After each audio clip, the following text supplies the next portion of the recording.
To Sherlock Holmes, she is always the woman. I have seldom heard him mention her under any other name. In his eyes she eclipses and predominates the whole of her sex. It was not that he felt any emotion akin to love for Irene Adler. All emotions, and that one particularly, were abhorrent to his cold, precise, but admirably balanced mind. He was, I take it, the most perfect reasoning and observing machine that the world has seen, but as a lover he would have placed himself in a false position. He never spoke of the softer passions, save with a jibe and a sneer. They were admirable things for the observer, excellent for drawing the veil from men's motives and actions. But for the trained reasoner to admit such intrusions into his own delicate and finely adjusted temperament was to introduce a distracting factor, which might throw a doubt upon all his mental results. Grit in a sensitive instrument, or a crack in one of his own high-power lenses, would not be more disturbing than a strong emotion in a nature such as his. And yet there was but one woman to him, and that woman was the late Irene Adler, of dubious and questionable memory. I had seen little of Holmes lately. My marriage had drifted us away from each other. My own complete happiness, and the home-centered interests, which rise up around the man who first finds himself master of his own establishment, was sufficient to absorb all my attention, while Holmes, who loathed every form of society with his whole Bohemian soul, remained in our lodgings in Baker Street, buried among his old books, and alternating from week to week between cocaine and ambition, the drowsiness of the drug, and the fierce energy of his own keen nature. He was still, as ever, deeply attracted by the study of crime, and occupied his immense faculties and extraordinary powers of observation in following out those clues, and clearing up those mysteries, which had been abandoned as hopeless by the official police. From time to time I heard some vague account of his doings. Of his summons to Odessa in the case of the Trepoff murder, of his clearing up of the singular tragedy of the Atkinson brothers at Trincomalee, and finally of the mission which he had accomplished so delicately and successfully for the reigning family of Holland. Beyond these signs of his activity, however, which I merely shared with all the readers of the daily press, I knew little of my former friend and companion. One night, it was on the 20th of March, 1888, I was returning from a journey to a patient, for I had now returned to civil practice, when my way led me through Baker Street. As I passed the well-remembered door, which must always be associated in my mind with my wooing, and with the dark incidents of the study in scarlet, I was seized with a keen desire to see Holmes again, and to know how he was employing his extraordinary powers. His rooms were brilliantly lit, and even as I looked up, I saw his tall, spare figure pass twice in a dark silhouette against the blind. He was pacing the room swiftly, eagerly, with his head sunk upon his chest and his hands clasped behind him. To me, who knew his every mood and habit, his attitude and manner told their own story. He was at work again. He had risen out of his drug-created dreams, and was hot upon the scent of some new problem. I rang the bell, and was shown up to the chamber, which had formerly been in part my own. His manner was not effusive. It seldom was, but he was glad, I think, to see me. With hardly a word spoken, but with a kindly eye, he waved me to an armchair, threw across his case of cigars, and indicated a spirit case and a gasogene in the corner. Then he stood before the fire and looked me over in his singular introspective fashion. "Wedlock suits you," he remarked. "I think, Watson, that you have put on 7.5 pounds since I saw you." 7. I answered. "Indeed, I should have thought a little more." "Just a trifle more, I fancy, Watson." "And in practice again, I observe. You did not tell me that you intended to go into harness." "Then, how do you know?" "I see it, I deduce it." "How do I know that you have been getting yourself very wet lately, and that you have a most clumsy and careless servant girl?" "My dear Holmes," said I, "this is too much. You would certainly have been burned, had you lived a few centuries ago. It is true that I had a country walk on Thursday and came home in a dreadful mess, but as I have changed my clothes I can't imagine how you deduce it. As to Mary Jane, she is incorrigible, and my wife has given her notice, but there, again, I fail to see how you work it out. He chuckled to himself and rubbed his long, nervous hands together. It is simplicity itself, said he. My eyes tell me that on the inside of your left shoe, just where the firelight strikes it, the leather is scored by 6 almost parallel cuts. Obviously, they have been caused by someone who has very carelessly scraped round the edges of the sole in order to remove crusted mud from it. Hence, you see, my double deduction that you had been out in vile weather, and that you had a particularly malignant boot-slitting specimen of the London slavey.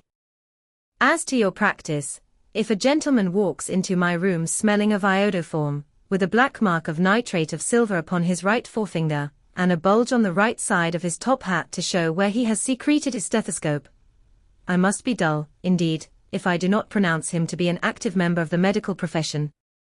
I could not help laughing at the ease with which he explained his process of deduction. When I hear you give your reasons, I remarked, the thing always appears to me to be so ridiculously simple that I could easily do it myself, though at each successive instance of your reasoning I am baffled until you explain your process. And yet I believe that my eyes are as good as yours. Quite so, he answered, lighting a cigarette, and throwing himself down into an armchair. You see, but you do not observe. The distinction is clear. For example, you have frequently seen the steps which lead up from the hall to this room. Frequently. How often? Well, some hundreds of times. Then how many are there? How many? I don't know. Quite so.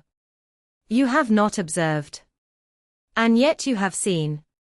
That is just my point. Now, I know that there are 17 steps, because I have both seen and observed. By the way, since you are interested in these little problems, and since you are good enough to chronicle 1 or 2 of my trifling experiences, you may be interested in this. He threw over a sheet of thick, pink-tinted notepaper, which had been lying open upon the table. It came by the last post, said he. Read it aloud. The note was undated, and without either signature or address. There will call upon you tonight, at 7:45, it said, a gentleman who desires to consult you upon a matter of the very deepest moment. Your recent services to one of the royal houses of Europe have shown that you are one who may safely be trusted with matters, which are of an importance, which can hardly be exaggerated. This account of you we have from all quarters received. Be in your chamber then at that hour, and do not take it amiss if your visitor wear a mask. This is indeed a mystery, I remarked.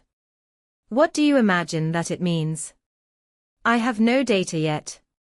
It is a capital mistake to theorize before one has data. Insensibly one begins to twist facts to suit theories, instead of theories to suit facts. But the note itself. What do you deduce from it? I carefully examined the writing, and the paper upon which it was written. The man who wrote it was presumably well-to-do, I remarked, endeavoring to imitate my companion's processes. Such paper could not be bought under £0.50 a packet. It is peculiarly strong and stiff. Peculiar, that is the very word, said Holmes. It is not an English paper at all. Hold it up to the light. I did so, and saw a large E with a small g, a P, and a large G with a small t woven into the texture of the paper. What do you make of that? Asked Holmes. The name of the maker, no doubt, or his monogram, rather. Not at all. The G with the small t stands for Gesellschaft, which is the German for company. It is a customary contraction like our Co. P, of course, stands for papier. Now for the E.G. Let us glance at our Continental Gazetteer. He took down a heavy brown volume from his shelves. Eglo, Eglinitz, here we are, Egria. It is in a German-speaking country, in Bohemia, not far from Carlsbad. Remarkable as being the scene of the death of Wallenstein, and for its numerous glass factories and paper mills. Ha ha, my boy, what do you make of that? His eyes sparkled, and he sent up a great blue triumphant cloud from his cigarette. The paper was made in Bohemia, I said. Precisely. And the man who wrote the note is a German. Do you note the peculiar construction of the sentence? This account of you we have from all quarters received. A Frenchman or Russian could not have written that. It is the German who is so uncourteous to his verbs. It only remains, therefore, to discover what is wanted by this German who writes upon Bohemian paper, and prefers wearing a mask to showing his face. And here he comes, if I am not mistaken, to resolve all our doubts. As he spoke there was the sharp sound of horses' hoofs and grating wheels against the curb, followed by a sharp pull at the bell. Holmes whistled. A pair, by the sound, said he. Yes, he continued, glancing out of the window. A nice little brougham and a pair of beauties. 150 guineas apiece. There's money in this case, Watson, if there is nothing else. I think that I had better go, Holmes. Not a bit, Doctor. Stay where you are. I am lost without my Boswell. And this promises to be interesting. It would be a pity to miss it. But your client, never mind him. I may want your help, and so may he. Here he comes. Sit down in that armchair, Doctor, and give us your best attention. A slow and heavy step, which had been heard upon the stairs and in the passage, paused immediately outside the door. Then there was a loud and authoritative tap. Come in, said Holmes. A man entered who could hardly have been less than 6 feet 6 inches in height, with the chest and limbs of a Hercules. His dress was rich with a richness which would, in England, be looked upon as akin to bad taste. Heavy bands of astrakhan were slashed across the sleeves and fronts of his double-breasted coat, while the deep blue cloak, which was thrown over his shoulders, was lined with flame-colored silk and secured at the neck with a brooch which consisted of a single flaming beryl. Boots which extended halfway up his calves, and which were trimmed at the tops with rich brown fur, completed the impression of barbaric opulence, which was suggested by his whole appearance. He carried a broad-brimmed hat in his hand, while he wore across the upper part of his face, extending down past the cheekbones, a black-visored mask, which he had apparently adjusted that very moment, for his hand was still raised to it as he entered. From the lower part of the face he appeared to be a man of strong character, with a thick, hanging lip, and a long, straight chin suggestive of resolution pushed to the length of obstinacy. You had my note? He asked with a deep harsh voice and a strongly marked German accent. I told you that I would call. He looked from one to the other of us, as if uncertain which to address. Pray take a seat, said Holmes. This is my friend and colleague, Dr. Watson, who is occasionally good enough to help me in my cases. Whom have I the honor to address? You may address me as the Count von Cram, a Bohemian nobleman. I understand that this gentleman, your friend, is a man of honor and discretion, whom I may trust with a matter of the most extreme importance. If not, I should much prefer to communicate with you alone. I rose to go, but Holmes caught me by the wrist and pushed me back into my chair. It is both, or none, said he. You may say before this gentleman anything which you may say to me. The Count shrugged his broad shoulders. Then I must begin, said he, by binding you both to absolute secrecy for 2 years. At the end of that time the matter will be of no importance. At present it is not too much to say that it is of such weight it may have an influence upon European history. I promise, said Holmes.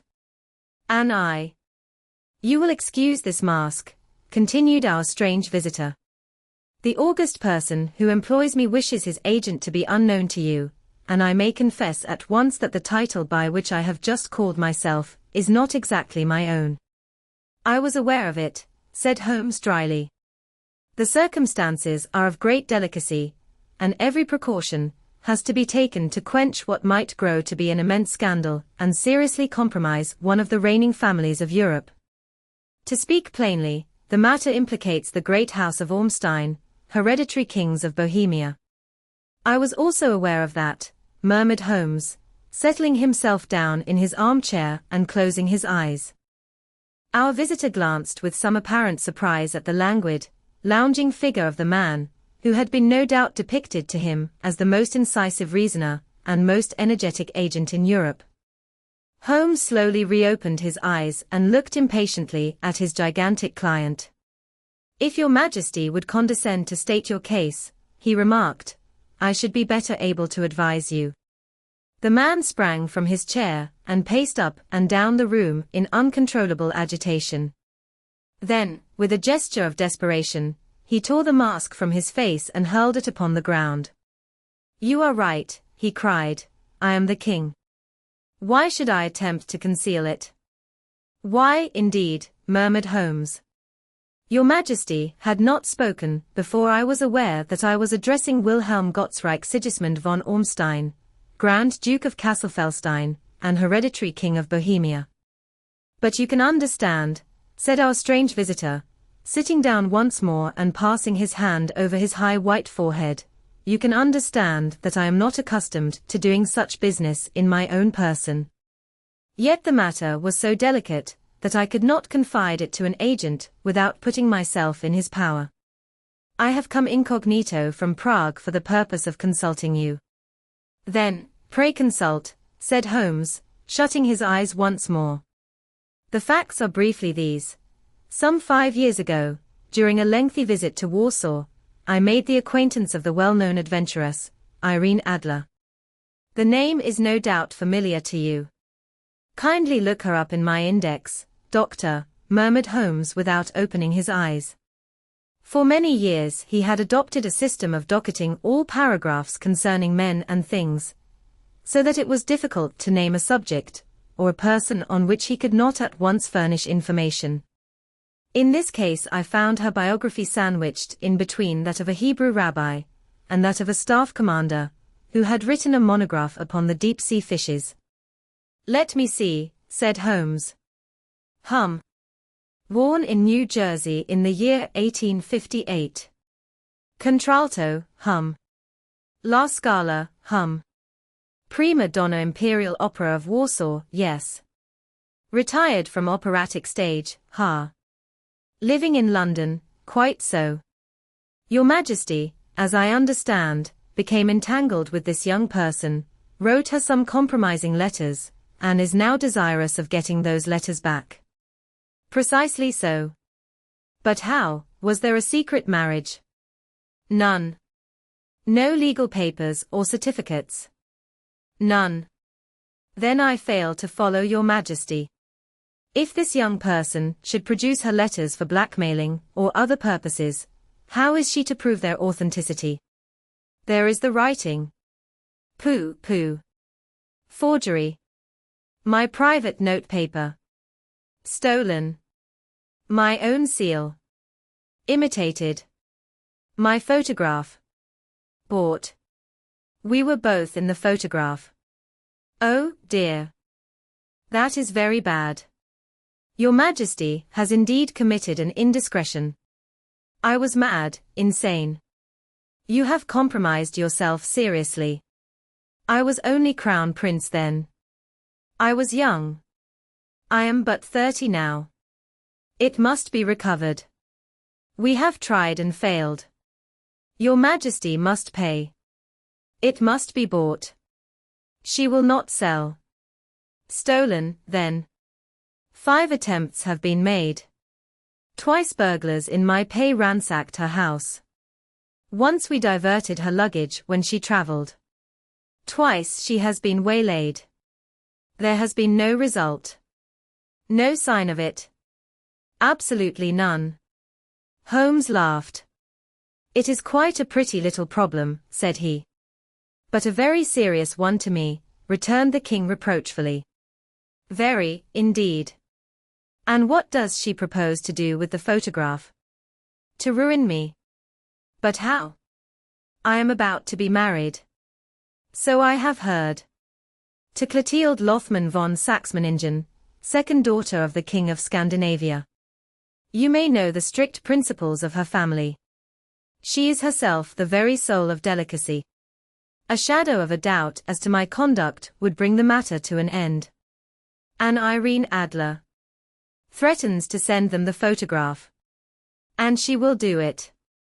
I know that she will do it. You do not know her, but she has a soul of steel. She has the face of the most beautiful of women, and the mind of the most resolute of men. Rather than I should marry another woman, there are no lengths to which she would not go, none. You are sure that she has not sent it yet? I am sure. And why? Because she has said that she would send it on the day when the betrothal was publicly proclaimed. That will be next Monday. Oh, then we have 3 days yet, said Holmes with a yawn. That is very fortunate, as I have 1 or 2 matters of importance to look into just at present. Your Majesty will, of course, stay in London for the present. Certainly. You will find me at the Langham under the name of the Count von Cram. Then I shall drop you a line to let you know how we progress.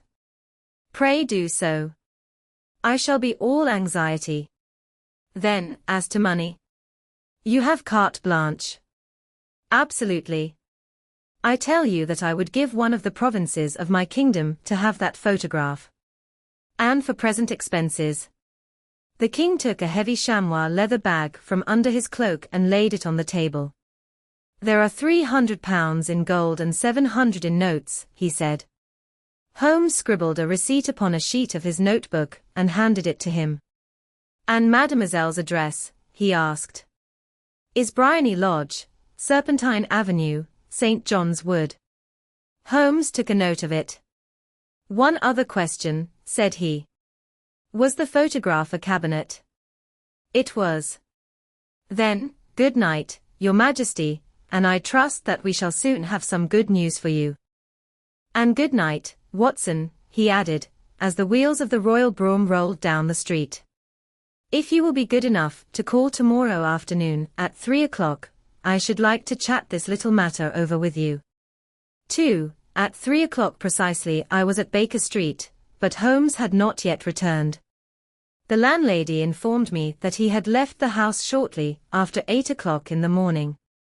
I sat down beside the fire, however, with the intention of awaiting him, however long he might be.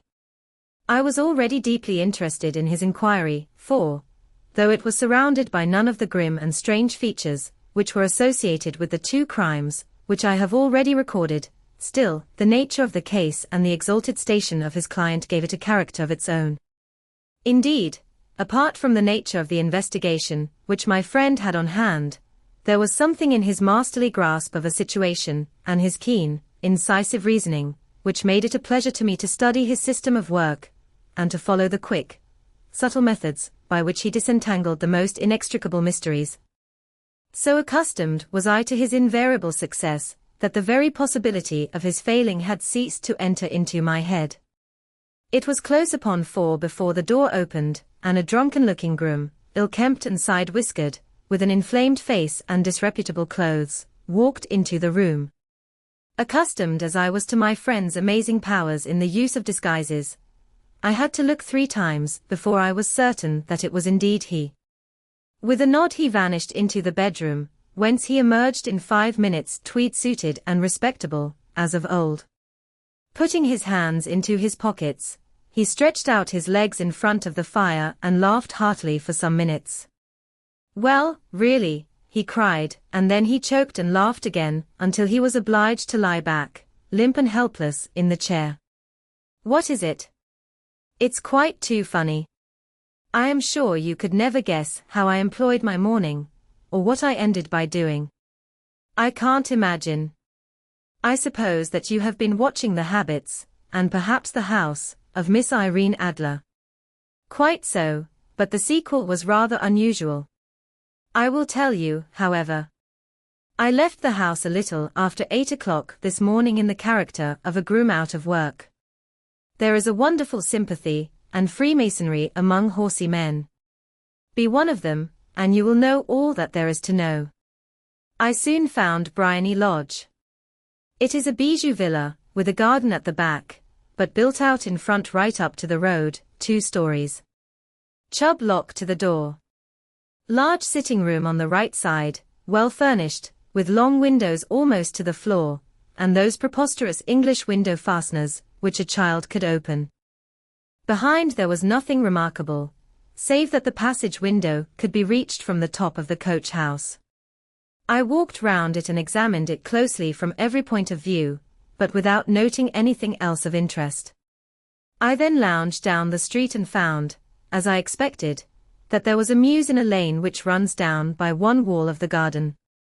I lent the ostlers a hand in rubbing down their horses, and received in exchange 2d, a glass of half and half, 2 fills of shag tobacco, and as much information as I could desire about Miss Adler, to say nothing of half a dozen other people in the neighborhood in whom I was not in the least interested, but whose biographies I was compelled to listen to. "And what of Irene Adler?" I asked.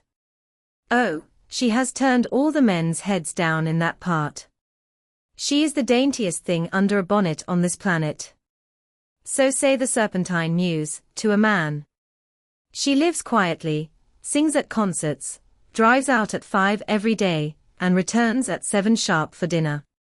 Seldom goes out at other times, except when she sings. Has only 1 male visitor, but a good deal of him. He is dark, handsome, and dashing, never calls less than once a day, and often twice. He is a Mr. Godfrey Norton, of the Inner Temple. See the advantages of a cabman as a confidant. They had driven him home a dozen times from Serpentine Mews, and knew all about him. When I had listened to all they had to tell, I began to walk up and down near Briony Lodge once more, and to think over my plan of campaign. This Godfrey Norton was evidently an important factor in the matter. He was a lawyer. That sounded ominous. What was the relation between them, and what the object of his repeated visits? Was she his client, his friend, or his mistress? If the former, she had probably transferred the photograph to his keeping. If the latter, it was less likely. On the issue of this question depended whether I should continue my work at Briony Lodge, or turn my attention to the gentleman's chambers in the Temple. It was a delicate point, and it widened the field of my inquiry. I fear that I bore you with these details, but I have to let you see my little difficulties, if you are to understand the situation. "I am following you closely," I answered. I was still balancing the matter in my mind when a hansom cab drove up to Briony Lodge, and a gentleman sprang out. He was a remarkably handsome man, dark, aquiline, and mustached, evidently the man of whom I had heard. He appeared to be in a great hurry, shouted to the cabman to wait, and brushed past the maid who opened the door with the air of a man who was thoroughly at home. He was in the house about half an hour, and I could catch glimpses of him in the windows of the sitting room, pacing up and down, talking excitedly, and waving his arms. Of her I could see nothing. Presently he emerged, looking even more flurried than before. As he stepped up to the cab, he pulled a gold watch from his pocket and looked at it earnestly. "Drive like the devil," he shouted, "first to Gross and Hankey's in Regent Street, and then to the Church of St. Monica in the Edgware Road. Half a guinea if you do it in 20 minutes. Away they went, and I was just wondering whether I should not do well to follow them when up the lane came a neat little landau, the coachman with his coat only half buttoned, and his tie under his ear, while all the tags of his harness were sticking out of the buckles. It hadn't pulled up before she shot out of the hall door and into it. I only caught a glimpse of her at the moment, but she was a lovely woman, with a face that a man might die for.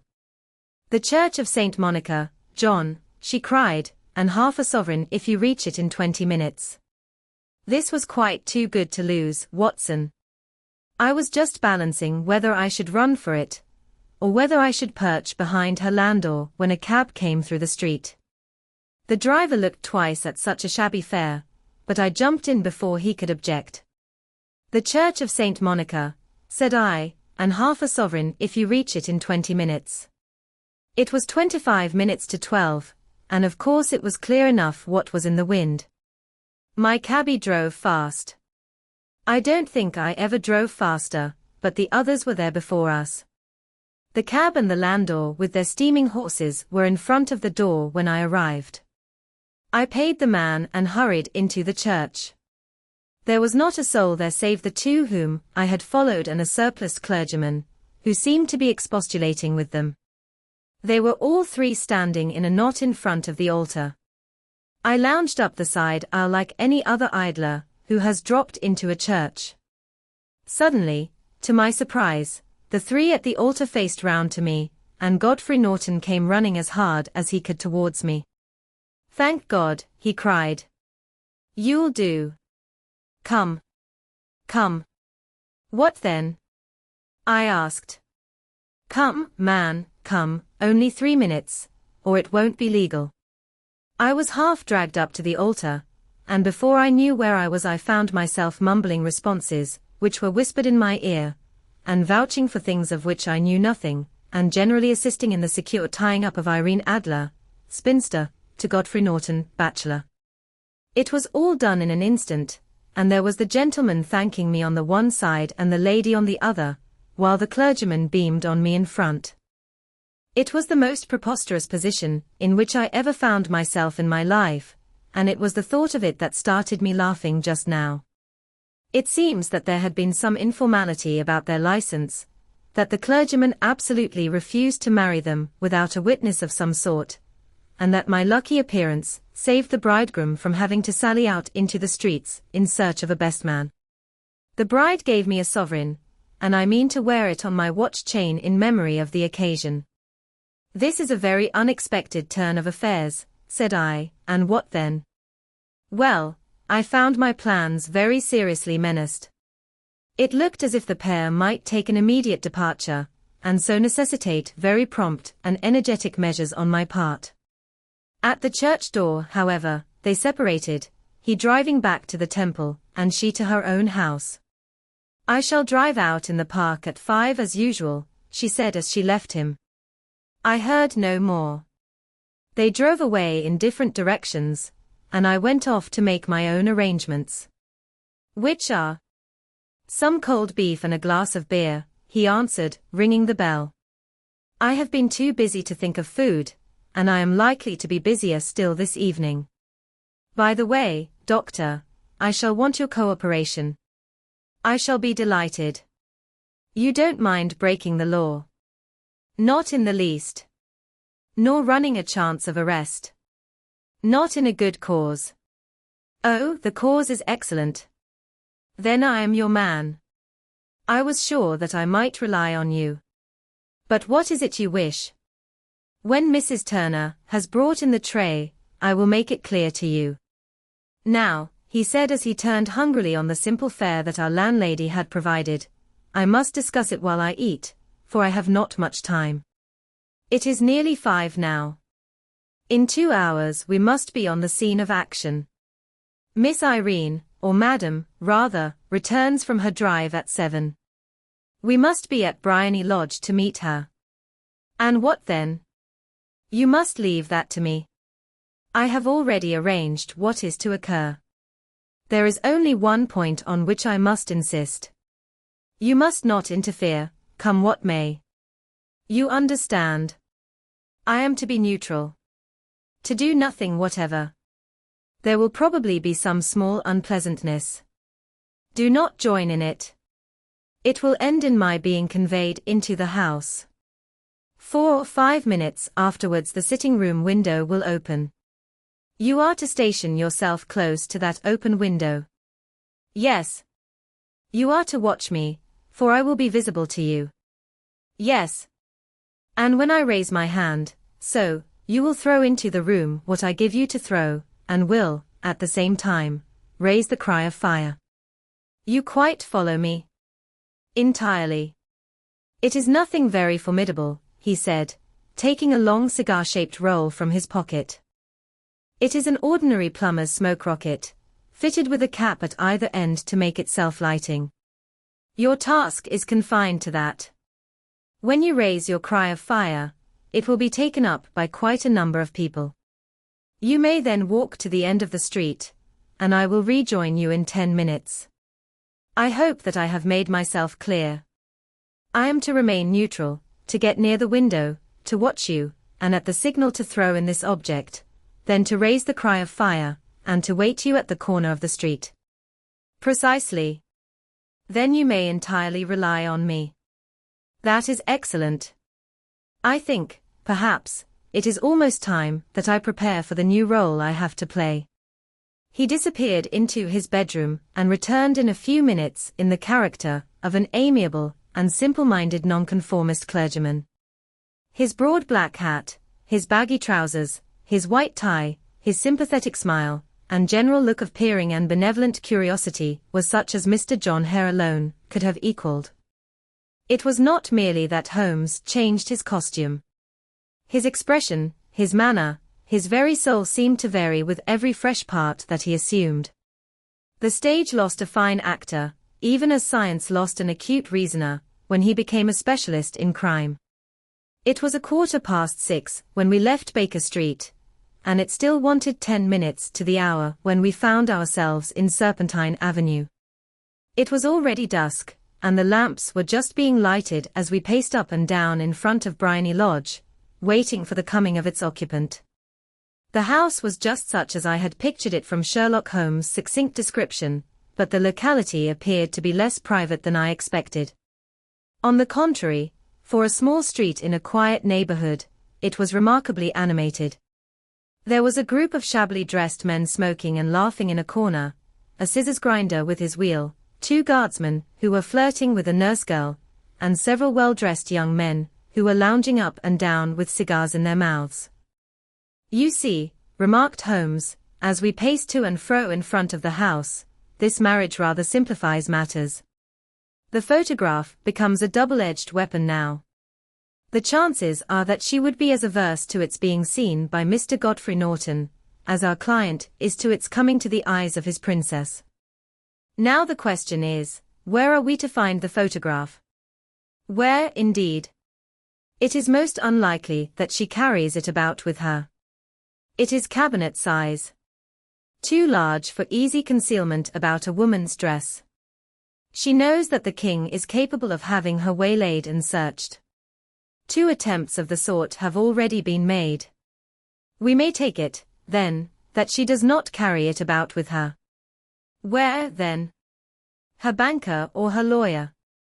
There is that double possibility. But I am inclined to think neither. Women are naturally secretive, and they like to do their own secreting. Why should she hand it over to anyone else?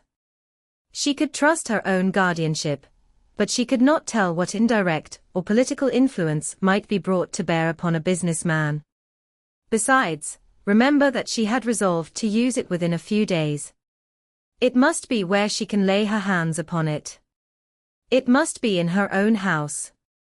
But it has twice been burgled. Pshaw! They did not know how to look. But how will you look? I will not look. What then? I will get her to show me. But she will refuse. She will not be able to. But I hear the rumble of wheels. It is her carriage. Now carry out my orders to the letter. As he spoke, the gleam of the side lights of a carriage came round the curve of the avenue.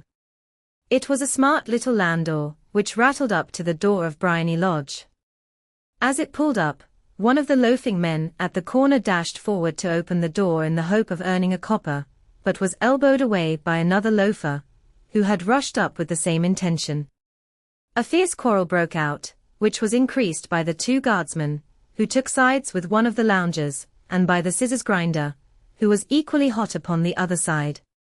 A blow was struck, and in an instant the lady, who had stepped from her carriage, was the center of a little knot of flushed and struggling men, who struck savagely at each other with their fists and sticks.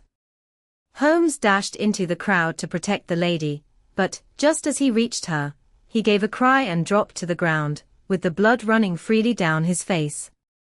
At his fall the guardsmen took to their heels in one direction and the loungers in the other, while a number of better-dressed people, who had watched the scuffle without taking part in it, crowded in to help the lady and to attend to the injured man. Irene Adler, as I will still call her, had hurried up the steps, but she stood at the top with her superb figure outlined against the lights of the hall, looking back into the street. "Is the poor gentleman much hurt?" she asked. "He is dead," cried several voices. "No, no, there's life in him," shouted another. "But he'll be gone before you can get him to hospital." "He's a brave fellow," said a woman. "They would have had the lady's purse and watch if it hadn't been for him. They were a gang, and a rough one, too. Ah, he's breathing now. He can't lie in the street. May we bring him in, ma'am?" "Surely. Bring him into the sitting room. There is a comfortable sofa. This way, please." Slowly and solemnly he was borne into Briony Lodge, and laid out in the principal room, while I still observed the proceedings from my post by the window. The lamps had been lit, but the blinds had not been drawn, so that I could see Holmes as he lay upon the couch. I do not know whether he was seized with compunction at that moment for the part he was playing, but I know that I never felt more heartily ashamed of myself in my life than when I saw the beautiful creature against whom I was conspiring, or the grace and kindliness with which she waited upon the injured man. And yet it would be the blackest treachery to Holmes to draw back now from the part which he had entrusted to me. I hardened my heart, and took the smoke rocket from under my ulster. After all, I thought, we are not injuring her. We are but preventing her from injuring another. Holmes had sat up upon the couch, and I saw him motion like a man who is in need of air. A maid rushed across and threw open the window. At the same instant I saw him raise his hand, and at the signal I tossed my rocket into the room, with a cry of fire.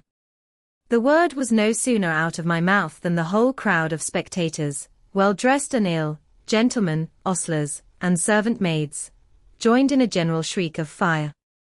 Thick clouds of smoke curled through the room and out at the open window. I caught a glimpse of rushing figures, and a moment later the voice of Holmes from within assuring them that it was a false alarm.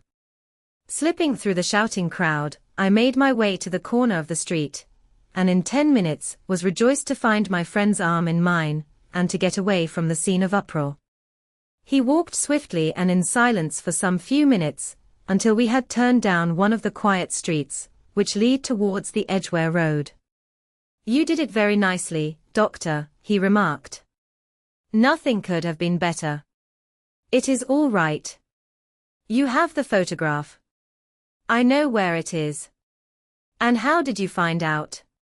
"She showed me, as I told you she would. I am still in the dark." "I do not wish to make a mystery," said he, laughing. "The matter was perfectly simple. You, of course, saw that everyone in the street was an accomplice.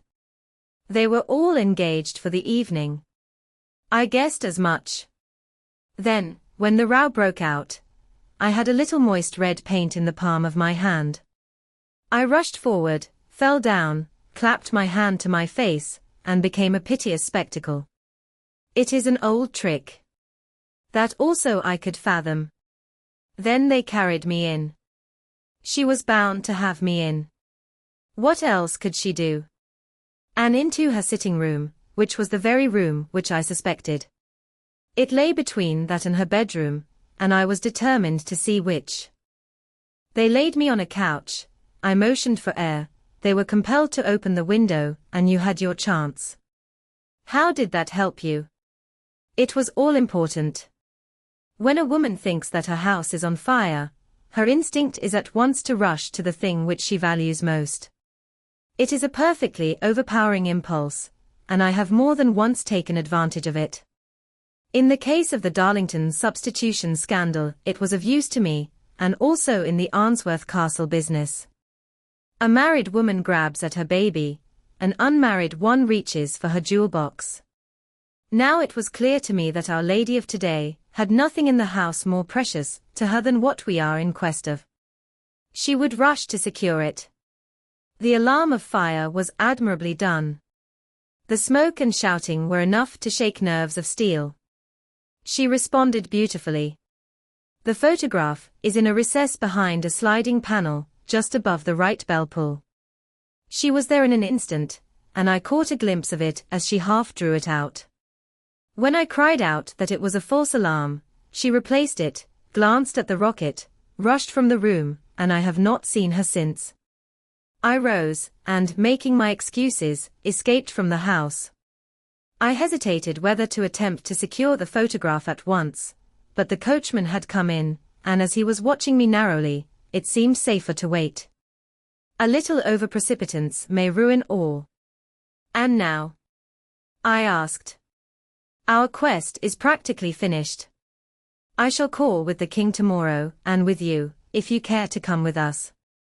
We will be shown into the sitting room to wait for the lady, but it is probable that when she comes she may find neither us nor the photograph. It might be a satisfaction to His Majesty to regain it with his own hands. And when will you call? At 8 in the morning. She will not be up, so that we shall have a clear field. Besides, we must be prompt, for this marriage may mean a complete change in her life and habits. I must wire to the king without delay. We had reached Baker Street, and had stopped at the door. He was searching his pockets for the key when someone passing said, "Good night, Mr. Sherlock Holmes." There were several people on the pavement at the time, but the greeting appeared to come from a slim youth in an ulster who had hurried by. "I've heard that voice before," said Holmes, staring down the dimly lit street. "Now, I wonder who the deuce that could have been." 3. I slept at Baker Street that night, and we were engaged upon our toast and coffee in the morning when the King of Bohemia rushed into the room. "You have really got it," he cried, grasping Sherlock Holmes by either shoulder and looking eagerly into his face. "Not yet. But you have hopes." "I have hopes." "Then, come. I am all impatience to be gone." "We must have a cab." "No, my brougham is waiting." "Then that will simplify matters." We descended and started off once more for Briony Lodge. "Irene Adler is married," remarked Holmes. "Married? When?" "Yesterday." "But to whom?" "To an English lawyer named Norton." "But she could not love him." "I am in hopes that she does." "And why in hopes?" "Because it would spare your Majesty all fear of future annoyance. If the lady loves her husband, she does not love your Majesty. If she does not love your Majesty, there is no reason why she should interfere with your Majesty's plan." "It is true. And yet. Well. I wish she had been of my own station. What a queen she would have made." He relapsed into a moody silence, which was not broken until we drew up in Serpentine Avenue. The door of Briony Lodge was open, and an elderly woman stood upon the steps. She watched us with a sardonic eye as we stepped from the brougham. "Mr. Sherlock Holmes, I believe," said she. "I am Mr. Holmes," answered my companion, looking at her with a questioning and rather startled gaze. "Indeed. My mistress told me that you were likely to call. She left this morning with her husband by the 5:15 train from Charing Cross for the Continent." "What?" Sherlock Holmes staggered back, white with chagrin and surprise. "Do you mean that she has left England? Never to return?" "And the papers?" asked the king hoarsely. "All is lost. We shall see." He pushed past the servant and rushed into the drawing room, followed by the king and myself. The furniture was scattered about in every direction, with dismantled shelves and open drawers, as if the lady had hurriedly ransacked them before her flight. Holmes rushed at the bell-pull, tore back a small sliding shutter, and, plunging in his hand, pulled out a photograph and a letter. The photograph was of Irene Adler herself in evening dress. The letter was superscribed to Sherlock Holmes, Esquire, to be left till called for. My friend tore it open, and we all three read it together. It was dated at midnight of the preceding night and ran in this way. "My dear Mr. Sherlock Holmes, you really did it very well. You took me in completely. Until after the alarm of fire, I had not a suspicion. But then, when I found how I had betrayed myself, I began to think. I had been warned against you months ago. I had been told that, if the king employed an agent, it would certainly be you. And your address had been given me. Yet, with all this, you made me reveal what you wanted to know. Even after I became suspicious, I found it hard to think evil of such a dear, kind old clergyman. But, you know, I have been trained as an actress myself. Male costume is nothing new to me. I often take advantage of the freedom which it gives. I sent John, the coachman, to watch you, ran upstairs, got into my walking clothes, as I call them, and came down just as you departed. Well, I followed you to your door, and so made sure that I was really an object of interest to the celebrated Mr. Sherlock Holmes. Then I, rather imprudently, wished you good night, and started for the temple to see my husband. We both thought the best resource was flight, when pursued by so formidable an antagonist. So you will find the nest empty when you call tomorrow. As to the photograph, your client may rest in peace. I love and am loved by a better man than he. The king may do what he will without hindrance from one whom he has cruelly wronged. I keep it only to safeguard myself, and to preserve a weapon, which will always secure me from any steps, which he might take in the future. I leave a photograph which he might care to possess, and I remain, dear Mr. Sherlock Holmes, very truly yours, Irene Norton, née Adler. What a woman, oh, what a woman, cried the King of Bohemia, when we had all three read this epistle. Did I not tell you how quick and resolute she was? Would she not have made an admirable queen? Is it not a pity that she was not on my level? From what I have seen of the lady, she seems, indeed, to be on a very different level to your Majesty, said Holmes coldly. I am sorry that I have not been able to bring your Majesty's business to a more successful conclusion. On the contrary, my dear sir, cried the king, nothing could be more successful. I know that her word is inviolate. The photograph is now as safe as if it were in the fire. I am glad to hear your Majesty say so. I am immensely indebted to you. Pray tell me in what way I can reward you. This ring, he slipped an emerald snake ring from his finger, and held it out upon the palm of his hand. Your Majesty has something which I should value even more highly, said Holmes. You have but to name it. This photograph. The king stared at him in amazement. Irene's photograph, he cried. Certainly, if you wish it. I thank your Majesty. Then there is no more to be done in the matter. I have the honor to wish you a very good morning. He bowed, and, turning away without observing the hand which the king had stretched out to him, he set off in my company for his chambers. And that was how a great scandal threatened to affect the kingdom of Bohemia, and how the best plans of Mr. Sherlock Holmes were beaten by a woman's wit. He used to make merry over the cleverness of women, but I have not heard him do it of late. And when he speaks of Irene Adler, or when he refers to her photograph, it is always under the honorable title of the woman. 2. The Red-Headed League. I had called upon my friend, Mr. Sherlock Holmes, one day in the autumn of last year, and found him in deep conversation, with a very stout, florid-faced, elderly gentleman with fiery red hair. With an apology for my intrusion, I was about to withdraw when Holmes pulled me abruptly into the room and closed the door behind me. You could not possibly have come at a better time, my dear Watson, he said cordially. I was afraid that you were engaged. So I am. Very much so. Then I can wait in the next room. Not at all. This gentleman, Mr. Wilson, has been my partner and helper in many of my most successful cases, and I have no doubt that he will be of the utmost use to me in yours also. The stout gentleman half rose from his chair and gave a bob of greeting, with a quick little questioning glance from his small fat encircled eyes. Try the settee, said Holmes, relapsing into his armchair and putting his fingertips together, as was his custom when in judicial moods. I know, my dear Watson, that you share my love of all that is bizarre and outside the conventions and humdrum routine of everyday life. You have shown your relish for it by the enthusiasm which has prompted you to chronicle, and if you will excuse my saying so, somewhat to embellish so many of my own little adventures.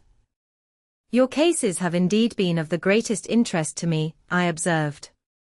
You will remember that I remarked the other day, just before we went into the very simple problem presented by Miss Mary Sutherland, that for strange effects and extraordinary combinations we must go to life itself, which is always far more daring than any effort of the imagination. A proposition which I took the liberty of doubting. You did, Doctor, but none the less you must come round to my view, for otherwise I shall keep on piling fact upon fact on you until your reason breaks down under them and acknowledges me to be right. Now, Mr. Jabez Wilson here has been good enough to call upon me this morning, and to begin a narrative which promises to be one of the most singular which I have listened to for some time. You have heard me remark that the strangest and most unique things are very often connected not with the larger, but with the smaller crimes, and occasionally, indeed, where there is room for doubt whether any positive crime has been committed. As far as I have heard, it is impossible for me to say whether the present case is an instance of crime or not, but the course of events is certainly among the most singular that I have ever listened to. Perhaps, Mr. Wilson, you would have the great kindness to recommence your narrative. I ask you not merely because my friend Dr. Watson has not heard the opening part, but also because the peculiar nature of the story makes me anxious to have every possible detail from your lips. As a rule, when I have heard some slight indication of the course of events, I am able to guide myself by the thousands of other similar cases which occur to my memory. In the present instance I am forced to admit that the facts are, to the best of my belief, unique. The portly client puffed out his chest with an appearance of some little pride, and pulled a dirty and wrinkled newspaper from the inside pocket of his greatcoat. As he glanced down the advertisement column, with his head thrust forward and the paper flattened out upon his knee, I took a good look at the man and endeavored, after the fashion of my companion, to read the indications which might be presented by his dress or appearance. I did not gain very much, however, by my inspection. Our visitor bore every mark of being an average commonplace British tradesman, obese, pompous and slow. He wore rather baggy grey shepherd's check trousers, a not over-clean black frock coat, unbuttoned in the front, and a drab waistcoat, with a heavy brassy Albert chain, and a square-pierced bit of metal dangling down as an ornament. A frayed top hat, and a faded brown overcoat, with a wrinkled velvet collar lay upon a chair beside him. Altogether, look as I would, there was nothing remarkable about the man save his blazing red head, and the expression of extreme chagrin and discontent upon his features. Sherlock Holmes quick, I took in my occupation, and he shook his head with a smile as he noticed my questioning glances. Beyond the obvious facts that he has at some time done manual labor, that he takes snuff, that he is a Freemason, that he has been in China, and that he has done a considerable amount of writing lately, I can deduce nothing else. Mr. Jabez Wilson started up in his chair, with his forefinger upon the paper, but his eyes upon my companion. How, in the name of good fortune, did you know all that, Mr. Holmes? He asked. How did you know, for example, that I did manual labor? It's as true as gospel, for I began as a ship's carpenter. Your hands, my dear sir. Your right hand is quite a size larger than your left. You have worked with it, and the muscles are more developed. Well, the snuff, then, and the Freemasonry. I won't insult your intelligence by telling you how I read that, especially as, rather against the strict rules of your order, you use an arc and compass breastpin. Ah, of course, I forgot that. But the writing?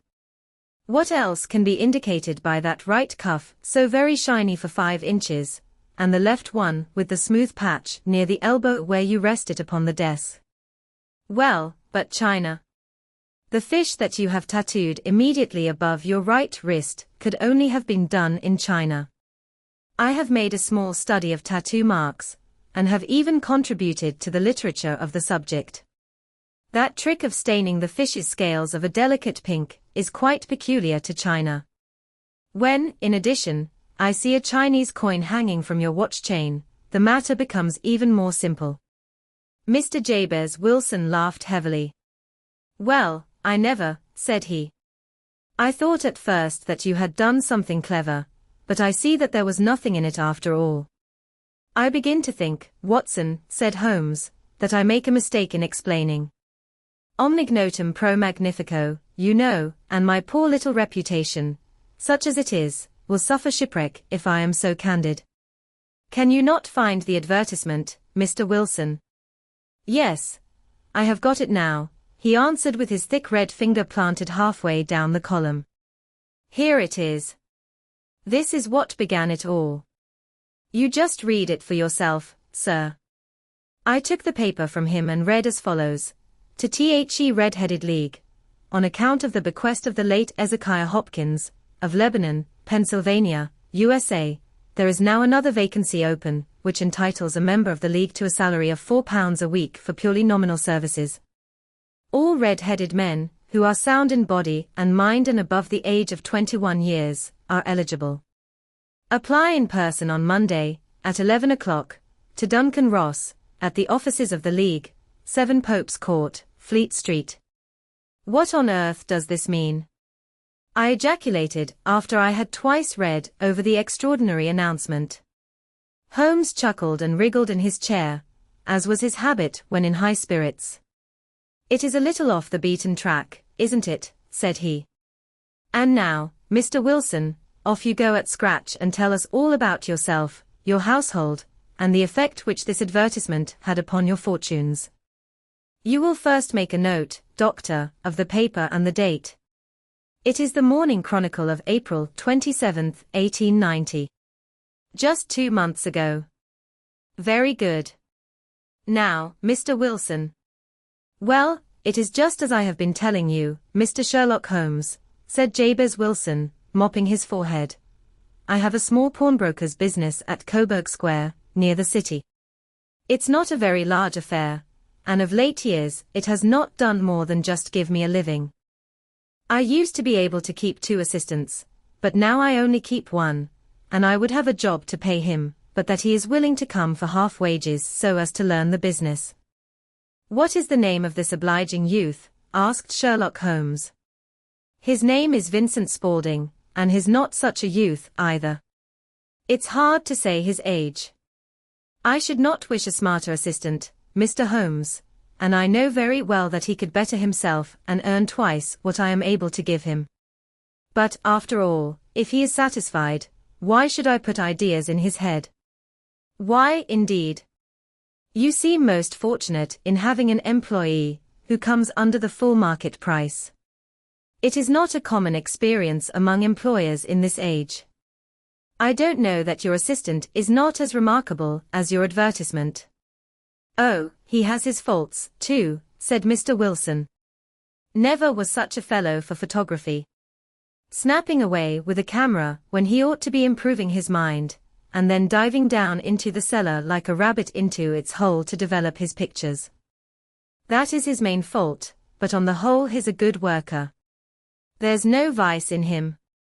He is still with you, I presume. Yes, sir. He and a girl of 14, who does a bit of simple cooking and keeps the place clean. That's all I have in the house, for I am a widower and never had any family. We live very quietly, sir, the 3 of us, and we keep a roof over our heads and pay our debts, if we do nothing more. The first thing that put us out was that advertisement. Spaulding, he came down into the office just this day 8 weeks, with this very paper in his hand, and he says, I wish to the Lord, Mr. Wilson, that I was a red-headed man. Why that? I asks. Why, says he, here's another vacancy on the League of the Red-Headed Men. It's worth quite a little fortune to any man who gets it, and I understand that there are more vacancies than there are men, so that the trustees are at their wits' end what to do with the money.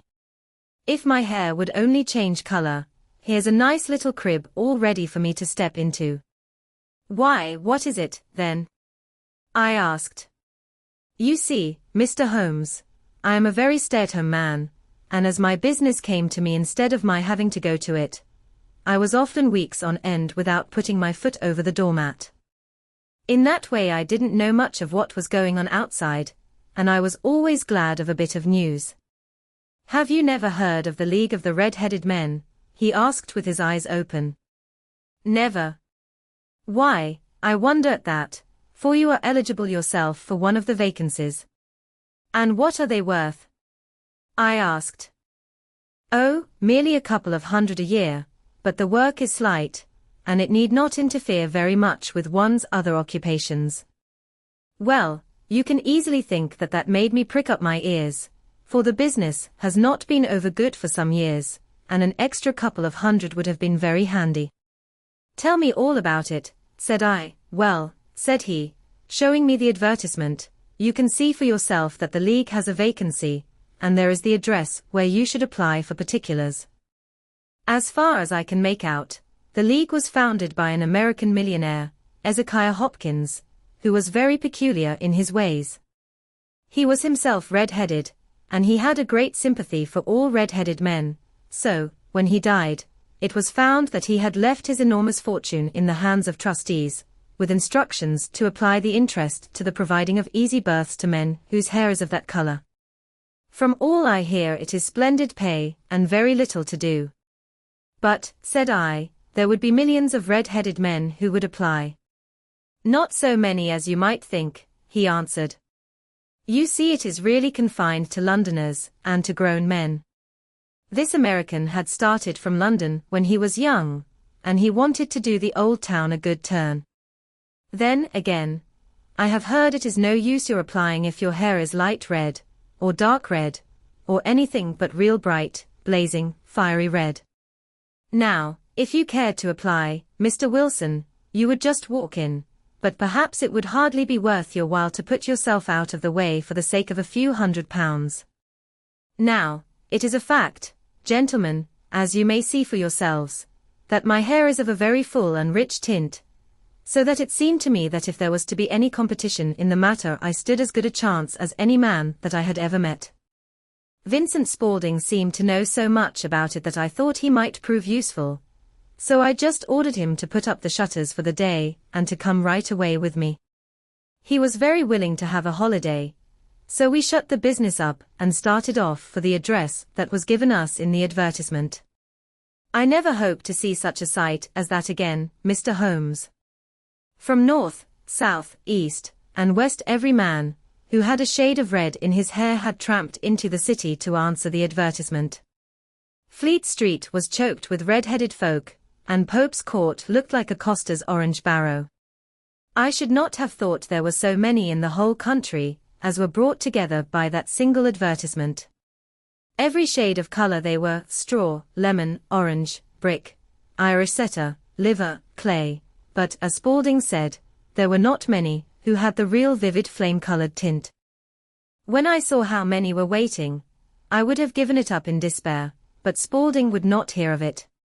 How he did it I could not imagine, but he pushed and pulled and butted until he got me through the crowd, and right up to the steps which led to the office.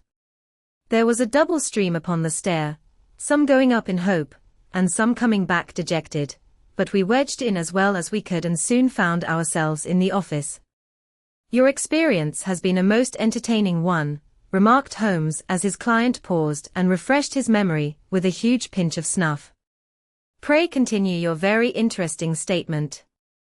There was nothing in the office but a couple of wooden chairs and a deal table, behind which sat a small man with a head that was even redder than mine. He said a few words to each candidate as he came up, and then he always managed to find some fault in them which would disqualify them. Getting a vacancy did not seem to be such a very easy matter, after all. However, when our turn came, the little man was much more favorable to me than to any of the others, and he closed the door as we entered, so that he might have a private word with us. This is Mr. Jabez Wilson, said my assistant, and he is willing to fill a vacancy in the League. And he is admirably suited for it, the other answered. He has every requirement. I cannot recall when I have seen anything so fine. He took a step backward, cocked his head on one side, and gazed at my hair until I felt quite bashful. Then suddenly he plunged forward, wrung my hand, and congratulated me warmly on my success. "It would be injustice to hesitate," said he. "You will, however, I am sure, excuse me for taking an obvious precaution." With that he seized my hair in both his hands, and tugged until I yelled with the pain. "There is water in your eyes," said he as he released me. "I perceive that all is as it should be. But we have to be careful, for we have twice been deceived by wigs and once by paint. I could tell you tales of cobbler's wax, which would disgust you with human nature." He stepped over to the window, and shouted through it at the top of his voice that the vacancy was filled. A groan of disappointment came up from below, and the folk all trooped away in different directions, until there was not a red head to be seen except my own, and that of the manager. "My name," said he, "is Mr. Duncan Ross, and I am myself one of the pensioners upon the fund left by our noble benefactor. Are you a married man, Mr. Wilson? Have you a family?" I answered that I had not. His face fell immediately. "Dear me," he said gravely, "that is very serious indeed. I am sorry to hear you say that." The fund was, of course, for the propagation and spread of the redheads as well as for their maintenance. "It is exceedingly unfortunate that you should be a bachelor." My face lengthened at this, Mr. Holmes, for I thought that I was not to have the vacancy after all, but after thinking it over for a few minutes he said that it would be all right. "In the case of another," said he, "the objection might be fatal, but we must stretch a point in favor of a man with such a head of hair as yours. When shall you be able to enter upon your new duties?" "Well, it is a little awkward, for I have a business already," said I. "Oh, never mind about that, Mr. Wilson," said Vincent Spaulding. "I should be able to look after that for you." "What would be the hours?" I asked. 10 to 2. Now a pawnbroker's business is mostly done of an evening, Mr. Holmes, especially Thursday and Friday evening, which is just before payday. So it would suit me very well to earn a little in the mornings. Besides, I knew that my assistant was a good man, and that he would see to anything that turned up. "That would suit me very well," said I, "and the pay is £4 a week. And the work is purely nominal." "What do you call purely nominal?" "Well, you have to be in the office, or at least in the building, the whole time. If you leave, you forfeit your whole position forever. The will is very clear upon that point. You don't comply with the conditions if you budge from the office during that time. It's only 4 hours a day, and I should not think of leaving," said I. "No excuse will avail," said Mr. Duncan Ross, "neither sickness nor business nor anything else. There you must stay, or you lose your billet. And the work is to copy out the Encyclopaedia Britannica. There is the first volume of it in that press. You must find your own ink, pens, and blotting paper, but we provide this table and chair. Will you be ready tomorrow?" "Certainly," I answered. "Then, goodbye, Mr. Jabez Wilson, and let me congratulate you once more on the important position which you have been fortunate enough to gain." He bowed me out of the room and I went home with my assistant, hardly knowing what to say or do. I was so pleased at my own good fortune. Well, I thought over the matter all day, and by evening I was in low spirits again, for I had quite persuaded myself that the whole affair must be some great hoax or fraud, though what its object might be I could not imagine. It seemed altogether past belief that anyone could make such a will, or that they would pay such a sum for doing anything so simple as copying out the Encyclopaedia Britannica. Vincent Spaulding did what he could to cheer me up, but by bedtime, I had reasoned myself out of the whole thing. However, in the morning I determined to have a look at it anyhow, so I bought a penny bottle of ink, and with a quill pen and 7 sheets of foolscap paper, I started off for Pope's Court. Well, to my surprise and delight, everything was as right as possible. The table was set out ready for me, and Mr. Duncan Ross was there to see that I got fairly to work. He started me off upon the letter A, and then he left me, but he would drop in from time to time to see that all was right with me. At 2 o'clock he bade me good day, complimented me upon the amount that I had written, and locked the door of the office after me. This went on day after day, Mr. Holmes, and on Saturday the manager came in and planked down 4 golden sovereigns for my week's work. It was the same next week, and the same the week after. Every morning I was there at 10, and every afternoon I left at 2. By degrees Mr. Duncan Ross took to coming in only once of a morning, and then, after a time, he did not come in at all. Still, of course, I never dared to leave the room for an instant, for I was not sure when he might come, and the billet was such a good one, and suited me so well, that I would not risk the loss of it. 8 weeks passed away like this, and I had written about abbots and archery and armor and architecture and Attica, and hoped with diligence that I might get on to the B.S. before very long. It cost me something in foolscap, and I had pretty nearly filled a shelf with my writings. And then suddenly the whole business came to an end. To an end? Yes, sir. And no later than this morning. I went to my work as usual at 10 o'clock, but the door was shut and locked, with a little square of cardboard hammered onto the middle of the panel with a tack. Here it is, and you can read for yourself. He held up a piece of white cardboard about the size of a sheet of notepaper. It read in this fashion: The Red-Headed League is dissolved. October 9, 1890. Sherlock Holmes and I surveyed this curt announcement and the rueful face behind it, until the comical side of the affair so completely overtopped every other consideration, that we both burst out into a roar of laughter.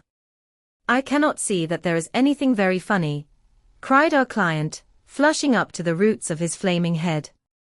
"If you can do nothing better than laugh at me, I can go elsewhere." "No, no," cried Holmes, shoving him back into the chair from which he had half risen. "I really wouldn't miss your case for the world. It is most refreshingly unusual. But there is, if you will excuse my saying so, something just a little funny about it. Pray, what steps did you take when you found the card upon the door?" "I was staggered, sir. I did not know what to do. Then I called at the offices round, but none of them seemed to know anything about it. Finally, I went to the landlord, who is an accountant living on the ground floor, and I asked him if he could tell me what had become of the Red-Headed League. He said that he had never heard of any such body. Then I asked him who Mr. Duncan Ross was. He answered that the name was new to him. "Well," said I, "the gentleman at number 4. "What, the red-headed man?" "Yes." "Oh," said he, "his name was William Morris. He was a solicitor, and was using my room as a temporary convenience until his new premises were ready. He moved out yesterday." "Where could I find him?" "Oh, at his new offices. He did tell me the address." "Yes, 17 King Edward Street, near St. Paul's." I started off, Mr. Holmes, but when I got to that address it was a manufactory of artificial kneecaps, and no one in it had ever heard of either Mr. William Morris or Mr. Duncan Ross. "And what did you do then?" asked Holmes. "I went home to Saxe-Coburg Square, and I took the advice of my assistant. But he could not help me in any way. He could only say that if I waited I should hear by post. But that was not quite good enough, Mr. Holmes. I did not wish to lose such a place without a struggle, so, as I had heard that you were good enough to give advice to poor folk who were in need of it, I came right away to you." "And you did very wisely," said Holmes. "Your case is an exceedingly remarkable one, and I shall be happy to look into it. From what you have told me I think that it is possible that graver issues hang from it than might at first sight appear." "Grave enough," said Mr. Jabez Wilson. "Why, I have lost £4 a week. As far as you are personally concerned, remarked Holmes, I do not see that you have any grievance against this extraordinary league. On the contrary, you are, as I understand, richer by some £30, to say nothing of the minute knowledge which you have gained on every subject which comes under the letter A. You have lost nothing by them. No, sir. But I want to find out about them, and who they are, and what their object was in playing this prank, if it was a prank, upon me. It was a pretty expensive joke for them, for it cost them £32. We shall endeavour to clear up these points for you. And first, 1 or 2 questions, Mr. Wilson. This assistant of yours who first called your attention to the advertisement, how long had he been with you? About a month then. How did he come? In answer to an advertisement. Was he the only applicant? No, I had a dozen. Why did you pick him? Because he was handy and would come cheap. At half wages, in fact. Yes. What is he like, this Vincent Spaulding? Small, stout-built, very quick in his ways, no hair on his face, though he's not short of 30. Has a white splash of acid upon his forehead. Holmes sat up in his chair in considerable excitement. I thought as much, said he. Have you ever observed that his ears are pierced for earrings? Yes, sir. He told me that a gypsy had done it for him when he was a lad. Said Holmes, sinking back in deep thought. He is still with you? Oh, yes, sir. I have only just left him. And has your business been attended to in your absence? Nothing to complain of, sir. There's never very much to do of a morning. That will do, Mr. Wilson. I shall be happy to give you an opinion upon the subject in the course of a day or 2. Today is Saturday, and I hope that by Monday we may come to a conclusion. Well, Watson, said Holmes when our visitor had left us, what do you make of it all? I make nothing of it, I answered frankly. It is a most mysterious business. As a rule, said Holmes, the more bizarre a thing is the less mysterious it proves to be. It is your commonplace, featureless crimes which are really puzzling, just as a commonplace face is the most difficult to identify. But I must be prompt over this matter. What are you going to do, then?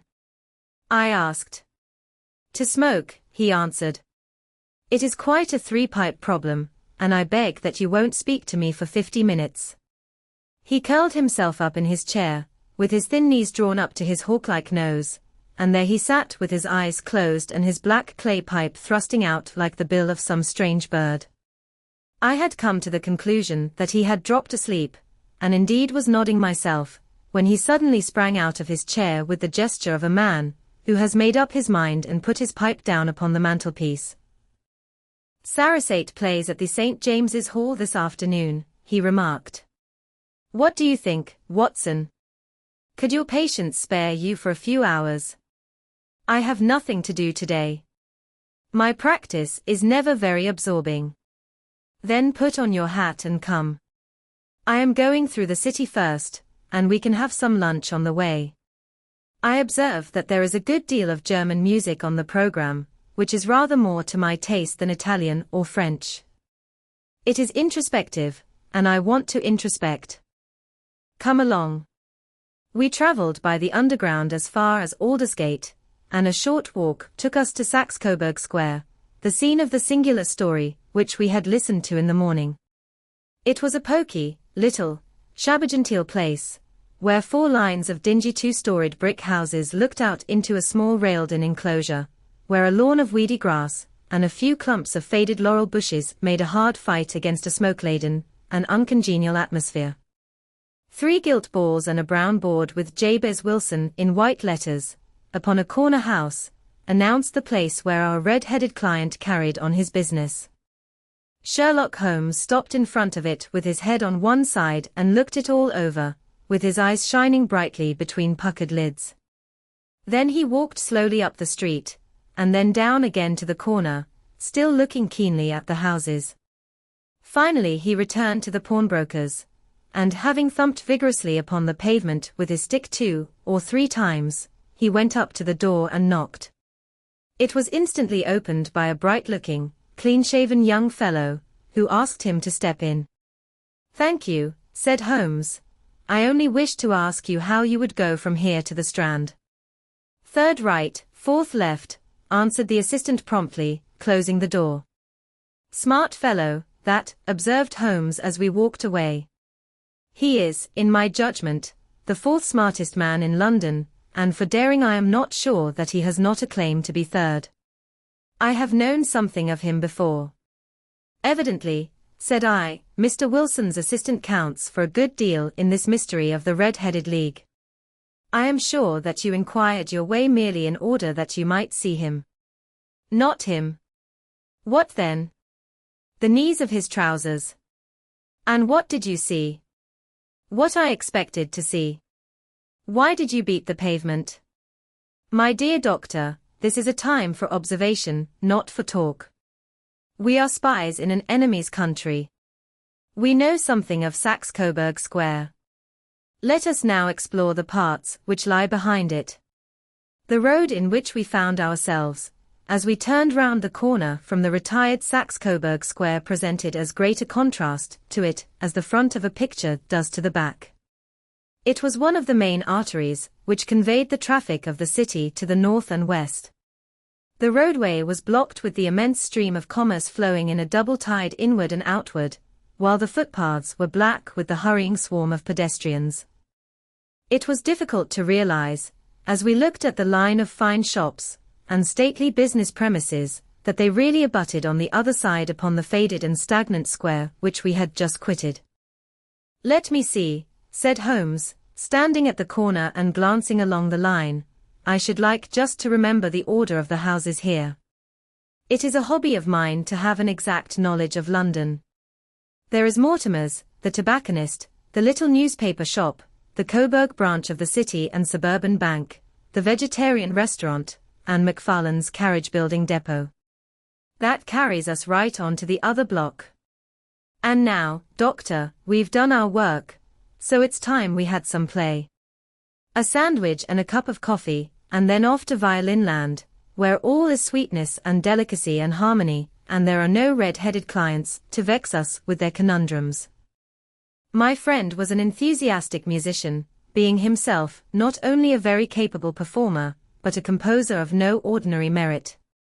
All the afternoon he sat in the stalls wrapped in the most perfect happiness, gently waving his long, thin fingers in time to the music, while his gently smiling face and his languid, dreamy eyes were as unlike those of Holmes the sleuth hound, Holmes the relentless, keen-witted, ready-handed criminal agent, as it was possible to conceive. In his singular character the dual nature alternately asserted itself, and his extreme exactness and astuteness represented, as I have often thought, the reaction against the poetic and contemplative mood which occasionally predominated in him. The swing of his nature took him from extreme languor to devouring energy, and as I knew well, he was never so truly formidable as when, for days on end, he had been lounging in his armchair amid his improvisations and his black-letter editions. Then it was that the lust of the chase would suddenly come upon him, and that his brilliant reasoning power would rise to the level of intuition, until those who were unacquainted with his methods would look askance at him as on a man whose knowledge was not that of other mortals. When I saw him that afternoon so enwrapped in the music at St. James's Hall, I felt that an evil time might be coming upon those whom he had set himself to hunt down. "You want to go home, no doubt, doctor," he remarked as we emerged. "Yes, it would be as well. And I have some business to do which will take some hours. This business at Coburg Square is serious." "Why serious?"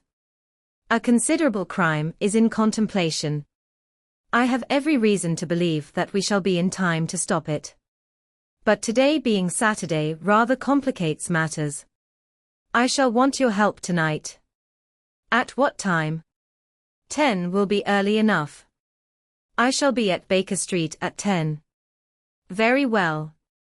And, I say, doctor, there may be some little danger, so kindly put your army revolver in your pocket."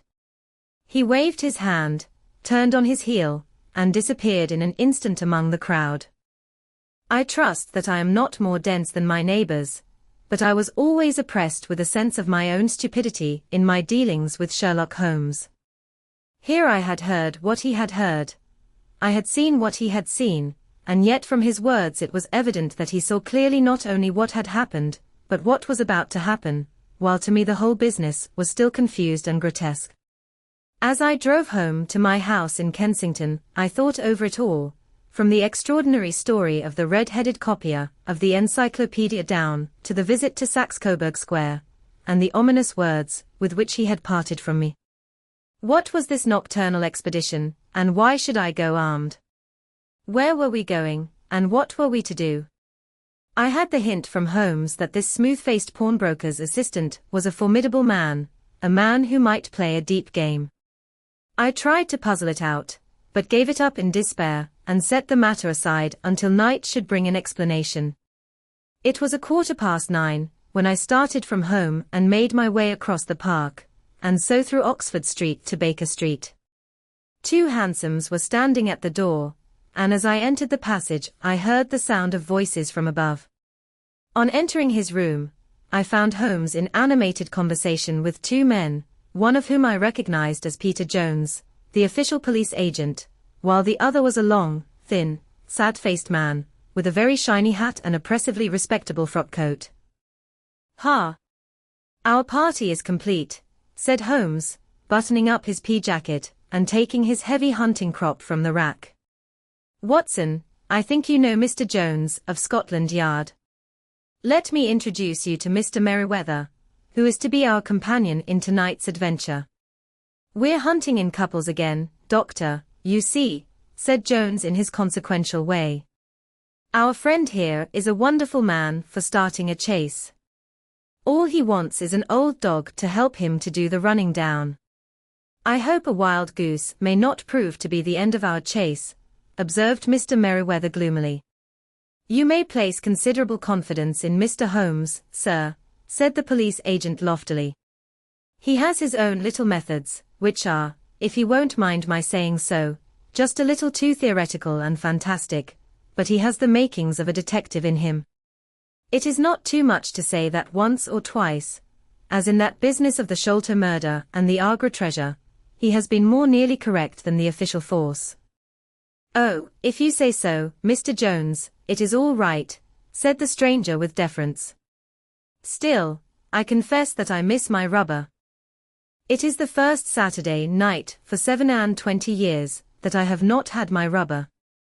"I think you will find," said Sherlock Holmes, "that you will play for a higher stake tonight than you have ever done yet, and that the play will be more exciting.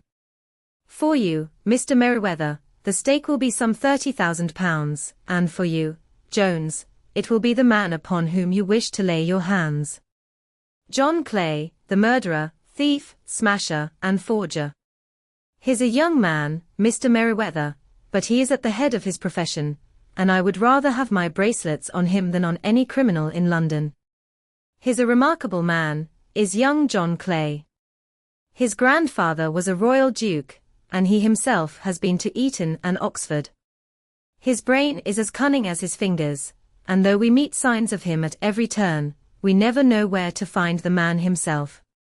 He'll crack a crib in Scotland one week, and be raising money to build an orphanage in Cornwall the next. I've been on his track for years and have never set eyes on him yet. I hope that I may have the pleasure of introducing you tonight.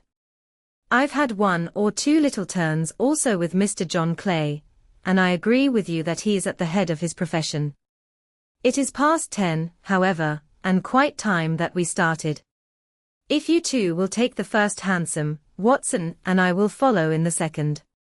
Sherlock Holmes was not very communicative during the long drive and lay back in the cab humming the tunes which he had heard in the afternoon. We rattled through an endless labyrinth of gaslit streets, until we emerged into Farrington Street. "We are close there now," my friend remarked.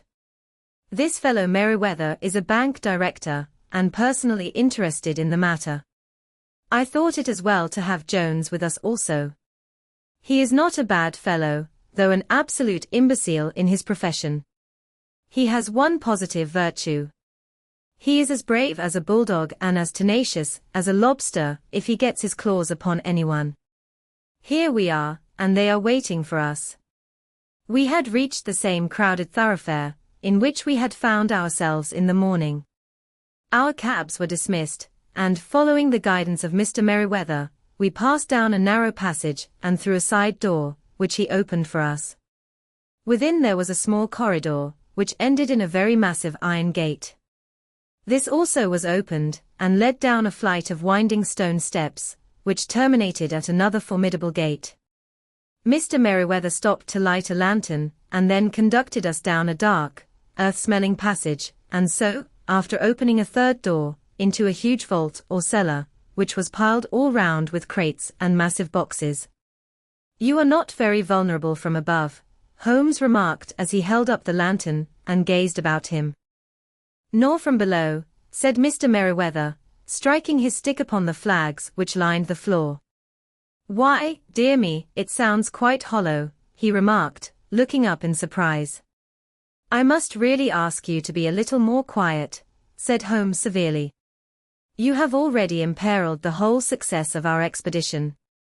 Might I beg that you would have the goodness to sit down upon one of those boxes, and not to interfere?" The solemn Mr. Merryweather perched himself upon a crate, with a very injured expression upon his face, while Holmes fell upon his knees upon the floor, and, with the lantern and a magnifying lens, began to examine minutely the cracks between the stones. A few seconds sufficed to satisfy him, for he sprang to his feet again, and put his glass in his pocket. "We have at least an hour before us," he remarked, "for they can hardly take any steps until the good pawnbroker is safely in bed. Then they will not lose a minute, for the sooner they do their work the longer time they will have for their escape. We are at present, Doctor, as no doubt you have divined, in the cellar of the City branch of one of the principal London banks. Mr. Merryweather is the chairman of directors, and he will explain to you that there are reasons why the more daring criminals of London should take a considerable interest in this cellar at present." "It is our French gold," whispered the director. "We have had several warnings that an attempt might be made upon it." "Your French gold?" "Yes. We had occasion some months ago to strengthen our resources, and borrowed for that purpose 30,000 Napoleons from the Bank of France. It has become known that we have never had occasion to unpack the money, and that it is still lying in our cellar. The crate upon which I sit contains 2,000 Napoleons packed between layers of lead foil. Our reserve of bullion is much larger at present than is usually kept in a single branch office, and the directors have had misgivings upon the subject." "Which were very well justified," observed Holmes. "And now it is time that we arranged our little plans. I expect that within an hour matters will come to a head. In the meantime, Mr. Merryweather, we must put the screen over that dark lantern." "And sit in the dark?" "I am afraid so. I had brought a pack of cards in my pocket, and I thought that, as we were a parti carry, you might have your rubber after all. But I see that the enemy's preparations have gone so far that we cannot risk the presence of a light. And, first of all, we must choose our positions. These are daring men, and though we shall take them at a disadvantage, they may do us some harm unless we are careful. I shall stand behind this crate, and do you conceal yourselves behind those. Then, when I flash a light upon them, close in swiftly. If they fire, Watson, have no compunction about shooting them down." I placed my revolver, cocked, upon the top of the wooden case behind which I crouched. Holmes shot the slide across the front of his lantern and left us in pitch darkness. Such an absolute darkness, as I have never before experienced. The smell of hot metal remained to assure us that the light was still there, ready to flash out at a moment's notice. To me, with my nerves worked up to a pitch of expectancy, there was something depressing and subduing in the sudden gloom, and in the cold dank air of the vault. "They have but one retreat," whispered Holmes.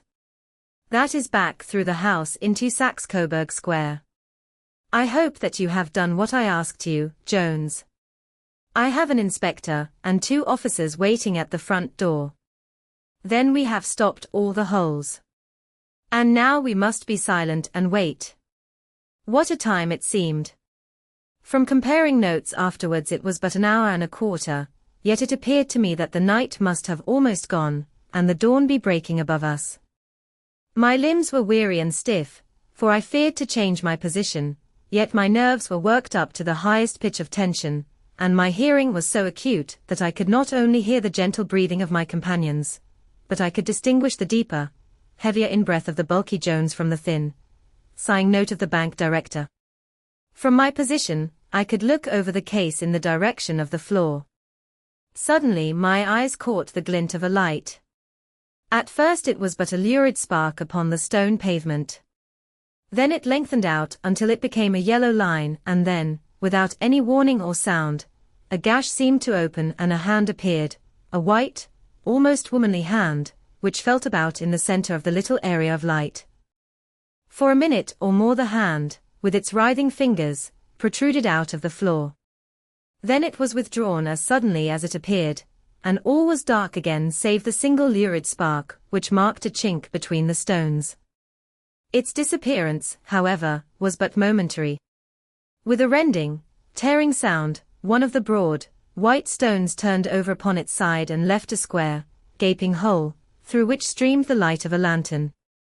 Over the edge there peeped a clean-cut, boyish face, which looked keenly about it, and then, with a hand on either side of the aperture, drew itself shoulder-high and waist-high, until one knee rested upon the edge. In another instant he stood at the side of the hole, and was hauling after him a companion, lithe and small like himself, with a pale face and a shock of very red hair. "It's all clear," he whispered. "Have you the chisel and the bags?" "Great Scott! Jump, Archie, jump, and I'll swing for it." Sherlock Holmes had sprung out, and seized the intruder by the collar. The other dived down the hole, and I heard the sound of rending cloth as Jones clutched at his skirts.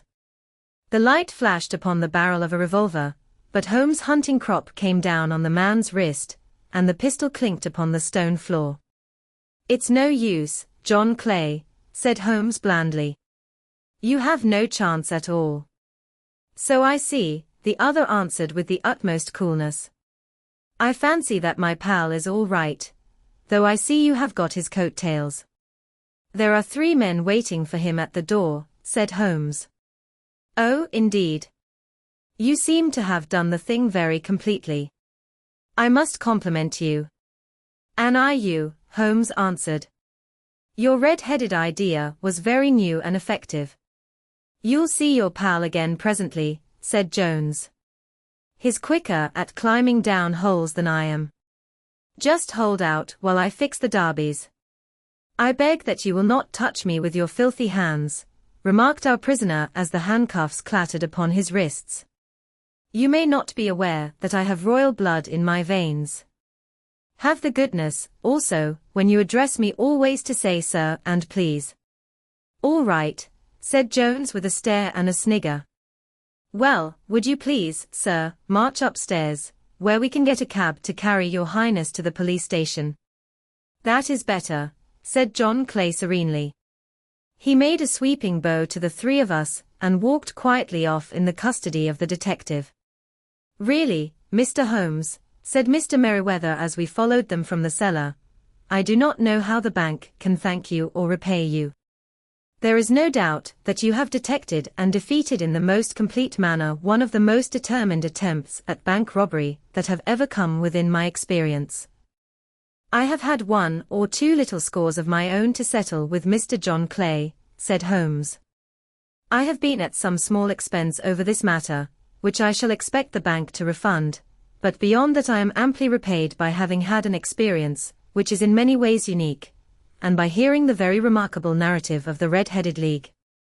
You see, Watson," he explained in the early hours of the morning as we sat over a glass of whiskey and soda in Baker Street, "it was perfectly obvious from the first that the only possible object of this rather fantastic business of the advertisement of the League, and the copying of the encyclopedia, must be to get this not overbright pawnbroker out of the way for a number of hours every day. It was a curious way of managing it, but, really, it would be difficult to suggest a better. The method was no doubt suggested to Clay's ingenious mind by the color of his accomplice's hair. The £4 a week was a lure which must draw him, and what was it to them, who were playing for thousands? They put in the advertisement, one rogue has the temporary office, the other rogue incites the man to apply for it, and together they managed to secure his absence every morning in the week. From the time that I heard of the assistant having come for half wages, it was obvious to me that he had some strong motive for securing the situation. But how could you guess what the motive was? Had there been women in the house, I should have suspected a mere vulgar intrigue. That, however, was out of the question. The man's business was a small one, and there was nothing in his house which could account for such elaborate preparations, and such an expenditure as they were at. It must, then, be something out of the house. What could it be? I thought of the assistant's fondness for photography, and his trick of vanishing into the cellar. The cellar. There was the end of this tangled clue.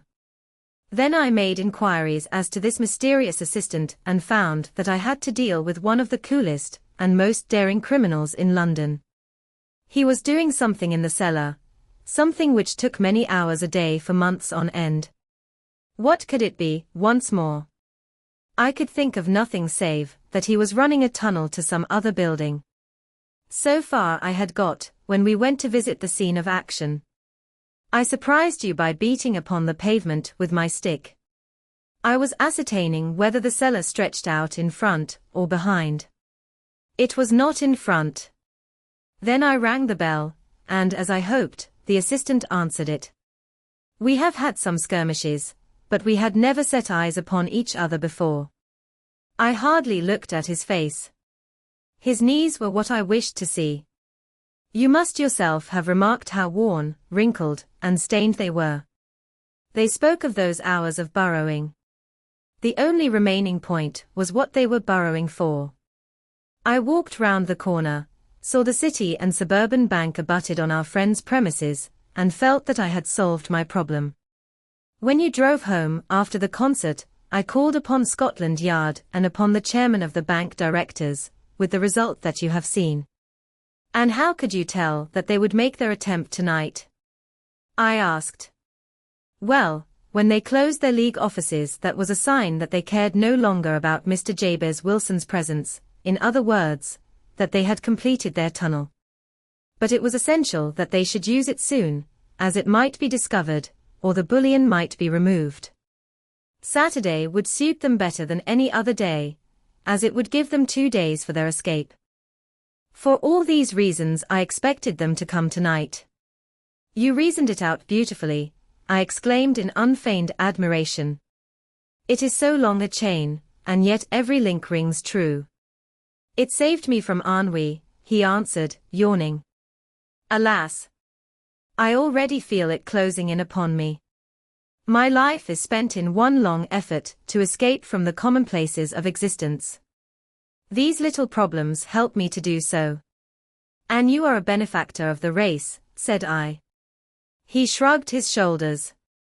Well, perhaps, after all, it is of some little use, he remarked. L'homme c'est rien, l'œuvre c'est tout, as Gustave Flaubert wrote to George Sand. 3. A case of identity, my dear fellow, said Sherlock Holmes as we sat on either side of the fire in his lodgings at Baker Street. Life is infinitely stranger than anything which the mind of man could invent. We would not dare to conceive the things which are really mere commonplaces of existence.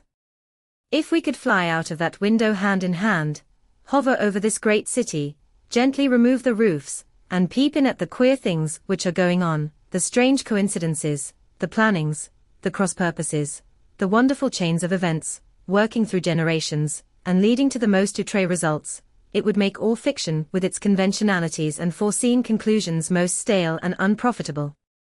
And yet I am not convinced of it, I answered. The cases which come to light in the papers are, as a rule, bald enough, and vulgar enough. We have in our police reports realism pushed to its extreme limits, and yet the result is, it must be confessed, neither fascinating nor artistic. A certain selection and discretion must be used in producing a realistic effect, remarked Holmes. This is wanting in the police report, where more stress is laid, perhaps, upon the platitudes of the magistrate than upon the details, which to an observer contain the vital essence of the whole matter. Depend upon it, there is nothing so unnatural as the commonplace. I smiled and shook my head. I can quite understand your thinking so, I said. Of course, in your position of unofficial advisor and helper to everybody who is absolutely puzzled, throughout 3 continents, you are brought in contact with all that is strange and bizarre. But here, I picked up the morning paper from the ground. Let us put it to a practical test. Here is the first heading upon which I come. A husband's cruelty to his wife. There is half a column of print, but I know without reading it that it is all perfectly familiar to me. There is, of course, the other woman, the drink, the push, the blow, the bruise, the sympathetic sister or landlady. The crudest of writers could invent nothing more crude. Indeed, your example is an unfortunate one for your argument, said Holmes, taking the paper and glancing his eye down it. This is the Dundas separation case, and as it happens, I was engaged in clearing up some small points in connection with it. The husband was a teetotaler, there was no other woman, and the conduct complained of was that he had drifted into the habit of winding up every meal by taking out his false teeth and hurling them at his wife, which, you will allow, is not an action likely to occur to the imagination of the average storyteller. Take a pinch of snuff, doctor, and acknowledge that I have scored over you in your example. He held out his snuff-box of old gold, with a great amethyst in the center of the lid. Its splendor was in such contrast to his homely ways and simple life that I could not help commenting upon it. Ah, said he, I forgot that I had not seen you for some weeks. It is a little souvenir from the King of Bohemia in return for my assistance in the case of the Irene Adler papers. And the ring? I asked, glancing at a remarkable brilliant which sparkled upon his finger. It was from the reigning family of Holland, though the matter in which I served them was of such delicacy that I cannot confide it even to you, who have been good enough to chronicle 1 or 2 of my little problems. And have you any on hand just now? I asked with interest. Some 10 or 12, but none which present any feature of interest. They are important, you understand, without being interesting. Indeed, I have found that it is usually in unimportant matters that there is a field for the observation, and for the quick analysis of cause and effect which gives the charm to an investigation. The larger crimes are apt to be the simpler, for the bigger the crime the more obvious, as a rule, is the motive. In these cases, save for one rather intricate matter, which has been referred to me from Marseilles, there is nothing which presents any features of interest. It is possible, however, that I may have something better before very many minutes are over, for this is one of my clients, or I am much mistaken. He had risen from his chair, and was standing between the parted blinds, gazing down into the dull neutral-tinted London street. Looking over his shoulder, I saw that on the pavement opposite there stood a large woman, with a heavy fur bow around her neck, and a large curling red feather in a broad-brimmed hat, which was tilted in a coquettish Duchess of Devonshire fashion over her ear. From under this great panoply she peeped up in a nervous, hesitating fashion at our windows, while her body oscillated backward and forward, and her fingers fidgeted with her glove buttons. Suddenly, with a plunge, as of the swimmer who leaves the bank, she hurried across the road, and we heard the sharp clang of the bell. I have seen those symptoms before, said Holmes, throwing his cigarette into the fire. Oscillation upon the pavement always means an affaire de cœur. She would like advice, but is not sure that the matter is not too delicate for communication. And yet even here we may discriminate. When a woman has been seriously wronged by a man, she no longer oscillates, and the usual symptom is a broken bell wire. Here we may take it that there is a love matter, but that the maiden is not so much angry as perplexed, or grieved. But here she comes in person to resolve our doubts. As he spoke there was a tap at the door, and the boy in buttons entered to announce Miss Mary Sutherland, while the lady herself loomed behind his small black figure like a full-sailed merchantman behind a tiny pilot boat. Sherlock Holmes welcomed her with the easy courtesy for which he was remarkable, and having closed the door and bowed her into an armchair, he looked her over in the minute and yet abstracted fashion, which was peculiar to him. "Do you not find," he said, "that with your short sight it is a little trying to do so much typewriting?" "I did at first," she answered, "but now I know where the letters are without looking." Then, suddenly realizing the full purport of his words, she gave a violent start and looked up, with fear and astonishment upon her broad, good-humored face. "You've heard about me, Mr. Holmes," she cried, "else how could you know all that?" "Never mind," said Holmes, laughing, "it is my business to know things. Perhaps I have trained myself to see what others overlook. If not, why should you come to consult me?" "I came to you, sir, because I heard of you from Mrs. Etheridge, whose husband you found so easy when the police and everyone had given him up for dead." "Oh, Mr. Holmes, I wish you would do as much for me. I'm not rich, but still I have 100 a year in my own right, besides the little that I make by the machine, and I would give it all to know what has become of Mr. Hosmer Angel." "Why did you come away to consult me in such a hurry?" asked Sherlock Holmes, with his fingertips together and his eyes to the ceiling. Again a startled look came over the somewhat vacuous face of Miss Mary Sutherland. "Yes, I did bang out of the house," she said, "for it made me angry to see the easy way in which Mr. Windibank, that is, my father, took it all. He would not go to the police, and he would not go to you, and so at last, as he would do nothing and kept on saying that there was no harm done, it made me mad, and I just on with my things and came right away to you." "Your father," said Holmes, "your stepfather, surely, since the name is different." "Yes, my stepfather. I call him father, though it sounds funny, too, for he is only 5 years and 2 months older than myself." "And your mother is alive?" "Oh, yes, mother is alive and well. I wasn't best pleased, Mr. Holmes, when she married again so soon after father's death, and a man who was nearly 15 years younger than herself. Father was a plumber in the Tottenham Court Road, and he left a tidy business behind him, which mother carried on with Mr. Hardy, the foreman, but when Mr. Windibank came he made her sell the business, for he was very superior, being a traveller in wines. They got £4,700 for the goodwill and interest, which wasn't near as much as father could have got if he had been alive. I had expected to see Sherlock Holmes impatient under this rambling and inconsequential narrative, but on the contrary, he had listened with the greatest concentration of attention. "Your own little income," he asked, "does it come out of the business?" "Oh, no, sir. It is quite separate, and was left me by my Uncle Ned in Auckland. It is in New Zealand stock, paying 4.5%.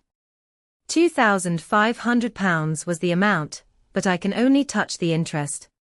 "You interest me extremely," said Holmes.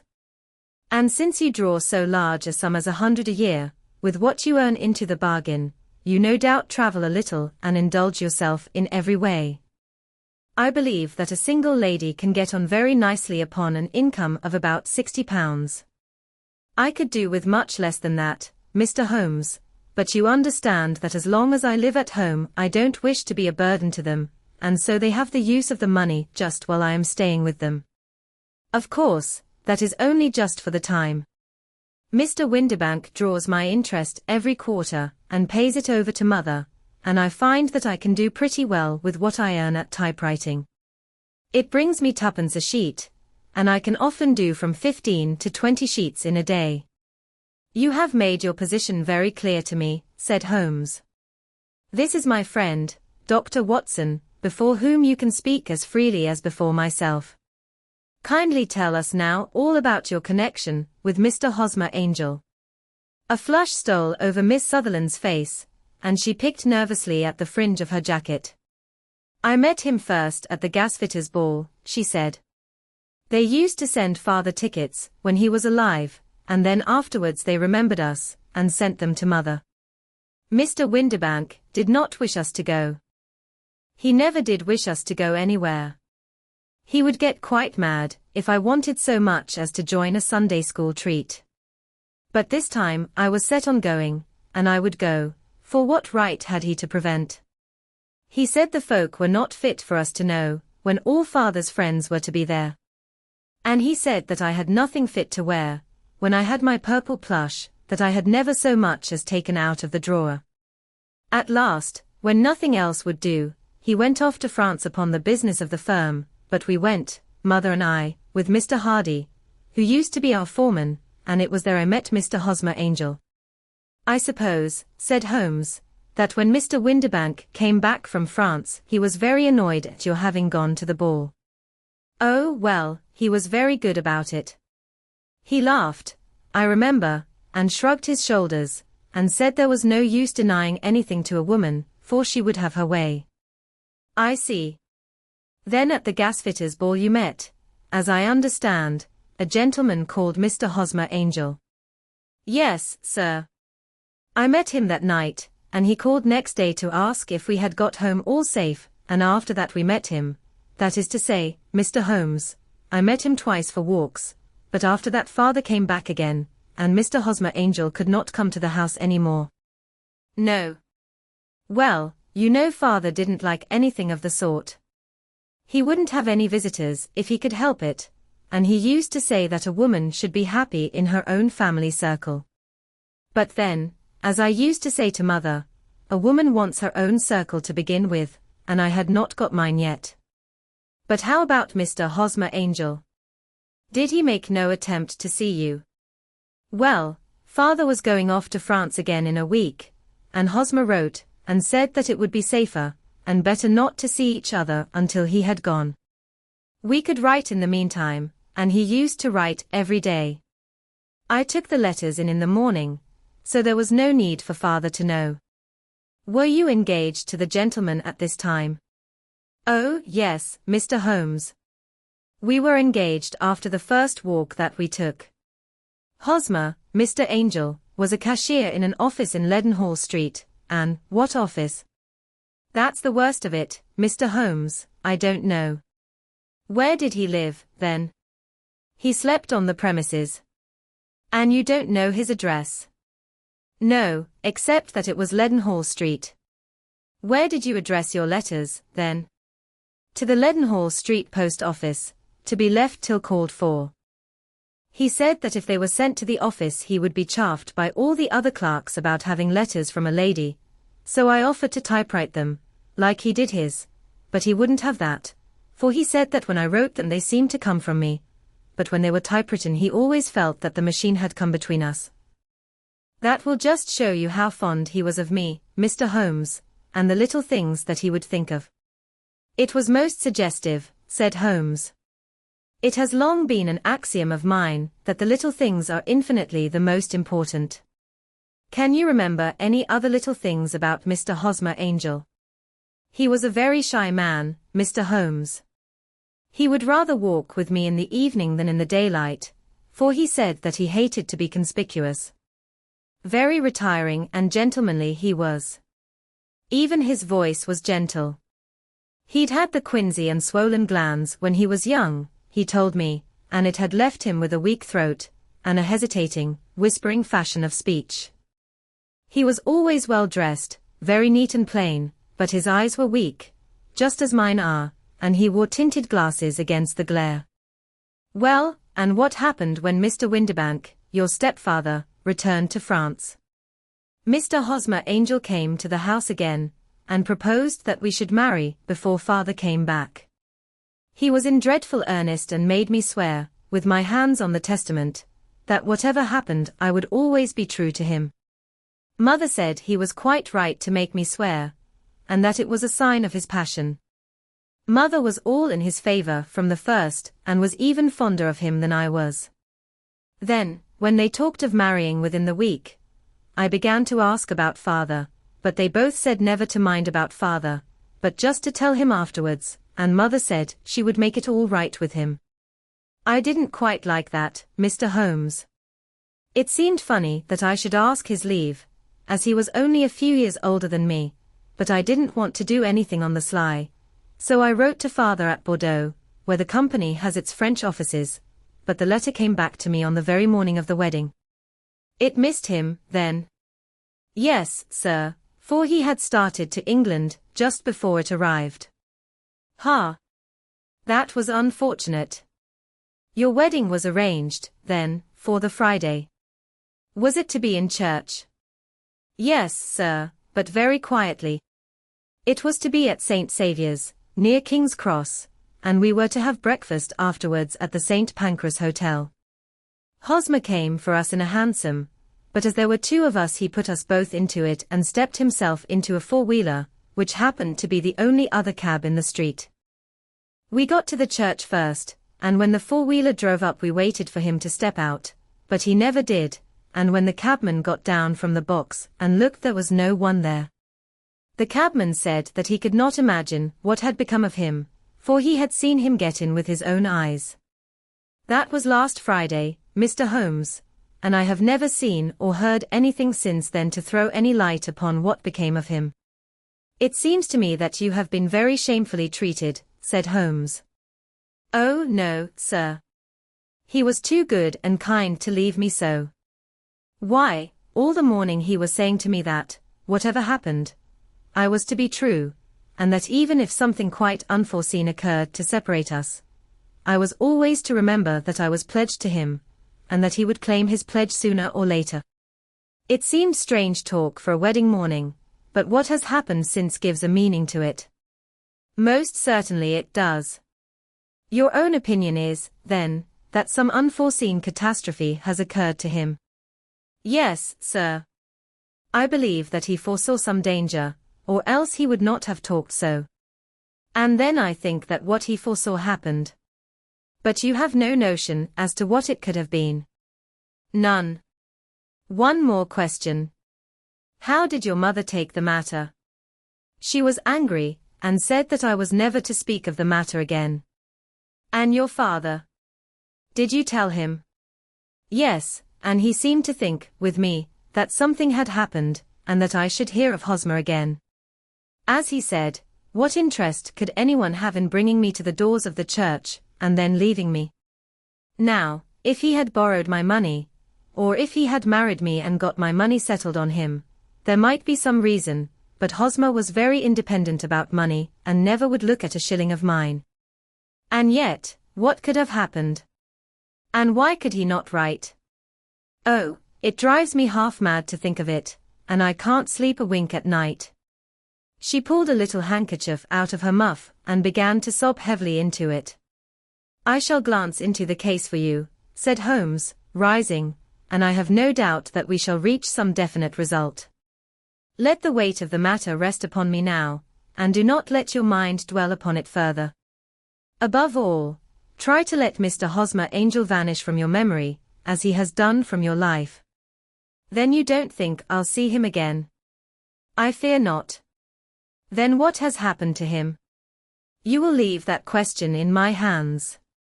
I should like an accurate description of him, and any letters of his which you can spare. I advertised for him in last Saturday's Chronicle, said she. Here is the slip and here are 4 letters from him. Thank you. And your address?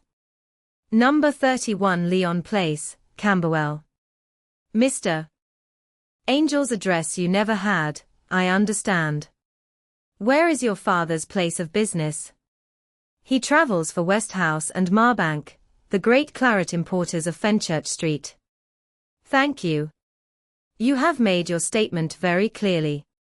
You will leave the papers here, and remember the advice which I have given you. Let the whole incident be a sealed book, and do not allow it to affect your life. You are very kind, Mr. Holmes, but I cannot do that. I shall be true to Hosmer. He shall find me ready when he comes back. For all the preposterous hat and the vacuous face, there was something noble in the simple faith of our visitor which compelled our respect. She laid her little bundle of papers upon the table and went her way, with a promise to come again whenever she might be summoned.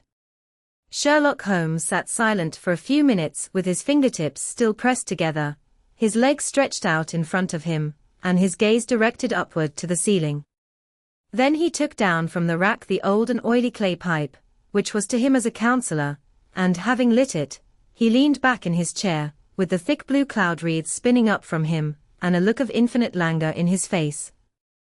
"Quite an interesting study, that maiden," he observed. "I found her more interesting than her little problem, which, by the way, is rather a trite one. You will find parallel cases, if you consult my index, in Andover in '77, and there was something of the sort at The Hague last year. Old as is the idea, however, there were one or two details which were new to me. But the maiden herself was most instructive. You appeared to read a good deal upon her which was quite invisible to me," I remarked. "Not invisible but unnoticed, Watson. You did not know where to look, and so you missed all that was important. I can never bring you to realize the importance of sleeves, the suggestiveness of thumbnails, or the great issues that may hang from a bootlace. Now, what did you gather from that woman's appearance? Describe it." "Well, she had a slate-colored, broad-brimmed straw hat, with a feather of a brickish red. Her jacket was black, with black beads sewn upon it, and a fringe of little black jet ornaments. Her dress was brown, rather darker than coffee color, with a little purple plush at the neck and sleeves. Her gloves were grayish and were worn through at the right forefinger. Her boots I didn't observe. She had small round, hanging gold earrings, and a general air of being fairly well-to-do in a vulgar, comfortable, easygoing way." Sherlock Holmes clapped his hands softly together and chuckled. "'Pon my word, Watson, you are coming along wonderfully. You have really done very well indeed. It is true that you have missed everything of importance, but you have hit upon the method, and you have a quick eye for color. Never trust to general impressions, my boy, but concentrate yourself upon details. My first glance is always at a woman's sleeve. In a man it is perhaps better first to take the knee of the trouser. As you observe, this woman had plush upon her sleeves, which is a most useful material for showing traces.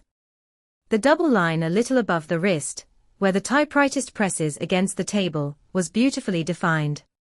The sewing machine, of the hand type, leaves a similar mark, but only on the left arm, and on the side of it farthest from the thumb, instead of being right across the broadest part, as this was. I then glanced at her face, and observing the dint of a pince-nez at either side of her nose, I ventured a remark upon short sight and typewriting, which seemed to surprise her. It surprised me. But, surely, it was obvious. I was then much surprised and interested on glancing down to observe that, though the boots which she was wearing were not unlike each other, they were really odd ones, the one having a slightly decorated toe cap, and the other plain one. One was buttoned only in the 2 lower buttons out of 5, and the other at the 1st, 3rd, and 5th. Now, when you see that a young lady, otherwise neatly dressed, has come away from home with odd boots, half-buttoned, it is no great deduction to say that she came away in a hurry. "And what else?" I asked, keenly interested, as I always was, by my friend's incisive reasoning. I noted, in passing, that she had written a note before leaving home, but after being fully dressed. You observed that her right glove was torn at the forefinger, but you did not apparently see that both glove and finger were stained with violet ink. She had written in a hurry and dipped her pen too deep.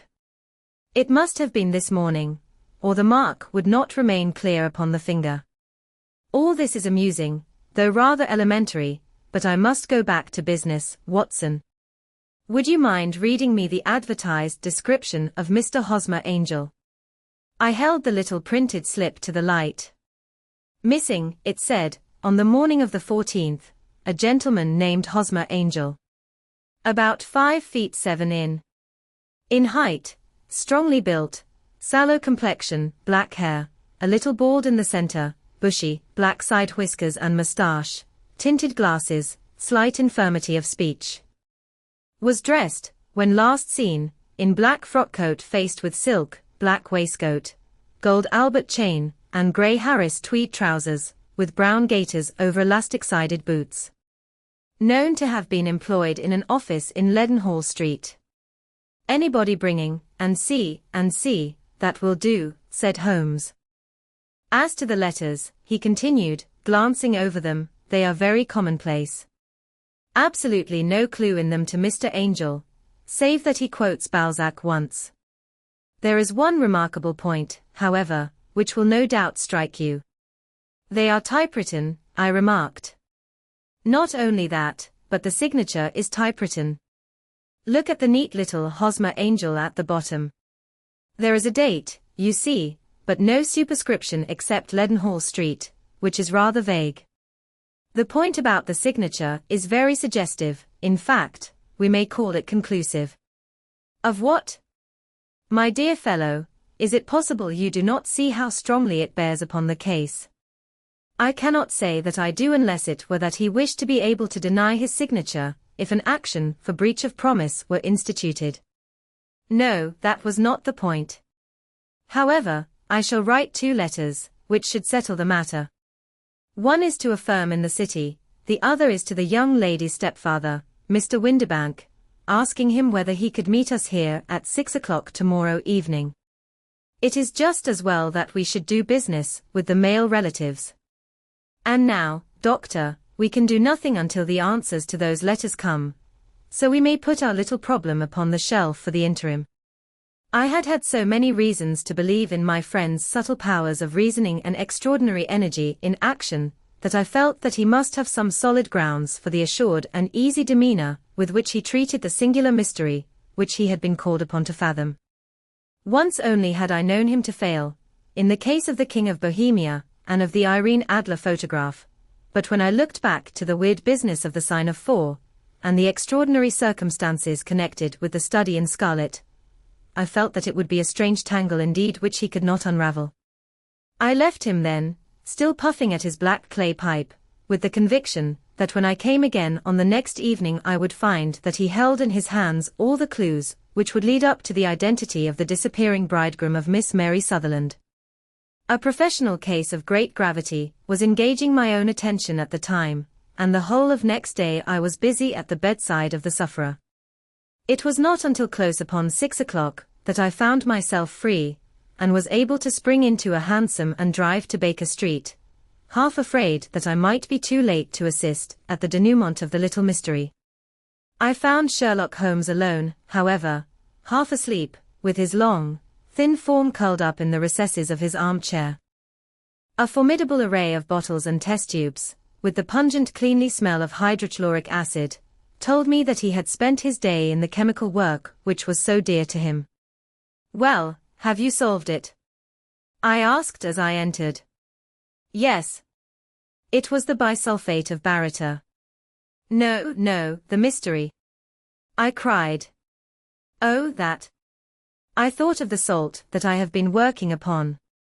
There was never any mystery in the matter, though, as I said yesterday, some of the details are of interest. The only drawback is that there is no law, I fear, that can touch the scoundrel. Who was he, then, and what was his object in deserting Miss Sutherland?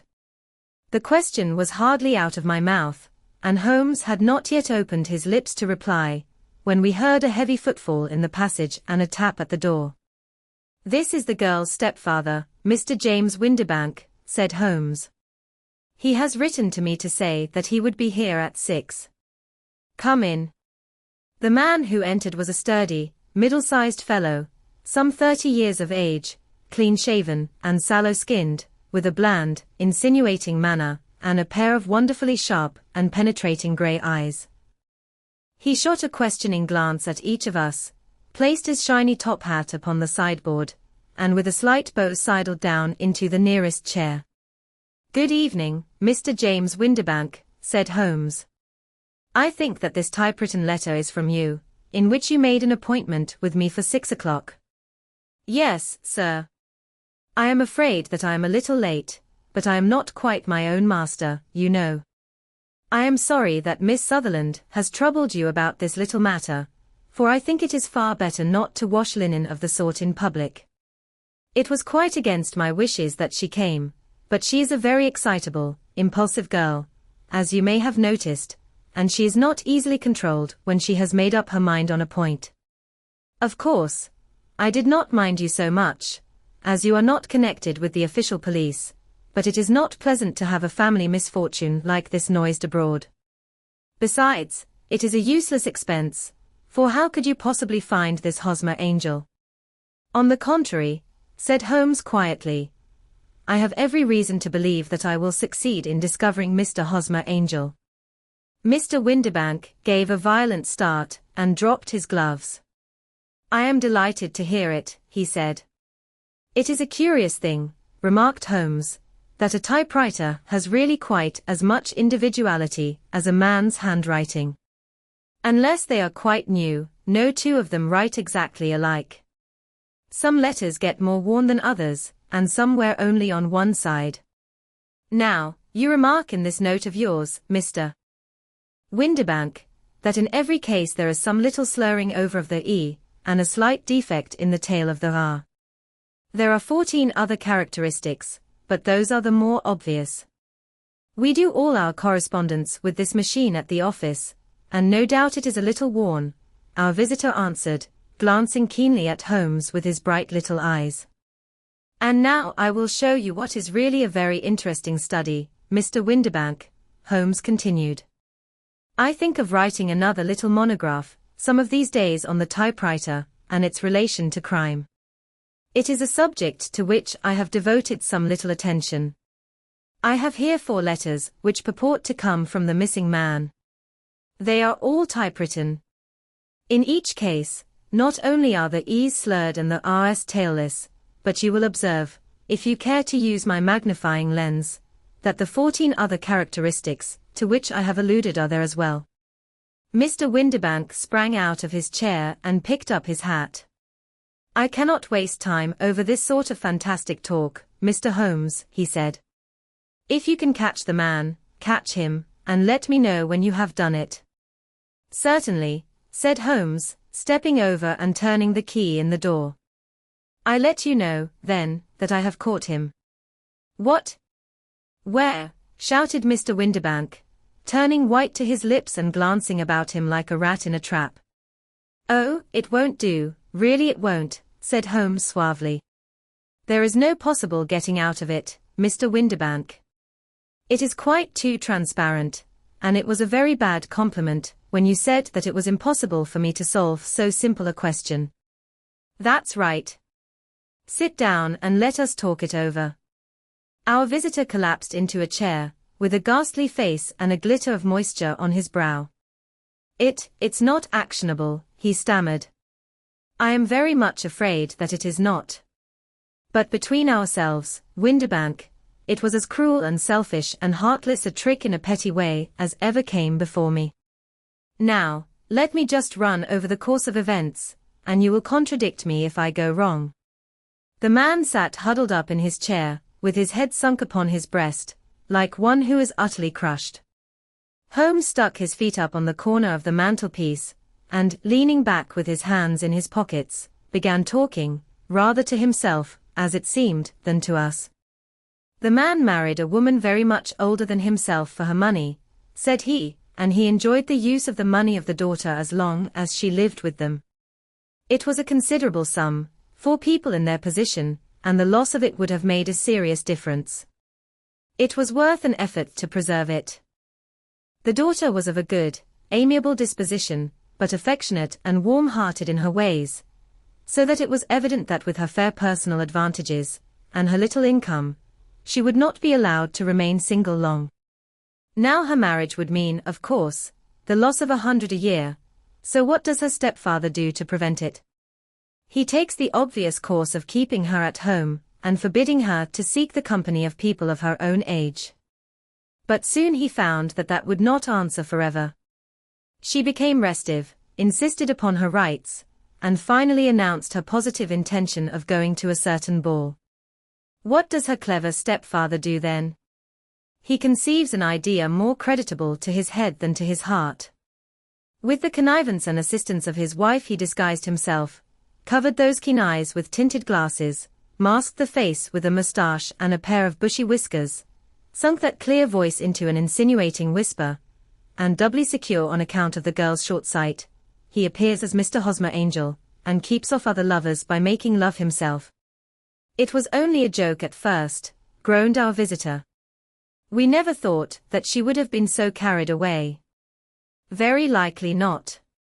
However that may be, the young lady was very decidedly carried away, and having quite made up her mind that her stepfather was in France, the suspicion of treachery never for an instant entered her mind. She was flattered by the gentleman's attentions, and the effect was increased by the loudly expressed admiration of her mother. Then Mr. Angel began to call, for it was obvious that the matter should be pushed as far as it would go if a real effect were to be produced.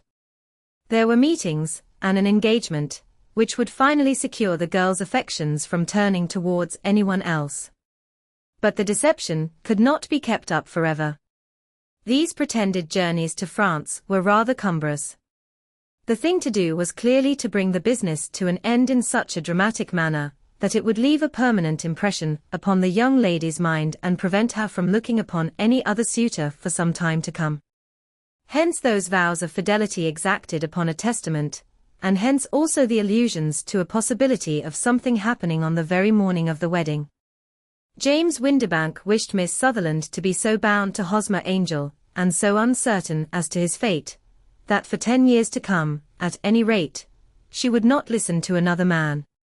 As far as the church door he brought her, and then, as he could go no farther, he conveniently vanished away, by the old trick of stepping in at one door of a four-wheeler, and out at the other.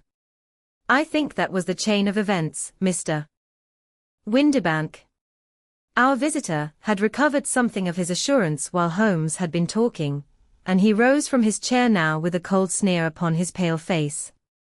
It may be so, or it may not, Mr. Holmes, said he, but if you are so very sharp you ought to be sharp enough to know that it is you who are breaking the law now, and not me.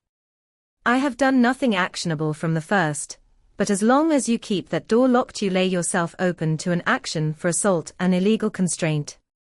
The law cannot, as you say, touch you, said Holmes, unlocking and throwing open the door, yet there never was a man who deserved punishment more. If the young lady has a brother or a friend, he ought to lay a whip across your shoulders. By Jove, he continued, flushing up at the sight of the bitter sneer upon the man's face, it is not part of my duties to my client, but here's a hunting crop handy, and I think I shall just treat myself to. He took 2 swift steps to the whip, but before he could grasp it there was a wild clatter of steps upon the stairs, the heavy hall door banged, and from the window we could see Mr. James Windibank running at the top of his speed down the road. There's a cold-blooded scoundrel, said Holmes, laughing, as he threw himself down into his chair once more. That fellow will rise from crime to crime until he does something very bad, and ends on a gallows. The case has, in some respects, been not entirely devoid of interest. I cannot now entirely see all the steps of your reasoning, I remarked.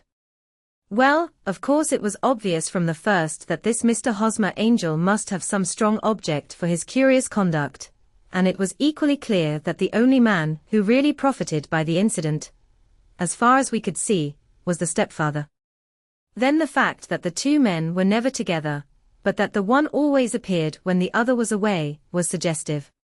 So were the tinted spectacles and the curious voice, which both hinted at a disguise, as did the bushy whiskers. My suspicions were all confirmed by his peculiar action in typewriting his signature, which, of course, inferred that his handwriting was so familiar to her that she would recognize even the smallest sample of it.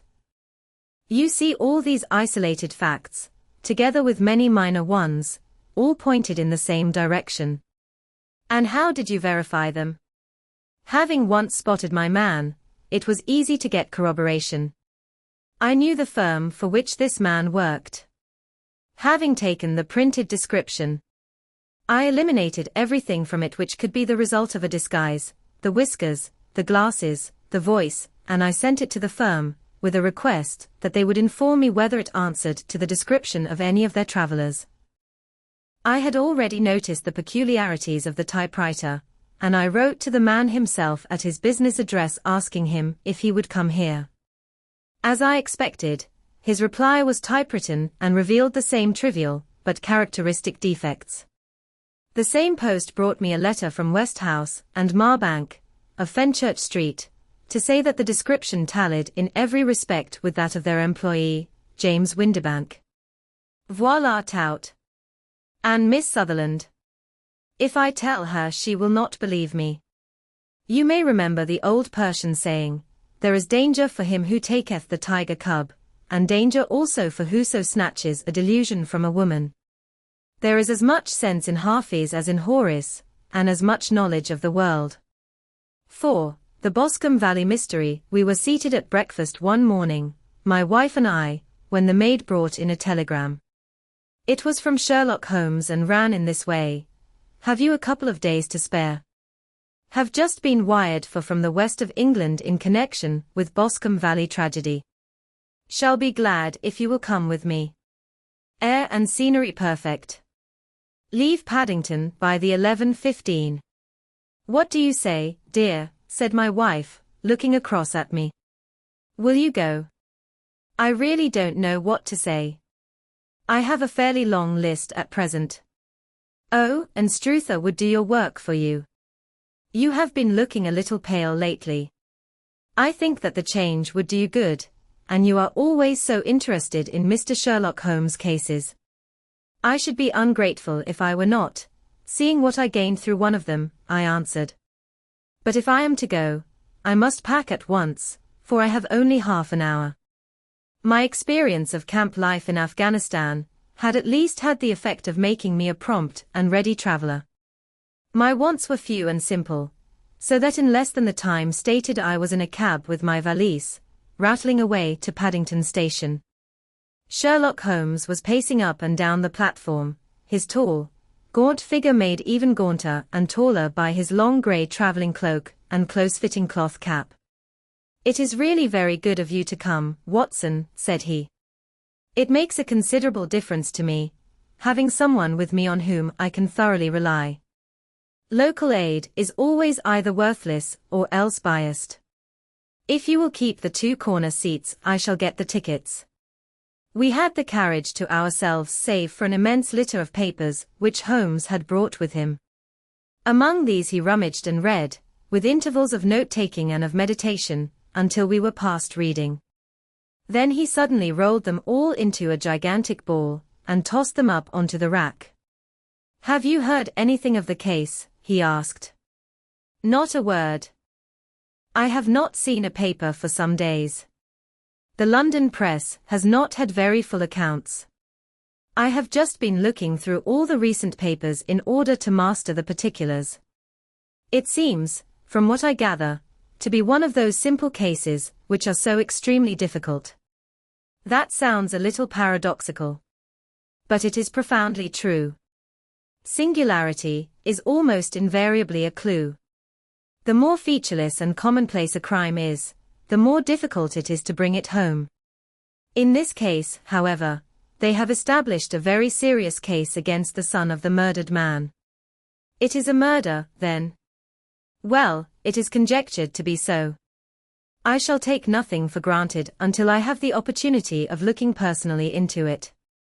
I will explain the state of things to you, as far as I have been able to understand it, in a very few words. Boscombe Valley is a country district not very far from Ross, in Herefordshire. The largest landed proprietor in that part is a Mr. John Turner, who made his money in Australia and returned some years ago to the old country. One of the farms which he held, that of Hatherley, was let to Mr. Charles McCarthy, who was also an ex-Australian. The men had known each other in the colonies, so that it was not unnatural that when they came to settle down, they should do so as near each other as possible. Turner was apparently the richer man, so McCarthy became his tenant, but still remained, it seems, upon terms of perfect equality, as they were frequently together. McCarthy had one son, a lad of 18, and Turner had an only daughter of the same age, but neither of them had wives living. They appear to have avoided the society of the neighbouring English families and to have led retired lives, though both the McCarthys were fond of sport, and were frequently seen at the race meetings of the neighborhood. McCarthy kept 2 servants, a man and a girl. Turner had a considerable household, some half-dozen at the least. That is as much as I have been able to gather about the families. Now for the facts. On June 3rd, that is, on Monday last, McCarthy left his house at Hatherley about 3 in the afternoon and walked down to the Boscombe pool, which is a small lake formed by the spreading out of the stream which runs down the Boscombe valley. He had been out with his serving man in the morning at Ross, and he had told the man that he must hurry, as he had an appointment of importance to keep at 3. From that appointment he never came back alive. From Hatherley farmhouse to the Boscombe pool is 1/4 of a mile, and 2 people saw him as he passed over this ground. One was an old woman, whose name is not mentioned, and the other was William Crowder, a gamekeeper in the employ of Mr. Turner. Both these witnesses depose that Mr. McCarthy was walking alone. The gamekeeper adds that within a few minutes of his seeing Mr. McCarthy pass, he had seen his son, Mr. James McCarthy, going the same way with a gun under his arm.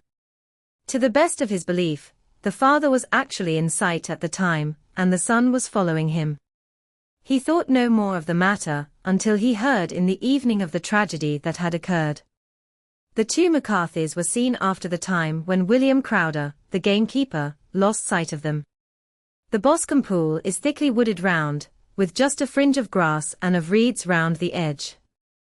A girl of 14, Patience Moran, who is the daughter of the lodge-keeper of the Boscombe Valley estate, was in one of the woods picking flowers. She states that while she was there she saw, at the border of the wood and close by the lake, Mr. McCarthy and his son, and that they appeared to be having a violent quarrel. She heard Mr. McCarthy the elder using very strong language to his son, and she saw the latter raise up his hand as if to strike his father. She was so frightened by their violence that she ran away, and told her mother when she reached home, that she had left the 2 McCarthys quarreling near Boscombe pool, and that she was afraid that they were going to fight. She had hardly said the words when young Mr. McCarthy came running up to the lodge to say that he had found his father dead in the wood, and to ask for the help of the lodge-keeper. He was much excited, without either his gun or his hat, and his right hand and sleeve were observed to be stained with fresh blood. On following him they found the dead body stretched out upon the grass beside the pool. The head had been beaten in by repeated blows of some heavy and blunt weapon. The injuries were such as might very well have been inflicted by the butt end of his son's gun, which was found lying on the grass within a few paces of the body. Under these circumstances the young man was instantly arrested, and a verdict of wilful murder, having been returned at the inquest on Tuesday, he was on Wednesday brought before the magistrates at Ross, who have referred the case to the next assizes. Those are the main facts of the case, as they came out before the coroner and the police court. I could hardly imagine a more damning case, I remarked. If ever circumstantial evidence pointed to a criminal it does so here. Circumstantial evidence is a very tricky thing, answered Holmes thoughtfully. It may seem to point very straight to one thing, but if you shift your own point of view a little, you may find it pointing in an equally uncompromising manner to something entirely different. It must be confessed, however, that the case looks exceedingly grave against the young man, and it is very possible that he is indeed the culprit. There are several people in the neighborhood, however, and among them Miss Turner, the daughter of the neighboring landowner, who believe in his innocence, and who have retained Lestrade, whom you may recollect in connection with the study in Scarlet, to work out the case in his interest. Lestrade, being rather puzzled, has referred the case to me, and hence it is that 2 middle-aged gentlemen are flying westward at 50 miles an hour instead of quietly digesting their breakfasts at home. I am afraid, said I, that the facts are so obvious that you will find little credit to be gained out of this case.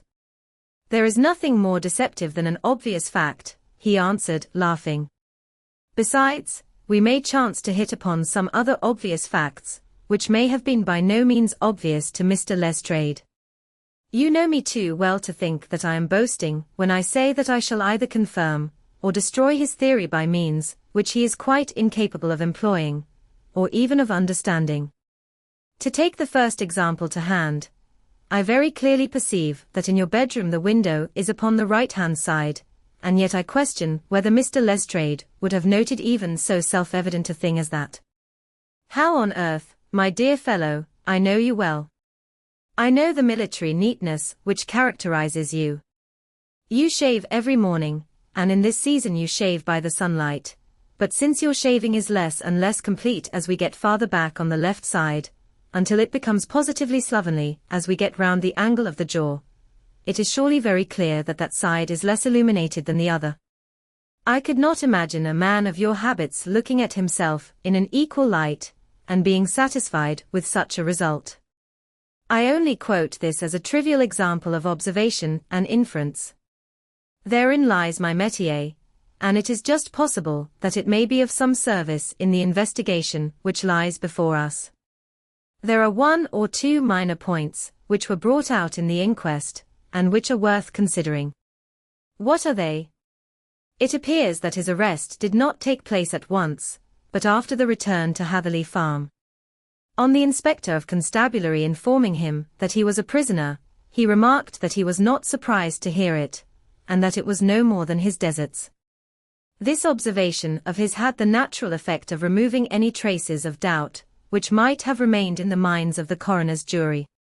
It was a confession, I ejaculated. No, for it was followed by a protestation of innocence. Coming on the top of such a damning series of events, it was at least a most suspicious remark. On the contrary, said Holmes, it is the brightest rift which I can at present see in the clouds. However innocent he might be, he could not be such an absolute imbecile as not to see that the circumstances were very black against him. Had he appeared surprised at his own arrest, or feigned indignation at it, I should have looked upon it as highly suspicious, because such surprise or anger would not be natural under the circumstances, and yet might appear to be the best policy to a scheming man. His frank acceptance of the situation marks him as either an innocent man, or else as a man of considerable self-restraint and firmness. As to his remark about his deserts, it was also not unnatural if you consider that he stood beside the dead body of his father, and that there is no doubt that he had that very day so far forgotten his filial duty as to bandy words with him, and even, according to the little girl whose evidence is so important, to raise his hand as if to strike him. The self-reproach and contrition which are displayed in his remark appear to me to be the signs of a healthy mind rather than of a guilty one. I shook my head. Many men have been hanged on far slighter evidence, I remarked. So they have. And many men have been wrongfully hanged. What is the young man's own account of the matter?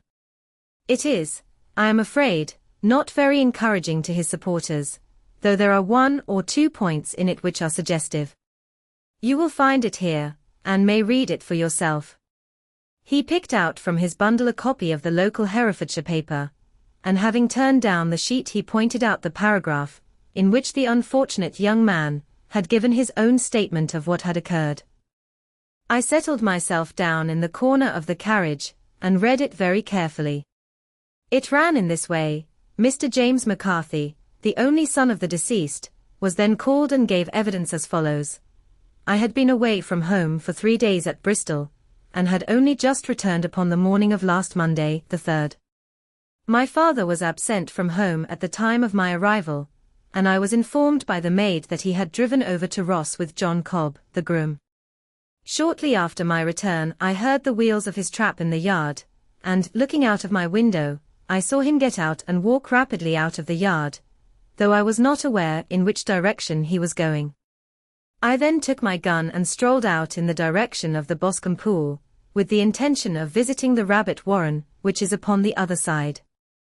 On my way I saw William Crowder, the gamekeeper, as he had stated in his evidence, but he is mistaken in thinking that I was following my father.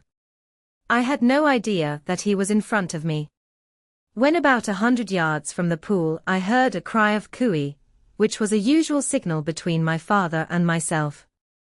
I then hurried forward, and found him standing by the pool. He appeared to be much surprised at seeing me and asked me rather roughly what I was doing there. A conversation ensued which led to high words and almost to blows, for my father was a man of a very violent temper.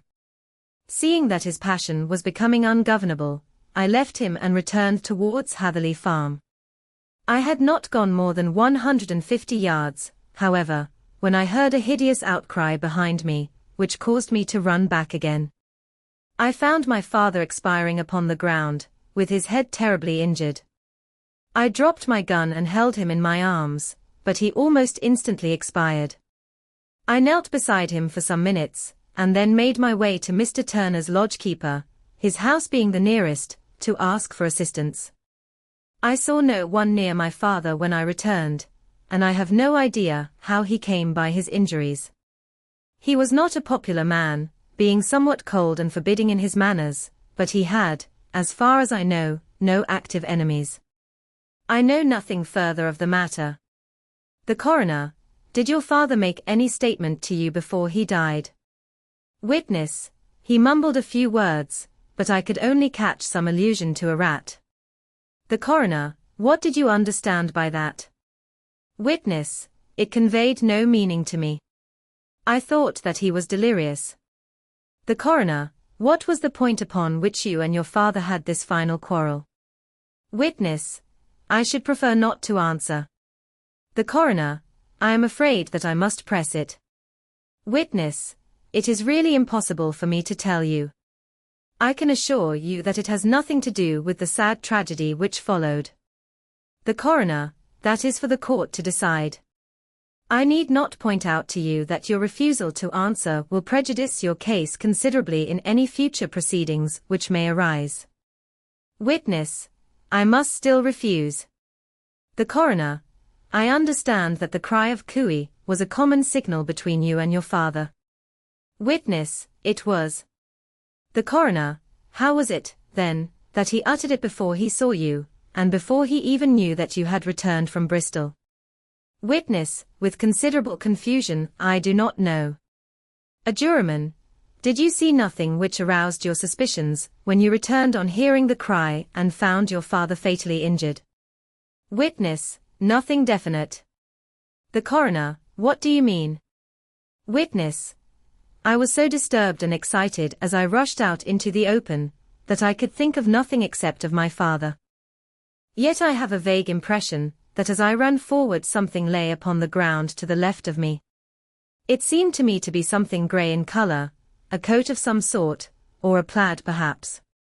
When I rose from my father I looked round for it, but it was gone. Do you mean that it disappeared before you went for help? Yes, it was gone. You cannot say what it was? No, I had a feeling something was there. How far from the body? A dozen yards or so. And how far from the edge of the wood? About the same.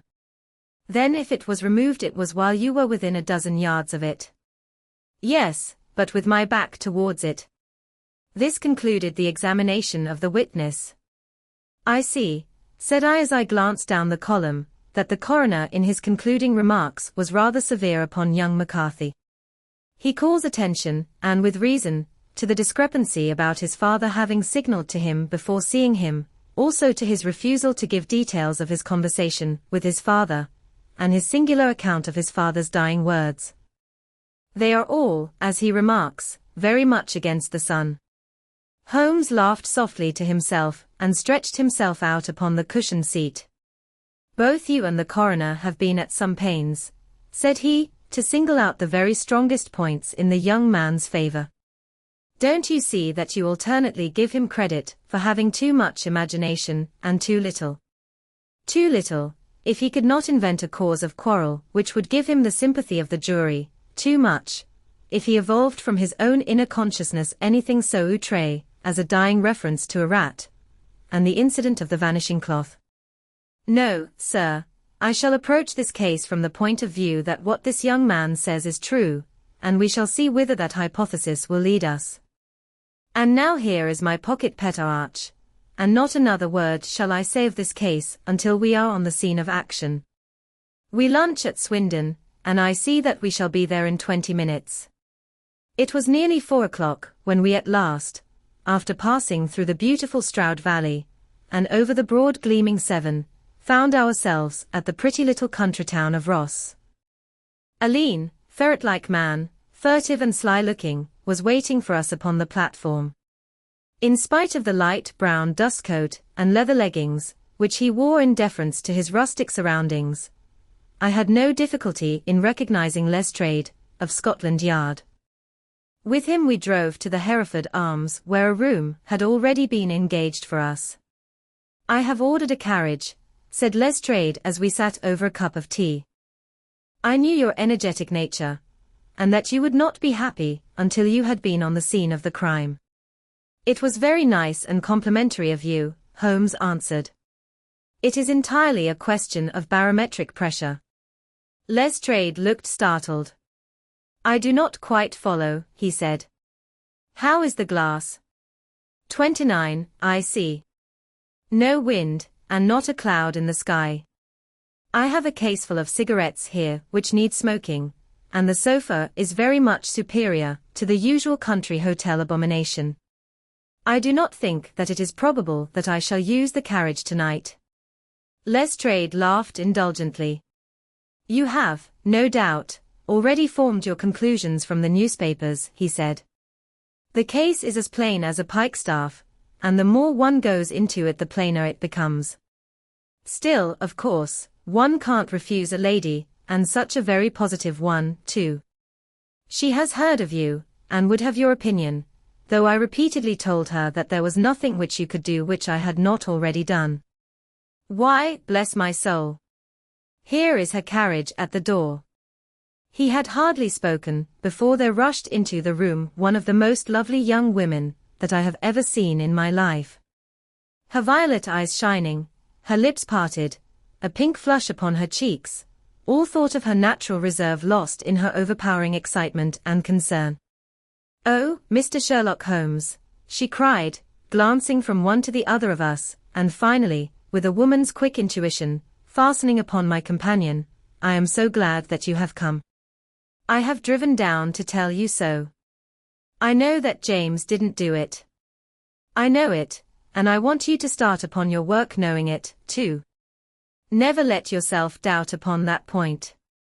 We have known each other since we were little children, and I know his faults as no one else does, but he is too tender-hearted to hurt a fly.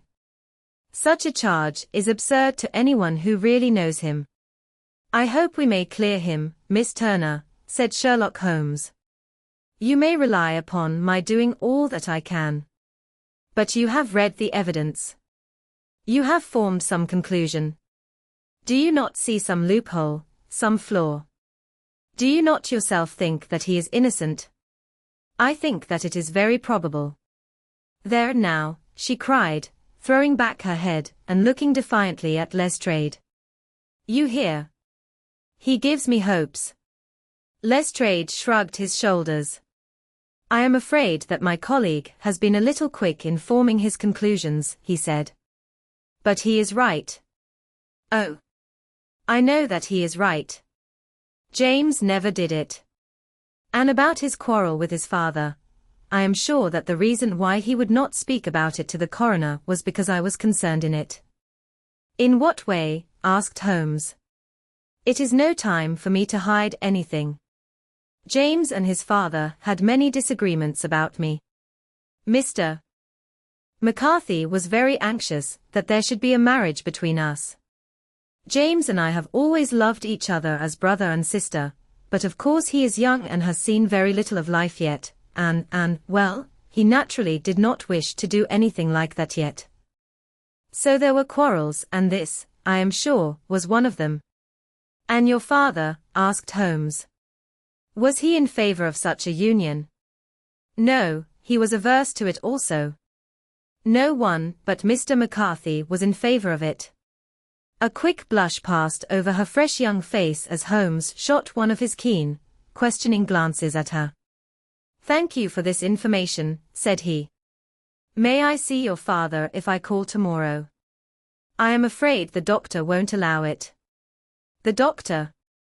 "Yes, Have you not heard? Poor father has never been strong for years back, but this has broken him down completely. He has taken to his bed, and Dr. Willows says that he is a wreck and that his nervous system is shattered. Mr. McCarthy was the only man alive who had known Dad in the old days in Victoria. Ha! In Victoria. That is important. Yes, at the mines. Quite so, at the gold mines, where, as I understand, Mr. Turner made his money. Yes, certainly. Thank you, Miss Turner. You have been of material assistance to me. You will tell me if you have any news tomorrow. No doubt you will go to the prison to see James. Oh, if you do, Mr. Holmes, do tell him that I know him to be innocent. I will, Miss Turner. I must go home now, for Dad is very ill, and he misses me so if I leave him. Goodbye, and God help you in your undertaking. She hurried from the room as impulsively as she had entered, and we heard the wheels of her carriage rattle off down the street. I am ashamed of you, Holmes, said Lestrade with dignity after a few minutes' silence. Why should you raise up hopes which you are bound to disappoint? I am not over-tender of heart, but I call it cruel. I think that I see my way to clearing James McCarthy, said Holmes. Have you an order to see him in prison? Yes, but only for you and me. Then I shall reconsider my resolution about going out. We have still time to take a train to Hereford and see him tonight. Ample. Then let us do so. Watson, I fear that you will find it very slow, but I shall only be away a couple of hours. I walked down to the station with them, and then wandered through the streets of the little town, finally returning to the hotel, where I lay upon the sofa and tried to interest myself in a yellow-backed novel. The puny plot of the story was so thin, however, when compared to the deep mystery through which we were groping, and I found my attention wander so continually from the action to the fact, that I at last flung it across the room and gave myself up entirely to a consideration of the events of the day. Supposing that this unhappy young man's story were absolutely true, then what hellish thing, what absolutely unforeseen and extraordinary calamity, could have occurred between the time when he parted from his father, and the moment when, drawn back by his screams, he rushed into the glade? It was something terrible and deadly. What could it be? Might not the nature of the injuries reveal something to my medical instincts? I rang the bell and called for the weekly county paper, which contained a verbatim account of the inquest. In the surgeon's deposition, it was stated that the posterior third of the left parietal bone, and the left half of the occipital bone, had been shattered by a heavy blow from a blunt weapon. I marked the spot upon my own head. Clearly such a blow must have been struck from behind. That was to some extent in favor of the accused, as when seen quarreling he was face to face with his father. Still, it did not go for very much, for the older man might have turned his back before the blow fell. Still, it might be worth while to call Holmes' attention to it. Then there was the peculiar dying reference to a rat. What could that mean? It could not be delirium. A man dying from a sudden blow does not commonly become delirious. No, it was more likely to be an attempt to explain how he met his fate. But what could it indicate? I cudgelled my brains to find some possible explanation. And then the incident of the grey cloth seen by young McCarthy. If that were true, the murderer must have dropped some part of his dress, presumably his overcoat, in his flight, and must have had the hardihood to return and to carry it away, at the instant when the son was kneeling with his back turned not a dozen paces off. What a tissue of mysteries and improbabilities the whole thing was. I did not wonder at Lestrade's opinion, and yet I had so much faith in Sherlock Holmes' insight, that I could not lose hope as long as every fresh fact seemed to strengthen his conviction of young McCarthy's innocence. It was late before Sherlock Holmes returned. He came back alone, for Lestrade was staying in lodgings in the town. The glass still keeps very high, he remarked as he sat down. It is of importance that it should not rain, before we are able to go over the ground. On the other hand, a man should be at his very best and keenest for such nice work as that, and I did not wish to do it when fagged by a long journey. I have seen young McCarthy. And what did you learn from him? Nothing. Could he throw no light? None at all. I was inclined to think at one time that he knew who had done it and was screening him or her, but I am convinced now that he is as puzzled as everyone else. He is not a very quick-witted youth, though comely to look at, and, I should think, sound at heart. I cannot admire his taste, I remarked, if it is indeed a fact that he was averse to a marriage with so charming a young lady as this Miss Turner. Ah, thereby hangs a rather painful tale. This fellow is madly, insanely, in love with her, but some 2 years ago, when he was only a lad, and before he really knew her, for she had been away 5 years at a boarding school, what does the idiot do, but get into the clutches of a barmaid in Bristol and marry her at a registry office? No one knows a word of the matter, but you can imagine how maddening it must be to him to be upbraided for not doing what he would give his very eyes to do, but what he knows to be absolutely impossible. It was sheer frenzy of this sort which made him throw his hands up into the air when his father, at their last interview, was goading him on to propose to Miss Turner. On the other hand, he had no means of supporting himself, and his father, who was by all accounts a very hard man, would have thrown him over utterly had he known the truth. It was with his barmaid wife that he had spent the last 3 days in Bristol, and his father did not know where he was. Mark that point. It is of importance. Good has come out of evil, however, for the barmaid, finding from the papers that he is in serious trouble and likely to be hanged, has thrown him over utterly and has written to him to say that she has a husband already in the Bermuda dockyard, so that there is really no tie between them. I think that that bit of news has consoled young McCarthy for all that he has suffered. But if he is innocent, who has done it? Ah? Who? I would call your attention very particularly to 2 points. One is that the murdered man had an appointment with someone at the pool, and that the someone could not have been his son, for his son was away, and he did not know when he would return. The second is that the murdered man was heard to cry cooey, before he knew that his son had returned. Those are the crucial points upon which the case depends. And now let us talk about George Meredith, if you please, and we shall leave all minor matters until tomorrow. There was no rain, as Holmes had foretold, and the morning broke bright and cloudless. At 9 o'clock Lestrade called for us with the carriage, and we set off for Hatherley Farm and the Boscombe pool. There is serious news this morning, Lestrade observed. It is said that Mr. Turner, of the Hall, is so ill that his life is despaired of. An elderly man, I presume, said Holmes. About 60, but his constitution has been shattered by his life abroad, and he has been in failing health for some time. This business has had a very bad effect upon him. He was an old friend of McCarthy's, and, I may add, a great benefactor to him, for I have learned that he gave him Hatherley Farm rent-free. Indeed. That is interesting, said Holmes. Oh, yes.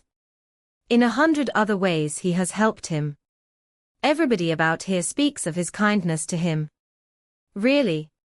Does it not strike you as a little singular that this McCarthy, who appears to have had little of his own, and to have been under such obligations to Turner, should still talk of marrying his son to Turner's daughter, who is, presumably, heiress to the estate, and that in such a very cocksure manner, as if it were merely a case of a proposal and all else would follow?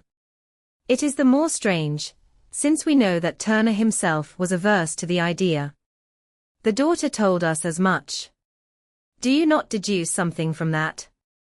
We have got to the deductions and the inferences, said Lestrade, winking at me.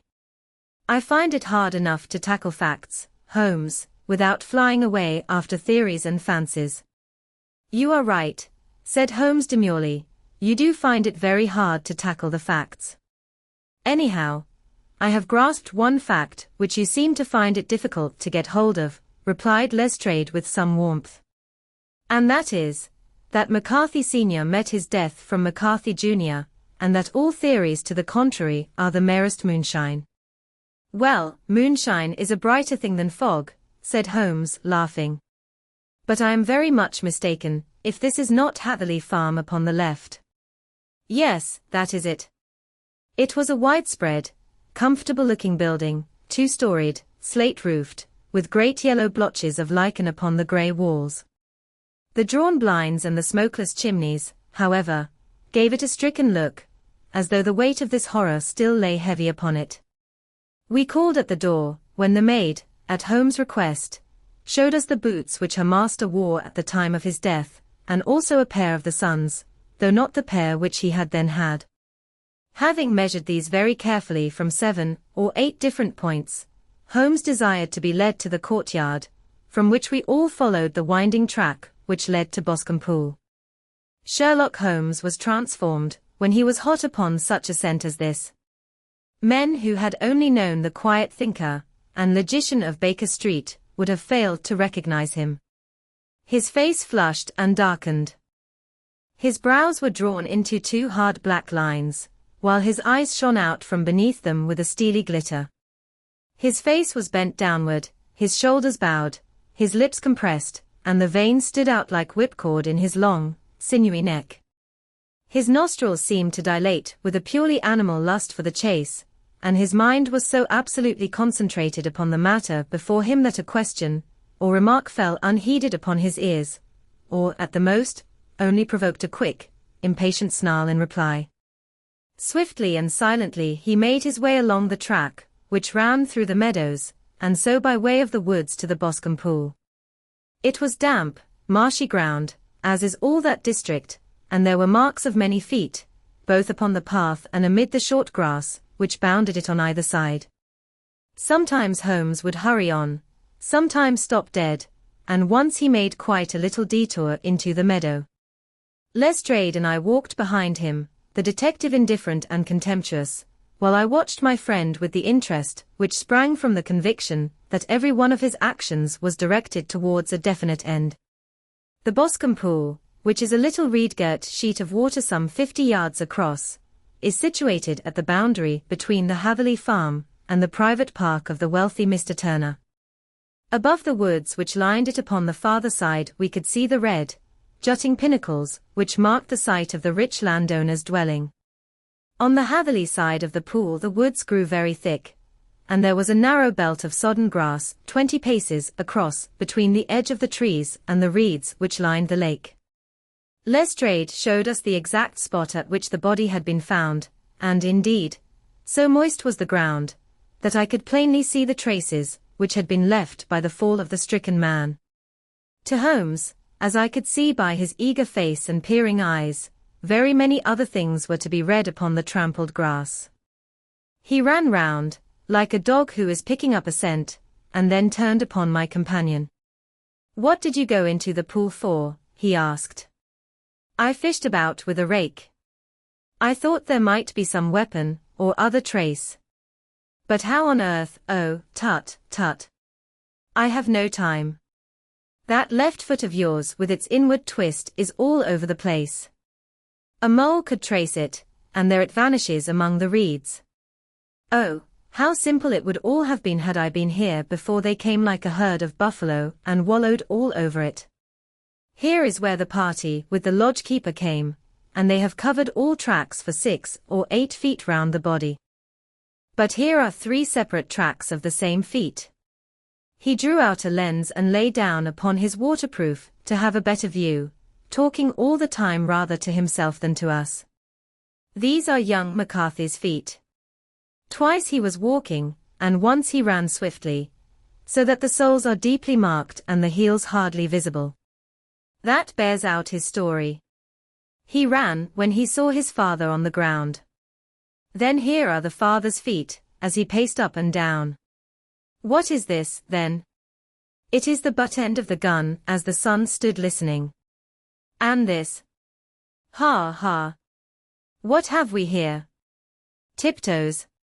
Tiptoes. Square, too, quite unusual boots.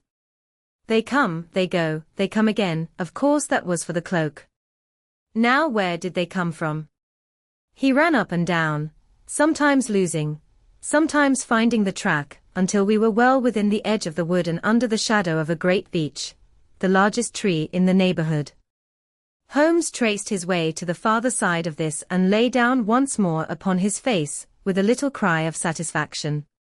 For a long time he remained there, turning over the leaves and dried sticks, gathering up what seemed to me to be dust into an envelope and examining with his lens not only the ground, but even the bark of the tree as far as he could reach. A jagged stone was lying among the moss, and this also he carefully examined and retained. Then he followed a pathway through the wood until he came to the high road, where all traces were lost.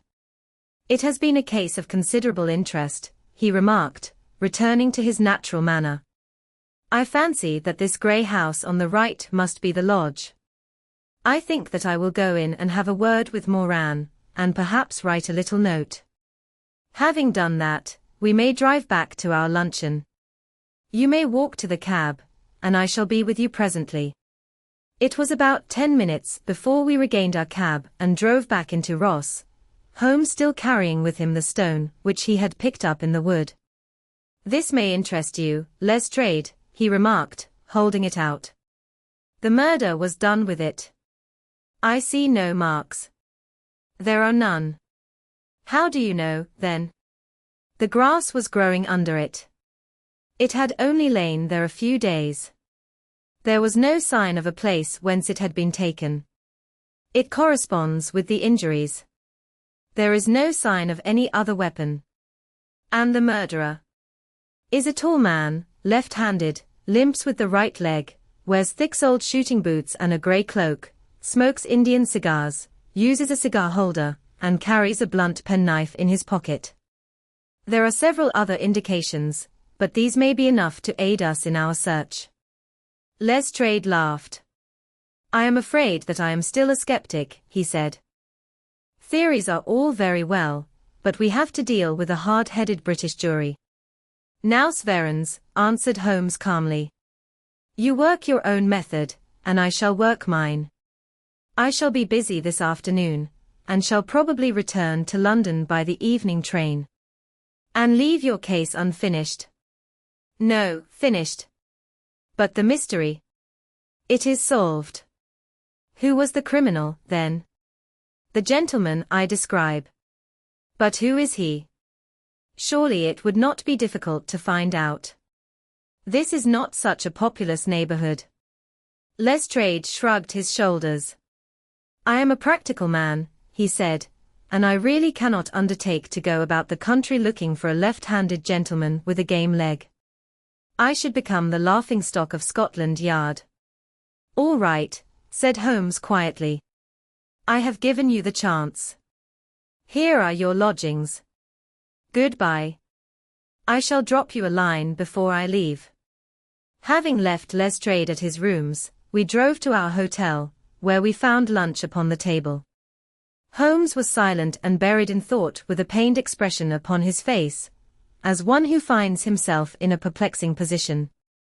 "Look here, Watson," he said when the cloth was cleared, "just sit down in this chair, and let me preach to you for a little. I don't know quite what to do, and I should value your advice. Light a cigar and let me expound." "Pray do so." "Well, now, in considering this case there are 2 points about young McCarthy's narrative which struck us both instantly, although they impressed me in his favor and you against him. One was the fact that his father should, according to his account, cry cooey before seeing him. The other was his singular dying reference to a rat. He mumbled several words, you understand, but that was all that caught the son's ear. Now from this double point our research must commence, and we will begin it by presuming that what the lad says is absolutely true. What of this cooey, then? Well, obviously it could not have been meant for the son. The son, as far as he knew, was in Bristol. It was mere chance that he was within earshot. The cooey was meant to attract the attention of whoever it was that he had the appointment with. But cooey is a distinctly Australian cry, and one which is used between Australians. There is a strong presumption that the person whom McCarthy expected to meet him at Boscombe Pool was someone who had been in Australia. What of the rat, then? Sherlock Holmes took a folded paper from his pocket and flattened it out on the table. This is a map of the colony of Victoria, he said. I wired to Bristol for it last night. He put his hand over part of the map. What do you read? ARAT, I read. And now? He raised his hand. Ballarat. Quite so. That was the word the man uttered, and of which his son only caught the last two syllables. He was trying to utter the name of his murderer. So-and-so of Ballarat. It is wonderful, I exclaimed. It is obvious. And now, you see, I had narrowed the field down considerably. The possession of a grey garment was a third point which, granting the son's statement to be correct, was a certainty.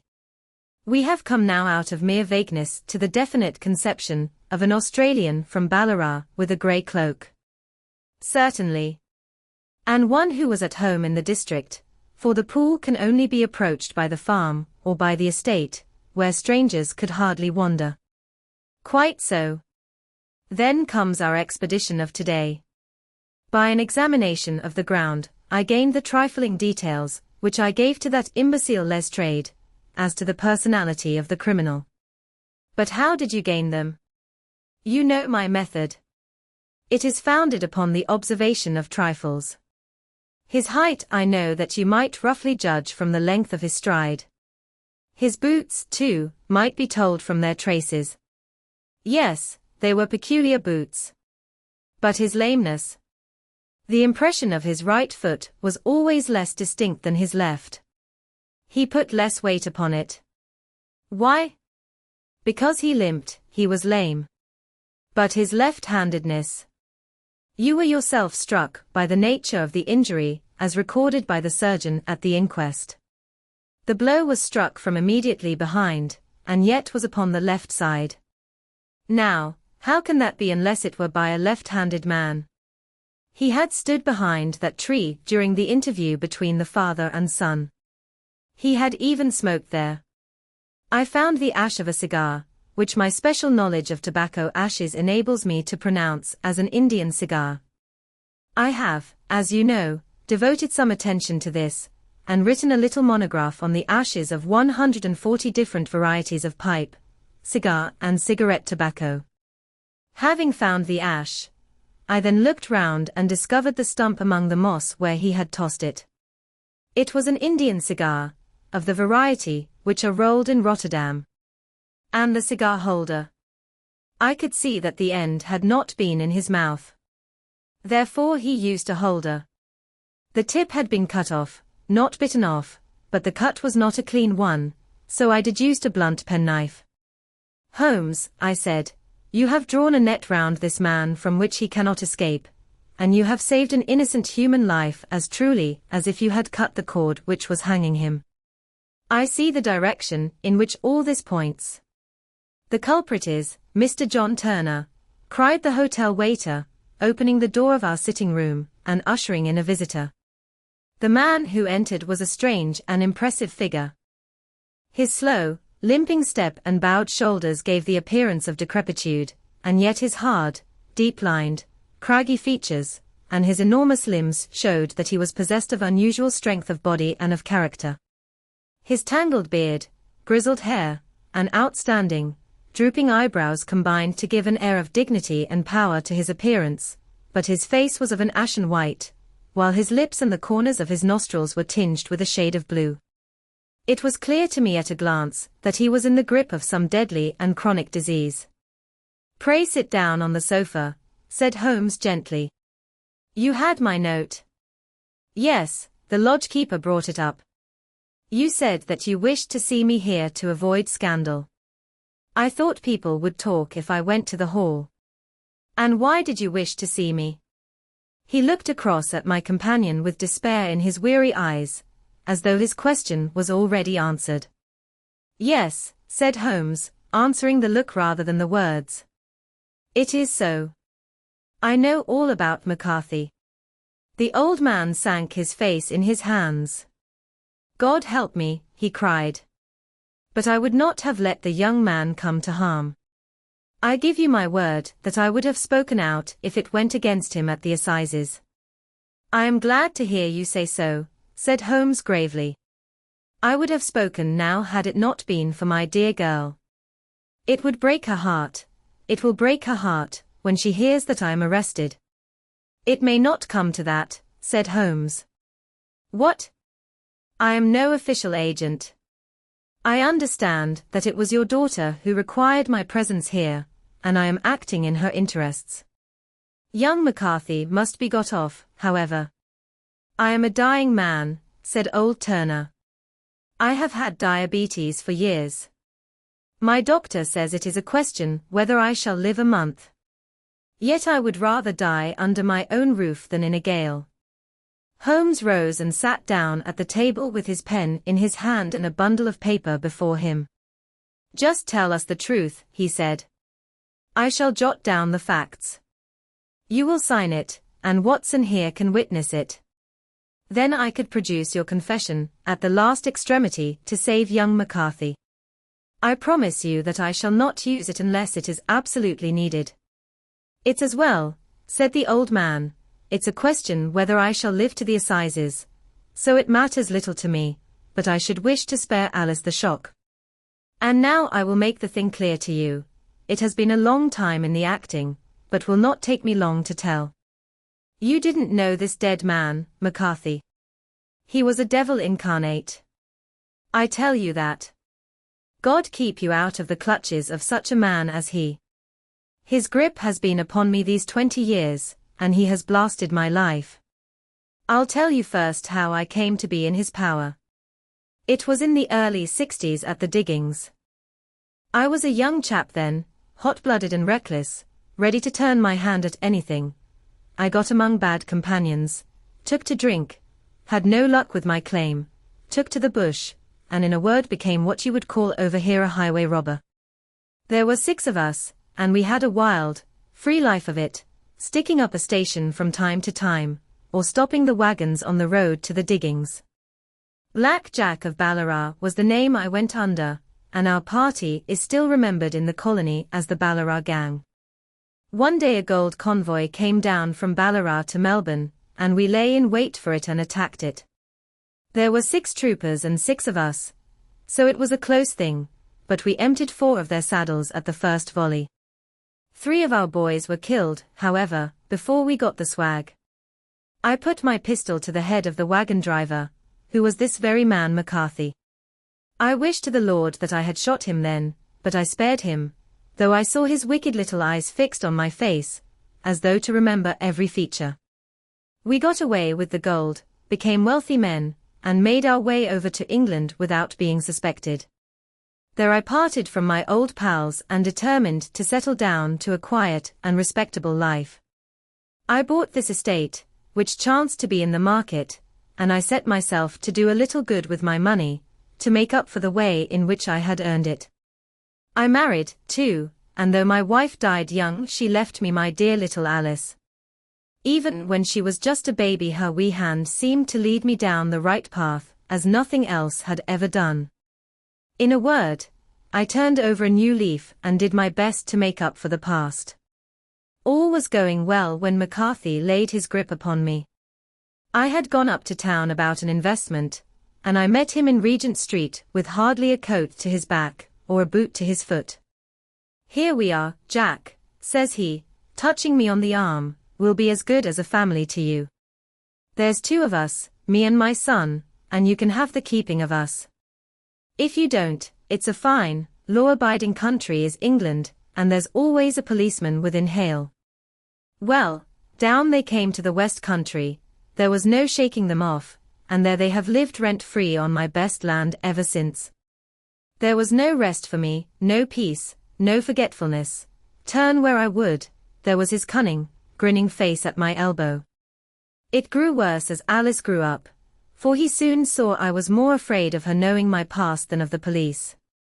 Whatever he wanted he must have, and whatever it was I gave him without question: land, money, houses, until at last he asked a thing which I could not give. He asked for Alice.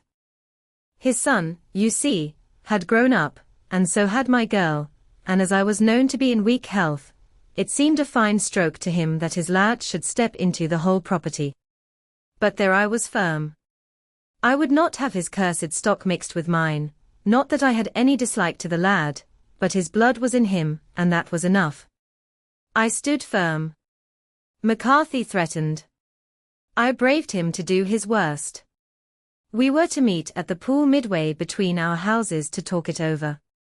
When I went down there I found him talking with his son, so I smoked a cigar and waited behind a tree until he should be alone.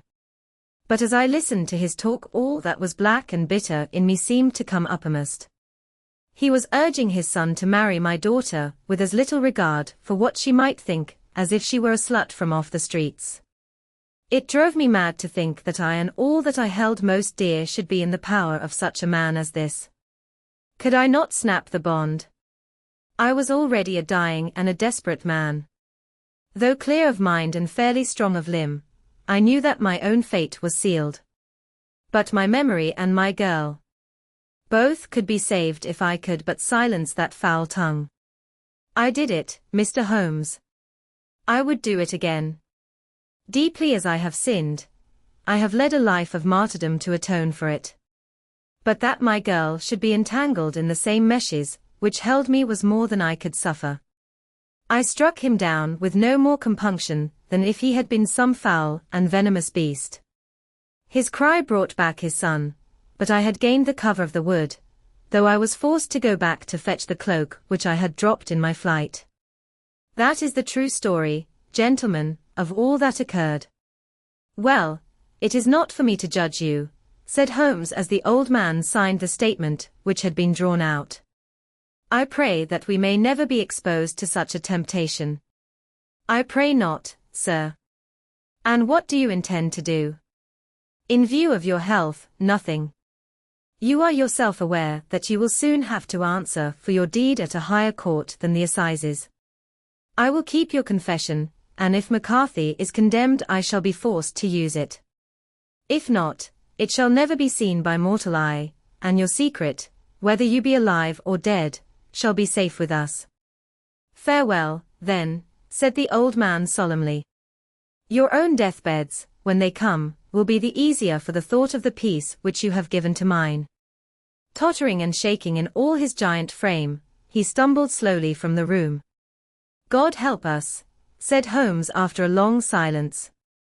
Why does fate play such tricks with poor, helpless worms? I never hear of such a case as this that I do not think of Baxter's words and say, there, but for the grace of God, goes Sherlock Holmes. James McCarthy was acquitted at the assizes on the strength of a number of objections, which had been drawn out by Holmes and submitted to the defending counsel. Old Turner lived for 7 months after our interview, but he is now dead, and there is every prospect that the son and daughter may come to live happily together in ignorance of the black cloud which rests upon their past. The 5 orange pips, when I glance over my notes and records of the Sherlock Holmes cases between the years 82 and 90, I am faced by so many which present strange and interesting features, that it is no easy matter to know which to choose and which to leave.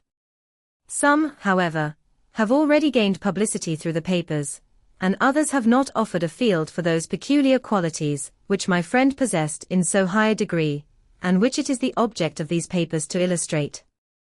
Some, too, have baffled his analytical skill, and would be, as narratives, beginnings without an ending, while others have been but partially cleared up, and have their explanations founded rather upon conjecture and surmise than on that absolute logical proof which was so dear to him. There is, however, one of these last which was so remarkable in its details, and so startling in its results, that I am tempted to give some account of it in spite of the fact that there are points in connection with it which never have been, and probably never will be, entirely cleared up. The year 87 furnished us with a long series of cases of greater or less interest, of which I retain the records. Among my headings under this 12 months I find an account of the adventure of the Paradol Chamber, of the Amateur Mendicant Society, who held a luxurious club in the lower vault of a furniture warehouse, of the facts connected with the loss of the British bark Sophie Anderson, of the singular adventures of the Grice Pattersons in the island of Uffa, and finally of the Camberwell poisoning case. In the latter, as may be remembered, Sherlock Holmes was able, by winding up the dead man's watch, to prove that it had been wound up 2 hours before, and that therefore the deceased had gone to bed within that time, a deduction which was of the greatest importance in clearing up the case. All these I may sketch out at some future date, but none of them present such singular features as the strange train of circumstances which I have now taken up my pen to describe. It was in the latter days of September, and the equinoctial gales had set in with exceptional violence. All day the wind had screamed and the rain had beaten against the windows, so that even here in the heart of great, handmade London we were forced to raise our minds for the instant from the routine of life, and to recognize the presence of those great elemental forces which shriek at mankind through the bars of his civilization, like untamed beasts in a cage. As evening drew in, the storm grew higher and louder, and the wind cried and sobbed like a child in the chimney. Sherlock Holmes sat moodily at one side of the fireplace cross-indexing his records of crime, while I at the other was deep in one of Clark Russell's fine sea stories until the howl of the gale from without seemed to blend with the text, and the splash of the rain to lengthen out into the long swash of the sea waves. My wife was on a visit to her mother's, and for a few days I was a dweller once more in my old quarters at Baker Street. "Why," said I, glancing up at my companion, "that was surely the bell. Who could come tonight?" "Some friend of yours, perhaps." "Except yourself I have none," he answered. "I do not encourage visitors." "A client, then?" "If so, it is a serious case. Nothing less would bring a man out on such a day, and at such an hour. But I take it that it is more likely to be some crony of the landlady's." Sherlock Holmes was wrong in his conjecture, however, for there came a step in the passage and a tapping at the door. He stretched out his long arm to turn the lamp away from himself, and towards the vacant chair upon which a newcomer must sit. "Come in," said he. The man who entered was young, some 22 at the outside, well-groomed and trimly clad, with something of refinement and delicacy in his bearing. The streaming umbrella which he held in his hand, and his long shining waterproof told of the fierce weather through which he had come. He looked about him anxiously in the glare of the lamp, and I could see that his face was pale and his eyes heavy, like those of a man who is weighed down with some great anxiety. "I owe you an apology," he said, raising his golden pince-nez to his eyes. "I trust that I am not intruding. I fear that I have brought some traces of the storm and rain into your snug chamber." "Give me your coat and umbrella," said Holmes. "They may rest here on the hook, and will be dry presently. You have come up from the southwest, I see." "Yes, from Horsham. That clay and chalk mixture, which I see upon your toe caps, is quite distinctive." "I have come for advice." "That is easily got." "And help." "That is not always so easy." "I have heard of you, Mr. Holmes. I heard from Major Prendergast how you saved him in the Tankerville Club scandal." "Ah, of course. He was wrongfully accused of cheating at cards. He said that you could solve anything. He said too much. That you are never beaten." "I have been beaten 4 times, 3 times by men, and once by a woman. But what is that compared with the number of your successes? It is true that I have been generally successful. Then you may be so with me. I beg that you will draw your chair up to the fire and favor me with some details as to your case. It is no ordinary one. None of those which come to me are. I am the last court of appeal. And yet I question, sir, whether, in all your experience, you have ever listened to a more mysterious and inexplicable chain of events than those which have happened in my own family." "You fill me with interest," said Holmes. "Pray give us the essential facts from the commencement, and I can afterwards question you as to those details which seem to me to be most important." The young man pulled his chair up and pushed his wet feet out towards the blaze. "My name," said he, "is John Openshaw, but my own affairs have, as far as I can understand, little to do with this awful business. It is a hereditary matter, so in order to give you an idea of the facts, I must go back to the commencement of the affair. You must know that my grandfather had 2 sons, my uncle Elias and my father Joseph. My father had a small factory at Coventry, which he enlarged at the time of the invention of bicycling. He was a patentee of the Openshaw unbreakable tire, and his business met with such success that he was able to sell it and to retire upon a handsome competence. My uncle Elias emigrated to America when he was a young man and became a planter in Florida, where he was reported to have done very well. At the time of the war he fought in Jackson's army, and afterwards under Hood, where he rose to be a colonel. When Lee laid down his arms, my uncle returned to his plantation, where he remained for 3 or 4 years. About 1869 or 1870 he came back to Europe and took a small estate in Sussex, near Horsham. He had made a very considerable fortune in the States, and his reason for leaving them was his aversion to the Negroes, and his dislike of the Republican policy in extending the franchise to them. He was a singular man, fierce and quick-tempered, very foul-mouthed when he was angry, and of a most retiring disposition. During all the years that he lived at Horsham, I doubt if ever he set foot in the town.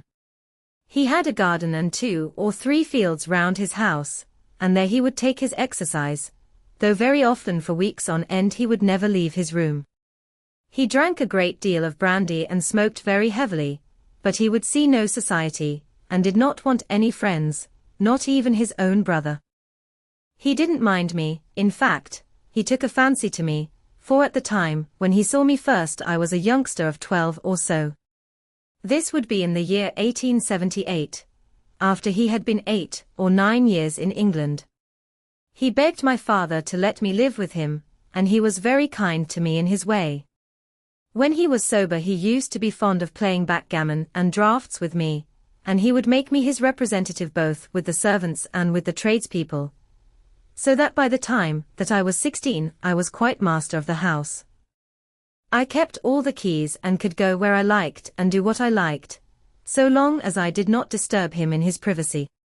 There was one singular exception, however, for he had a single room, a lumber room up among the attics, which was invariably locked, and which he would never permit either me or anyone else to enter.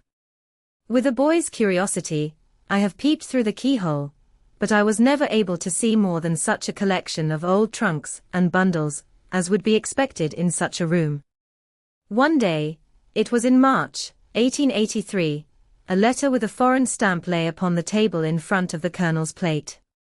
It was not a common thing for him to receive letters, for his bills were all paid in ready money, and he had no friends of any sort. From India, said he as he took it up, Pondicherry postmark. What can this be?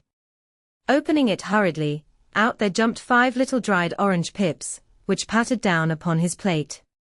I began to laugh at this, but the laugh was struck from my lips at the sight of his face. His lip had fallen, his eyes were protruding, his skin the color of putty, and he glared at the envelope which he still held in his trembling hand. K, he shrieked, and then, my God, my sins have overtaken me. What is it, uncle? I cried. Death, said he, and rising from the table he retired to his room, leaving me palpitating with horror. I took up the envelope and saw scrawled in red ink upon the inner flap, just above the gum, the letter K 3 times repeated.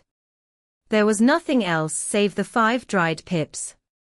What could be the reason of his overpowering terror? I left the breakfast table, and as I ascended the stair I met him coming down with an old rusty key, which must have belonged to the attic, in one hand and a small brass box, like a cash box, in the other. They may do what they like, but I'll checkmate them still, said he with an oath. Tell Mary that I shall want a fire in my room today, and send down to Fordham, the Horsham lawyer. I did as he ordered, and when the lawyer arrived I was asked to step up to the room. The fire was burning brightly, and in the grate there was a mass of black, fluffy ashes, as of burned paper, while the brass box stood open and empty beside it. As I glanced at the box I noticed, with a start, that upon the lid was printed the treble K, which I had read in the morning upon the envelope. "I wish you, John," said my uncle, "to witness my will. I leave my estate, with all its advantages and all its disadvantages, to my brother, your father, whence it will, no doubt, descend to you.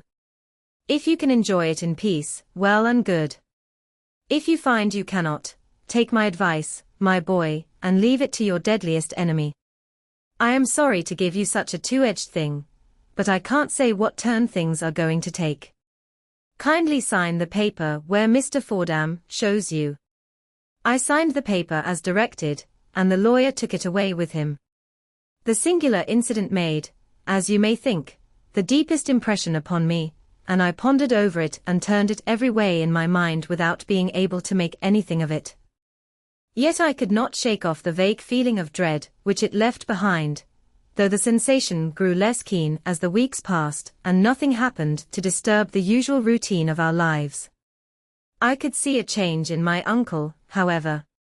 He drank more than ever, and he was less inclined for any sort of society. Most of his time he would spend in his room, with the door locked upon the inside, but sometimes he would emerge in a sort of drunken frenzy, and would burst out of the house and tear about the garden with a revolver in his hand, screaming out that he was afraid of no man, and that he was not to be cooped up, like a sheep in a pen, by man or devil. When these hot fits were over, however, he would rush tumultuously in at the door and lock and bar it behind him, like a man who can brazen it out no longer against the terror which lies at the roots of his soul. At such times I have seen his face, even on a cold day, glisten with moisture, as though it were new raised from a basin. Well, to come to an end of the matter, Mr. Holmes, and not to abuse your patience, there came a night when he made one of those drunken sallies from which he never came back. We found him, when we went to search for him, face downward in a little green-scummed pool, which lay at the foot of the garden. There was no sign of any violence, and the water was but 2 feet deep, so that the jury, having regard to his known eccentricity, brought in a verdict of suicide. But I, who knew how he winced from the very thought of death, had much ado to persuade myself that he had gone out of his way to meet it. The matter passed, however, and my father entered into possession of the estate, and of some £14,000, which lay to his credit at the bank. "One moment," Holmes interposed, "your statement is, I foresee, one of the most remarkable to which I have ever listened. Let me have the date of the reception by your uncle of the letter, and the date of his supposed suicide." The letter arrived on March 10, 1883. His death was 7 weeks later, upon the night of May 2. "Thank you. Pray proceed." When my father took over the Horsham property, he, at my request, made a careful examination of the attic, which had been always locked up. We found the brass box there, although its contents had been destroyed.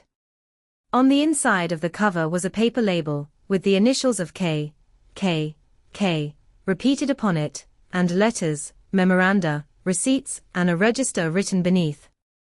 These, we presume, indicated the nature of the papers, which had been destroyed by Colonel Openshaw. For the rest, there was nothing of much importance in the attic save a great many scattered papers and notebooks bearing upon my uncle's life in America. Some of them were of the war time and showed that he had done his duty well, and had borne the repute of a brave soldier.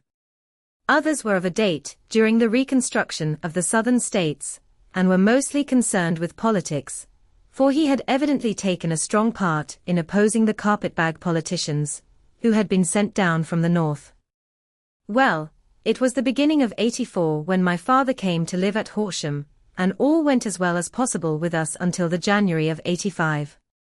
On the 4th day after the New Year I heard my father give a sharp cry of surprise, as we sat together at the breakfast table. There he was, sitting with a newly opened envelope in one hand and 5 dried orange pips in the outstretched palm of the other one. He had always laughed at what he called my cock and bull story about the colonel, but he looked very scared and puzzled now that the same thing had come upon himself. "Why, what on earth does this mean, John?" he stammered. My heart had turned to lead.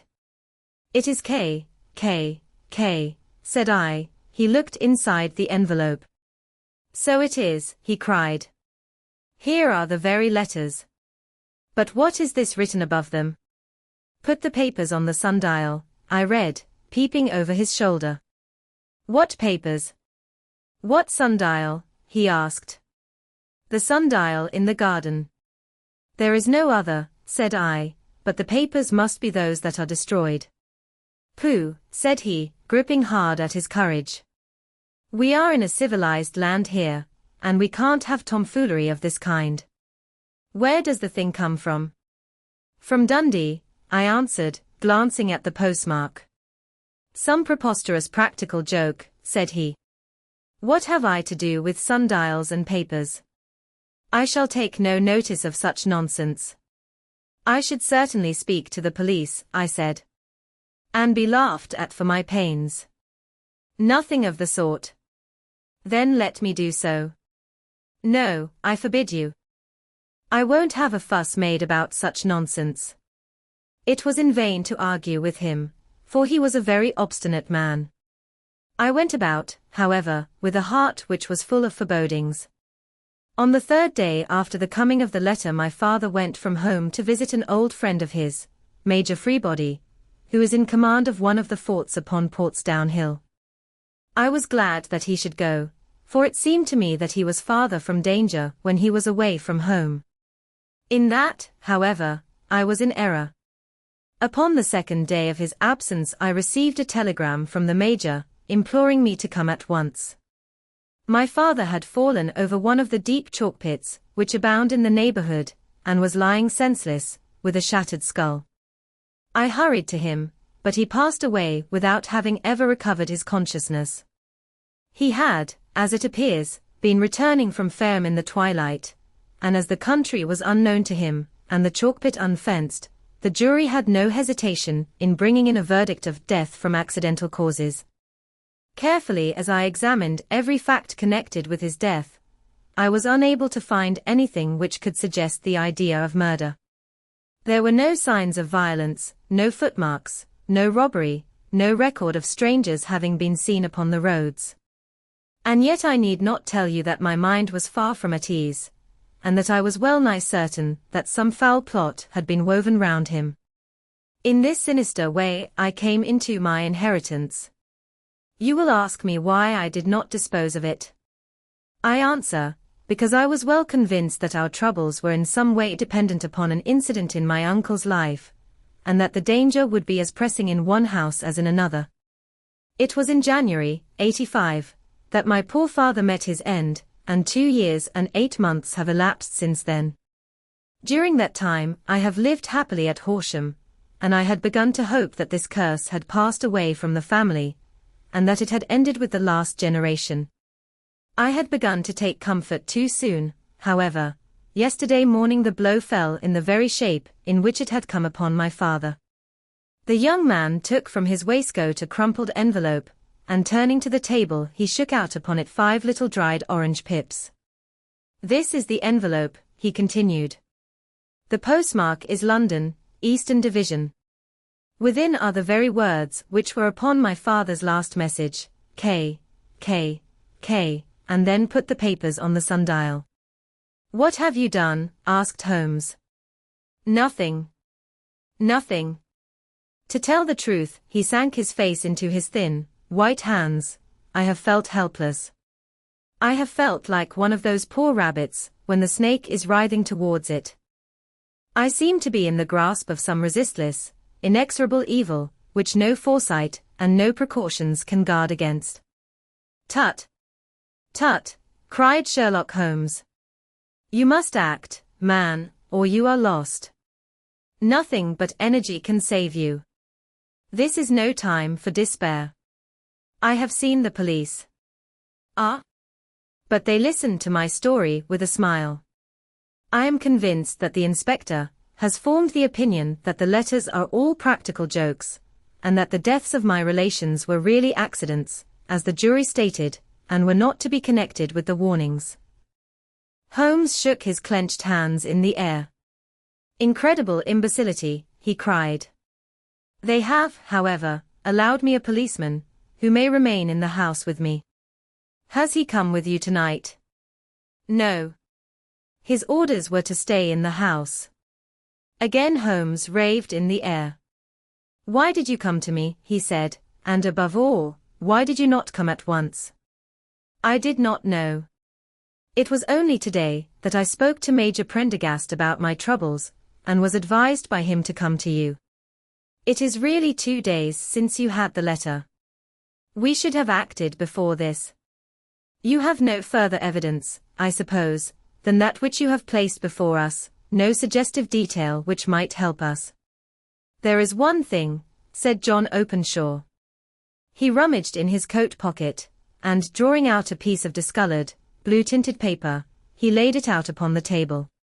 I have some remembrance, said he, that on the day when my uncle burned the papers I observed that the small, unburned margins which lay amid the ashes were of this particular color. I found this single sheet upon the floor of his room, and I am inclined to think that it may be one of the papers which has, perhaps, fluttered out from among the others, and in that way has escaped destruction. Beyond the mention of Pip's, I do not see that it helps us much. I think myself that it is a page from some private diary. The writing is undoubtedly my uncle's. Holmes moved the lamp, and we both bent over the sheet of paper, which showed by its ragged edge that it had indeed been torn from a book. It was headed, March, 1869, and beneath were the following enigmatical notices: 4th, Hudson came. Same old platform. 7th, said the Pips on Macaulay, Paramore, and John Swain of St. Augustine. 9th, Macaulay cleared. 10th, John Swain cleared. 12th, visited Paramore. All well. Thank you, said Holmes, folding up the paper and returning it to our visitor. And now you must on no account lose another instant. We cannot spare time even to discuss what you have told me. You must get home instantly and act. What shall I do? There is but one thing to do. It must be done at once. You must put this piece of paper, which you have shown us, into the brass box, which you have described. You must also put in a note to say that all the other papers were burned by your uncle, and that this is the only one which remains. You must assert that in such words as will carry conviction with them. Having done this, you must at once put the box out upon the sundial, as directed. Do you understand? Entirely. Do not think of revenge, or anything of the sort, at present. I think that we may gain that by means of the law, but we have our web to weave, while theirs is already woven. The first consideration is to remove the pressing danger which threatens you. The second is to clear up the mystery and to punish the guilty parties. I thank you, said the young man, rising and pulling on his overcoat. You have given me fresh life and hope. I shall certainly do as you advise. Do not lose an instant. And above all, take care of yourself in the meanwhile, for I do not think that there can be a doubt that you are threatened by a very real and imminent danger. How do you go back?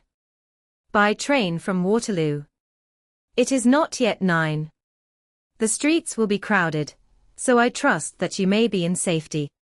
And yet you cannot guard yourself too closely. I am armed. That is well. Tomorrow I shall set to work upon your case. I shall see you at Horsham, then. No, your secret lies in London. It is there that I shall seek it. Then I shall call upon you in a day, or in 2 days, with news as to the box and the papers. I shall take your advice in every particular. He shook hands with us and took his leave. Outside the wind still screamed and the rain splashed and pattered against the windows. This strange, wild story seemed to have come to us from amid the mad elements, blown in upon us like a sheet of seaweed in a gale, and now to have been reabsorbed by them once more. Sherlock Holmes sat for some time in silence, with his head sunk forward and his eyes bent upon the red glow of the fire. Then he lit his pipe, and leaning back in his chair he watched the blue smoke rings, as they chased each other up to the ceiling. I think, Watson, he remarked at last, that of all our cases we have had none more fantastic than this. Save, perhaps, the sign of 4. Well, yes. Save, perhaps, that. And yet this John Openshaw seems to me to be walking amid even greater perils than did the Sholtos. But have you, I asked, formed any definite conception as to what these perils are? There can be no question as to their nature, he answered. Then what are they? Who is this K, and why does he pursue this unhappy family? Sherlock Holmes closed his eyes and placed his elbows upon the arms of his chair, with his fingertips together. The ideal reasoner, he remarked, would, when he had once been shown a single fact in all its bearings, deduce from it not only all the chain of events which led up to it, but also all the results which would follow from it. As Cuvier could correctly describe a whole animal by the contemplation of a single bone, so the observer, who has thoroughly understood one link in a series of incidents, should be able to accurately state all the other ones, both before and after. We have not yet grasped the results, which the reason alone can attain to. Problems may be solved in the study which have baffled all those who have sought a solution by the aid of their senses.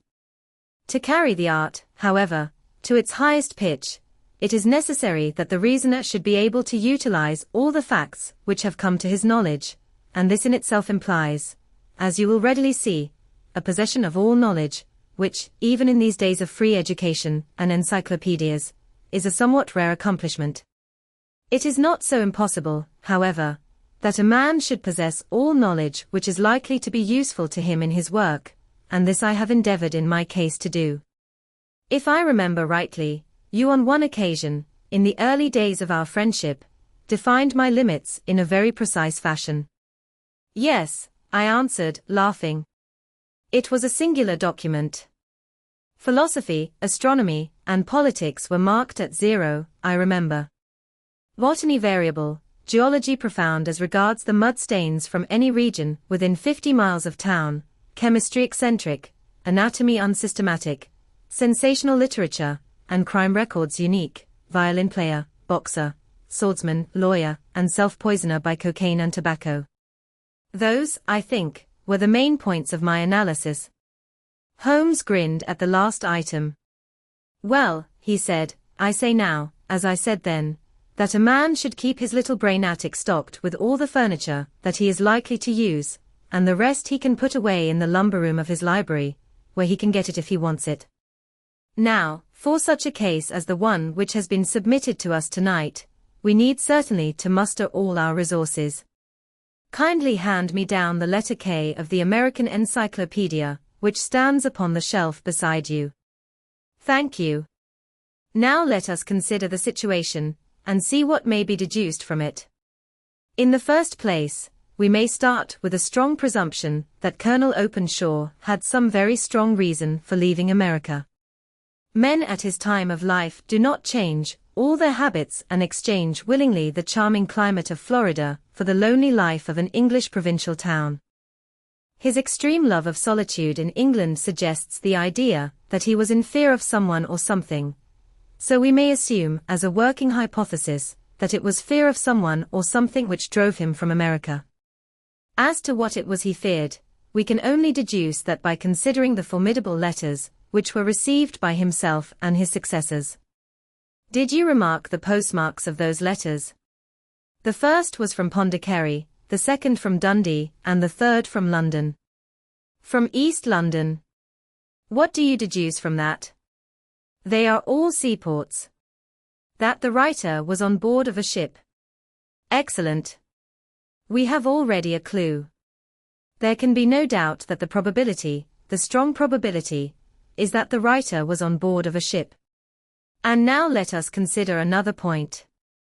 In the case of Pondicherry, 7 weeks elapsed between the threat and its fulfillment. In Dundee it was only some 3 or 4 days. Does that suggest anything? A greater distance to travel. But the letter had also a greater distance to come. Then I do not see the point. There is at least a presumption that the vessel in which the man or men are is a sailing ship. It looks as if they always send their singular warning or token before them when starting upon their mission. You see how quickly the deed followed the sign when it came from Dundee. If they had come from Pondicherry in a steamer, they would have arrived almost as soon as their letter. But, as a matter of fact, 7 weeks elapsed. I think that those 7 weeks represented the difference between the mailboat, which brought the letter, and the sailing vessel which brought the writer. It is possible. More than that. It is probable. And now you see the deadly urgency of this new case, and why I urged young Openshaw to caution. The blow has always fallen at the end of the time, which it would take the senders to travel the distance. But this one comes from London, and therefore we cannot count upon delay. Good God! I cried. What can it mean, this relentless persecution? The papers which Openshaw carried are obviously of vital importance to the person or persons in the sailing ship. I think that it is quite clear that there must be more than one of them. A single man could not have carried out 2 deaths in such a way as to deceive a coroner's jury. There must have been several in it, and they must have been men of resource and determination. Their papers they mean to have, be the holder of them who it may. In this way you see K ceases to be the initials of an individual, and becomes the badge of a society. But of what society? Have you never, said Sherlock Holmes, bending forward and sinking his voice, have you never heard of the Ku Klux Klan? I never have. Holmes turned over the leaves of the book upon his knee. Here it is, said he presently, Ku Klux Klan. A name derived from the fanciful resemblance to the sound produced by cocking a rifle.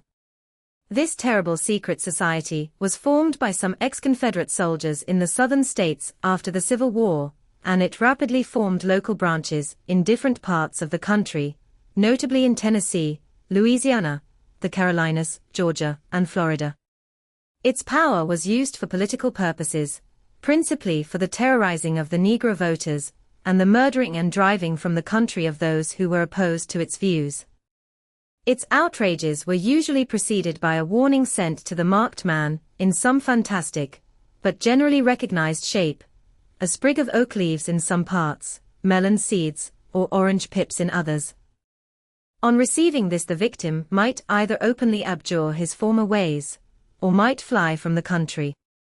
If he braved the matter out, death would unfailingly come upon him, and usually in some strange and unforeseen manner. So perfect was the organization of the society, and so systematic its methods, that there is hardly a case upon record where any man succeeded in braving it with impunity, or in which any of its outrages were traced home to the perpetrators. For some years the organization flourished in spite of the efforts of the United States government and of the better classes of the community in the South. Eventually, in the year 1869, the movement rather suddenly collapsed, although there have been sporadic outbreaks of the same sort since that date. You will observe, said Holmes, laying down the volume, that the sudden breaking up of the society was coincident with the disappearance of Openshaw from America with their papers. It may well have been cause and effect. It is no wonder that he and his family have some of the more implacable spirits upon their track. You can understand that this register and diary may implicate some of the first men in the South, and that there may be many who will not sleep easy at night until it is recovered. Then the page we have seen is such as we might expect. It ran, if I remember right, sent the pips to A, B, and C, that is, sent the society's warning to them. Then there are successive entries that A and B cleared, or left the country, and finally that C was visited, with, I fear, a sinister result for C. Well, I think, Doctor, that we may let some light into this dark place, and I believe that the only chance young Openshaw has in the meantime is to do what I have told him. There is nothing more to be said, or to be done tonight. So hand me over my violin, and let us try to forget for half an hour the miserable weather and the still more miserable ways of our fellow men. It had cleared in the morning, and the sun was shining with a subdued brightness, through the dim veil which hangs over the great city. Sherlock Holmes was already at breakfast when I came down. "You will excuse me for not waiting for you," said he. I foresee, a very busy day before me in looking into this case of young Openshaw's." "What steps will you take?" I asked. "It will very much depend upon the results of my first inquiries. I may have to go down to Horsham, after all." "You will not go there first?" "No, I shall commence with the city. Just ring the bell and the maid will bring up your coffee." As I waited, I lifted the unopened newspaper from the table and glanced my eye over it. It rested upon a heading which sent a chill to my heart. "Holmes," I cried, "you are too late." "Ah," said he, laying down his cup, "I feared as much." "How was it done?" He spoke calmly, but I could see that he was deeply moved. My eye caught the name of Openshaw, and the heading "Tragedy near Waterloo Bridge." "Here is the account. Between 9 and 10 last night Police Constable Cook, of the H Division, on duty near Waterloo Bridge, heard a cry for help and a splash in the water. The night, however, was extremely dark and stormy, so that, in spite of the help of several passers-by, it was quite impossible to effect a rescue. The alarm, however, was given, and, by the aid of the water police, the body was eventually recovered. It proved to be that of a young gentleman whose name, as it appears from an envelope which was found in his pocket, was John Openshaw, and whose residence is near Horsham. It is conjectured that he may have been hurrying down to catch the last train from Waterloo Station, and that in his haste and the extreme darkness, he missed his path and walked over the edge of one of the small landing places for river steamboats. The body exhibited no traces of violence, and there can be no doubt that the deceased had been the victim of an unfortunate accident, which should have the effect of calling the attention of the authorities to the condition of the riverside landing stages. We sat in silence for some minutes, Holmes more depressed and shaken than I had ever seen him. "That hurts my pride, Watson," he said at last. "It is a petty feeling, no doubt, but it hurts my pride. It becomes a personal matter with me now, and if God sends me health, I shall set my hand upon this gang. That he should come to me for help, and that I should send him away to his death." He sprang from his chair and paced about the room in uncontrollable agitation, with a flush upon his sallow cheeks, and a nervous clasping and unclasping of his long thin hands. "They must be cunning devils," he exclaimed at last. "How could they have decoyed him down there? The embankment is not on the direct line to the station. The bridge, no doubt, was too crowded, even on such a night, for their purpose. Well, Watson, we shall see who will win in the long run. I am going out now." "To the police?" "No, I shall be my own police. When I have spun the web they may take the flies, but not before." All day I was engaged in my professional work, and it was late in the evening before I returned to Baker Street. Sherlock Holmes had not come back yet. It was nearly 10 o'clock before he entered, looking pale and worn. He walked up to the sideboard, and tearing a piece from the loaf he devoured it voraciously, washing it down with a long draught of water. "You are hungry," I remarked. "Starving." It had escaped my memory. "I have had nothing since breakfast." "Nothing?" "Not a bite." "I had no time to think of it." "And how have you succeeded?" "Well, you have a clue." "I have them in the hollow of my hand. Young Openshaw shall not long remain unavenged." "Why, Watson, let us put their own devilish trademark upon them." "It is well thought of." "What do you mean?" He took an orange from the cupboard, and tearing it to pieces he squeezed out the pips upon the table. Of these he took 5 and thrust them into an envelope. On the inside of the flap he wrote S. H. 4J. O. Then he sealed it and addressed it to Captain James Calhoun, Bark Lone Star, Savannah, Georgia. "That will await him when he enters port," said he, chuckling. "It may give him a sleepless night. He will find it as sure a precursor of his fate as Openshaw did before him." And who is this Captain Calhoun? The leader of the gang.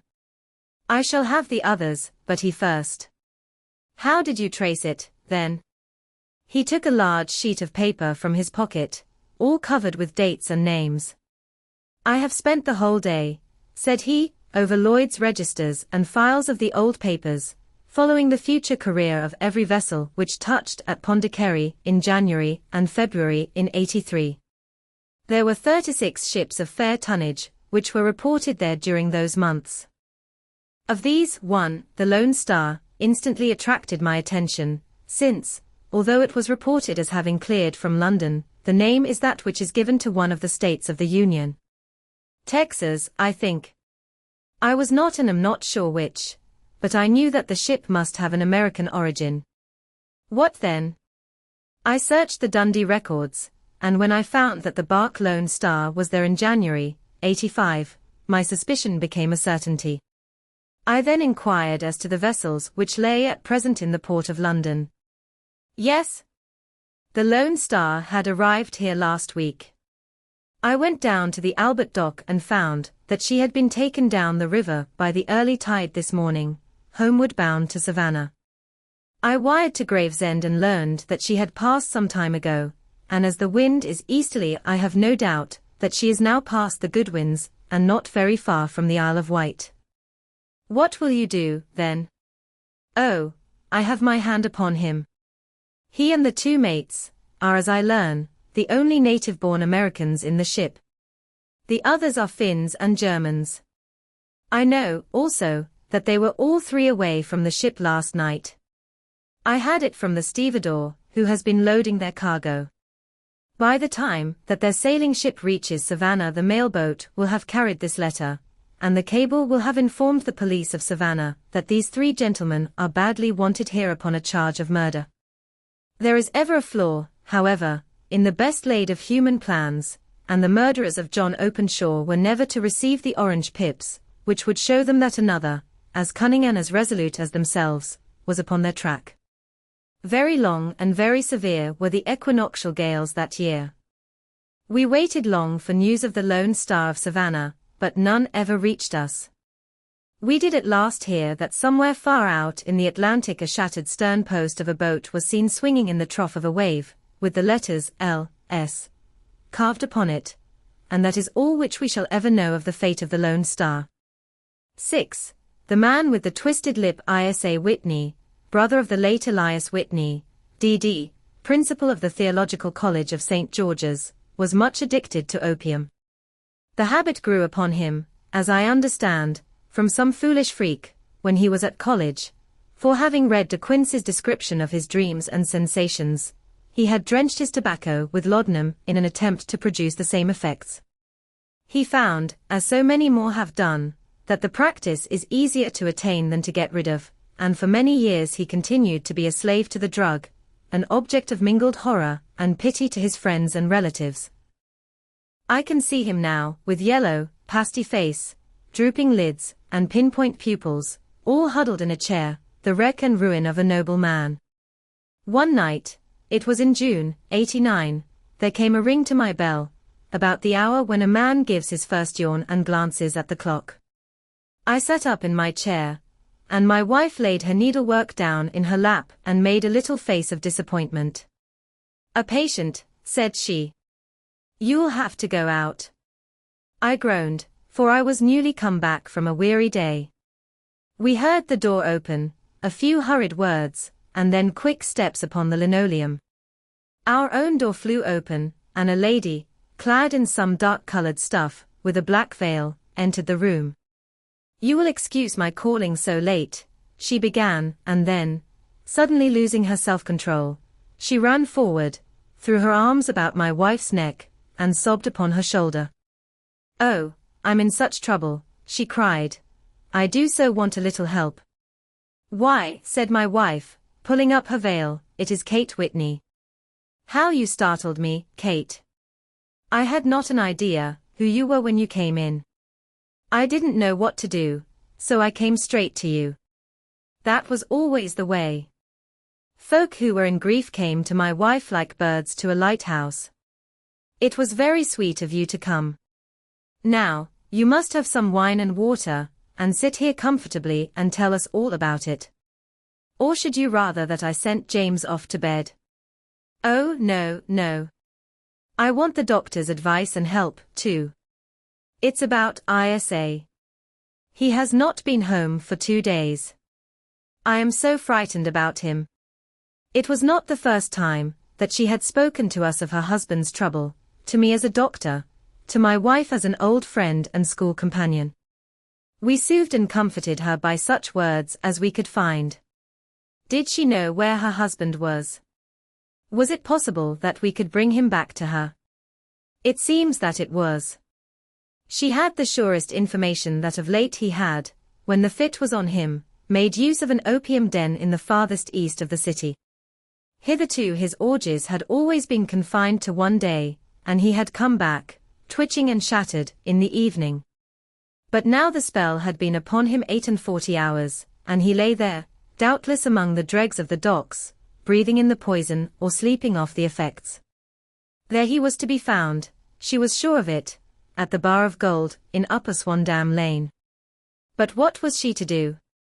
How could she, a young and timid woman, make her way into such a place and pluck her husband out from among the ruffians who surrounded him? There was the case, and of course there was but one way out of it. Might I not escort her to this place? And then, as a second thought, why should she come at all? I was Isa Whitney's medical adviser, and as such I had influence over him. I could manage it better if I were alone. I promised her on my word that I would send him home in a cab within 2 hours, if he were indeed at the address which she had given me. And so in 10 minutes, I had left my armchair and cheery sitting room behind me, and was speeding eastward in a hansom on a strange errand, as it seemed to me at the time, though the future only could show how strange it was to be. But there was no great difficulty in the first stage of my adventure. Upper Swandam Lane is a vile alley lurking behind the high wharves, which line the north side of the river to the east of London Bridge. Between a slop shop and a gin shop, approached by a steep flight of steps leading down to a black gap, like the mouth of a cave, I found the den of which I was in search. Ordering my cab to wait, I passed down the steps, worn hollow in the center by the ceaseless tread of drunken feet, and by the light of a flickering oil lamp above the door I found the latch and made my way into a long, low room, thick and heavy with the brown opium smoke, and terraced with wooden berths, like the forecastle of an emigrant ship. Through the gloom one could dimly catch a glimpse of bodies lying in strange fantastic poses, bowed shoulders, bent knees, heads thrown back, and chins pointing upward, with here and there a dark, lackluster eye turned upon the newcomer. Out of the black shadows there glimmered little red circles of light, now bright, now faint, as the burning poison waxed or waned in the bowls of the metal pipes. The most lay silent, but some muttered to themselves, and others talked together in a strange, low, monotonous voice, their conversation coming in gushes, and then suddenly tailing off into silence, each mumbling out his own thoughts and paying little heed to the words of his neighbor. At the farther end was a small brazier of burning charcoal, beside which on a 3-legged wooden stool there sat a tall, thin old man, with his jaw resting upon his 2 fists, and his elbows upon his knees, staring into the fire. As I entered, a sallow Malay attendant had hurried up with a pipe for me and a supply of the drug, beckoning me to an empty berth. "Thank you. I have not come to stay," said I. "There is a friend of mine here, Mr. Isa Whitney, and I wish to speak with him." There was a movement and an exclamation from my right, and peering through the gloom, I saw Whitney, pale, haggard, and unkempt, staring out at me. "My God! It's Watson," said he. He was in a pitiable state of reaction, with every nerve in a twitter. "I say, Watson, what o'clock is it?" "Nearly 11. "Of what day?" "Of Friday, June 19th. "Good heavens! I thought it was Wednesday." "It is Wednesday. What do you want to frighten a chap for?" He sank his face onto his arms and began to sob in a high treble key.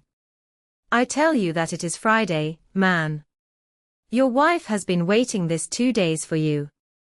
You should be ashamed of yourself. So I am. But you've got mixed, Watson, for I have only been here a few hours, 3 pipes, 4 pipes, I forget how many. But I'll go home with you. I wouldn't frighten Kate, poor little Kate. Give me your hand. Have you a cab? Yes, I have one waiting. Then I shall go in it. But I must owe something. Find what I owe, Watson. I am all off color. I can do nothing for myself. I walked down the narrow passage between the double row of sleepers, holding my breath to keep out the vile, stupefying fumes of the drug, and looking about for the manager. As I passed the tall man, who sat by the brazier, I felt a sudden pluck at my skirt, and a low voice whispered, "Walk past me, and then look back at me." The words fell quite distinctly upon my ear. I glanced down. They could only have come from the old man at my side, and yet he sat now as absorbed as ever, very thin, very wrinkled, bent with age, an opium pipe dangling down from between his knees, as though it had dropped in sheer lassitude from his fingers. I took 2 steps forward and looked back. It took all my self-control to prevent me from breaking out into a cry of astonishment. He had turned his back so that none could see him but I. His form had filled out, his wrinkles were gone, the dull eyes had regained their fire, and there, sitting by the fire and grinning at my surprise, was none other than Sherlock Holmes. He made a slight motion to me to approach him, and instantly, as he turned his face half round to the company once more, subsided into a doddering, loose-lipped senility. "Holmes," I whispered, "what on earth are you doing in this den?" "As low as you can," he answered. "I have excellent ears. If you would have the great kindness to get rid of that sottish friend of yours, I should be exceedingly glad to have a little talk with you. I have a cab outside. Then pray send him home in it. You may safely trust him, for he appears to be too limp to get into any mischief. I should recommend you also to send a note by the cabman to your wife to say that you have thrown in your lot with me. If you will wait outside, I shall be with you in 5 minutes." It was difficult to refuse any of Sherlock Holmes' requests, for they were always so exceedingly definite, and put forward with such a quiet air of mastery. I felt, however, that when Whitney was once confined in the cab my mission was practically accomplished, and for the rest, I could not wish anything better than to be associated with my friend in one of those singular adventures which were the normal condition of his existence. In a few minutes I had written my note, paid Whitney's bill, led him out to the cab, and seen him driven through the darkness. In a very short time a decrepit figure had emerged from the opium den, and I was walking down the street with Sherlock Holmes. For 2 streets he shuffled along with a bent back and an uncertain foot. Then, glancing quickly round, he straightened himself out and burst into a hearty fit of laughter. "I suppose, Watson," said he, "that you imagine that I have added opium smoking to cocaine injections, and all the other little weaknesses on which you have favored me with your medical views. I was certainly surprised to find you there. But not more so than I to find you. I came to find a friend. And I to find an enemy." "An enemy?" "Yes, one of my natural enemies, or, shall I say, my natural prey. Briefly, Watson, I am in the midst of a very remarkable inquiry, and I have hoped to find a clue in the incoherent ramblings of these sots, as I have done before now. Had I been recognized in that den my life would not have been worth an hour's purchase, for I have used it before now for my own purposes, and the rascally Lascar, who runs it has sworn to have vengeance upon me. There is a trapdoor at the back of that building, near the corner of Paul's Wharf, which could tell some strange tales of what has passed through it upon the moonless nights." "What? You do not mean bodies?" Bodies, Watson. We should be rich men, if we had £1,000 for every poor devil who has been done to death in that den. It is the vilest murder trap on the whole riverside, and I fear that Neville St. Clair has entered it never to leave it more. But our trap should be here. He put his 2 forefingers between his teeth and whistled shrilly, a signal which was answered by a similar whistle from the distance, followed shortly by the rattle of wheels and the clink of horses' hoofs. "Now, Watson," said Holmes, as a tall dog-cart dashed up through the gloom, throwing out 2 golden tunnels of yellow light from its side lanterns. "You'll come with me, won't you? If I can be of use." "Oh, a trusty comrade is always of use, and a chronicler still more so. My room at the Cedars is a double-bedded one." "The Cedars?" "Yes, that is Mr. St. Clair's house. I am staying there while I conduct the inquiry." "Where is it, then?" "Near Lee, in Kent. We have a 7-mile drive before us." "But I am all in the dark." "Of course you are. You'll know all about it presently. Jump up here." "All right, John, we shall not need you. Here's £half-a-crown. Look out for me tomorrow, about 11. Give her her head. So long, then." He flicked the horse with his whip, and we dashed away through the endless succession of somber and deserted streets, which widened gradually, until we were flying across a broad balustraded bridge, with the murky river flowing sluggishly beneath us. Beyond lay another dull wilderness of bricks and mortar, its silence broken only by the heavy, regular footfall of the policeman, or the songs and shouts of some belated party of revelers. A dull wrack was drifting slowly across the sky, and a star or 2 twinkled dimly here and there through the rifts of the clouds. Holmes drove in silence, with his head sunk upon his breast, and the air of a man who is lost in thought, while I sat beside him, curious to learn what this new quest might be which seemed to tax his powers so sorely, and yet afraid to break in upon the current of his thoughts. We had driven several miles, and were beginning to get to the fringe of the belt of suburban villas, when he shook himself, shrugged his shoulders, and lit up his pipe with the air of a man who has satisfied himself that he is acting for the best. "You have a grand gift of silence, Watson," said he. "It makes you quite invaluable as a companion. 'Pon my word, it is a great thing for me to have someone to talk to, for my own thoughts are not over-pleasant. I was wondering what I should say to this dear little woman tonight, when she meets me at the door. You forget that I know nothing about it. I shall just have time to tell you the facts of the case before we get to Lee. It seems absurdly simple, and yet, somehow I can get nothing to go upon. There's plenty of thread, no doubt, but I can't get the end of it into my hand. Now, I'll state the case clearly and concisely to you, Watson, and maybe you can see a spark where all is dark to me. Proceed, then. Some years ago, to be definite, in May, 1884, there came to Lee a gentleman, Neville St. Clair by name, who appeared to have plenty of money. He took a large villa, laid out the grounds very nicely, and lived generally in good style. By degrees he made friends in the neighborhood, and in 1887 he married the daughter of a local brewer, by whom he now has 2 children.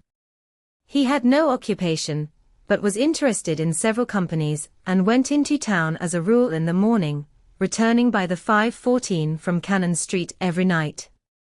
Mr. St. Clair is now 37 years of age, is a man of temperate habits, a good husband, a very affectionate father, and a man who is popular with all who know him. I may add that his whole debts at the present moment, as far as we have been able to ascertain, amount to £88 tens, while he has £220 standing to his credit in the Capital and Counties Bank. There is no reason, therefore, to think that money troubles have been weighing upon his mind. Last Monday Mr. Neville St. Clair went into town rather earlier than usual, remarking before he started that he had 2 important commissions to perform, and that he would bring his little boy home a box of bricks. Now, by the merest chance, his wife received a telegram upon this same Monday, very shortly after his departure, to the effect that a small parcel of considerable value which she had been expecting was waiting for her at the offices of the Aberdeen Shipping Company. Now, if you are well up in your London, you will know that the office of the company is in Fresno Street, which branches out of Upper Swandam Lane, where you found me tonight. Mrs. St. Clair had her lunch, started for the city, did some shopping, proceeded to the company's office, got her packet, and found herself at exactly 4:35 walking through Swandam Lane on her way back to the station. Have you followed me so far? It is very clear. If you remember, Monday was an exceedingly hot day, and Mrs. St. Clair walked slowly, glancing about in the hope of seeing a cab, as she did not like the neighborhood in which she found herself. While she was walking in this way down Swandam Lane, she suddenly heard an ejaculation or cry, and was struck cold to see her husband looking down at her, and as it seemed to her, beckoning to her from a second-floor window. The window was open, and she distinctly saw his face, which she describes as being terribly agitated. He waved his hands frantically to her, and then vanished from the window so suddenly that it seemed to her that he had been plucked back by some irresistible force from behind. One singular point which struck her quick feminine eye was that although he wore some dark coat, such as he had started to town in, he had on neither collar nor necktie. Convinced that something was amiss with him, she rushed down the steps, for the house was none other than the opium den in which you found me tonight, and running through the front room, she attempted to ascend the stairs which led to the first floor. At the foot of the stairs, however, she met this Lascar scoundrel of whom I have spoken, who thrust her back and, aided by a Dane, who acts as assistant there, pushed her out into the street. Filled with the most maddening doubts and fears, she rushed down the lane, and by rare good fortune, met in Fresno Street a number of constables with an inspector, all on their way to their beat. The inspector and 2 men accompanied her back, and in spite of the continued resistance of the proprietor, they made their way to the room in which Mr. St. Clair had last been seen. There was no sign of him there. In fact, in the whole of that floor there was no one to be found save a crippled wretch of hideous aspect, who, it seems, made his home there. Both he and the Lascar stoutly swore that no one else had been in the front room during the afternoon. So determined was their denial that the inspector was staggered, and had almost come to believe that Mrs. St. Clair had been deluded when, with a cry, she sprang at a small deal box which lay upon the table and tore the lid from it. Out there fell a cascade of children's bricks. It was the toy which he had promised to bring home. This discovery, and the evident confusion which the cripple showed, made the inspector realize that the matter was serious. The rooms were carefully examined, and results all pointed to an abominable crime. The front room was plainly furnished as a sitting room and led into a small bedroom, which looked out upon the back of one of the wharves. Between the wharf and the bedroom window is a narrow strip, which is dry at low tide, but is covered at high tide with at least 4.5 feet of water. The bedroom window was a broad one and opened from below.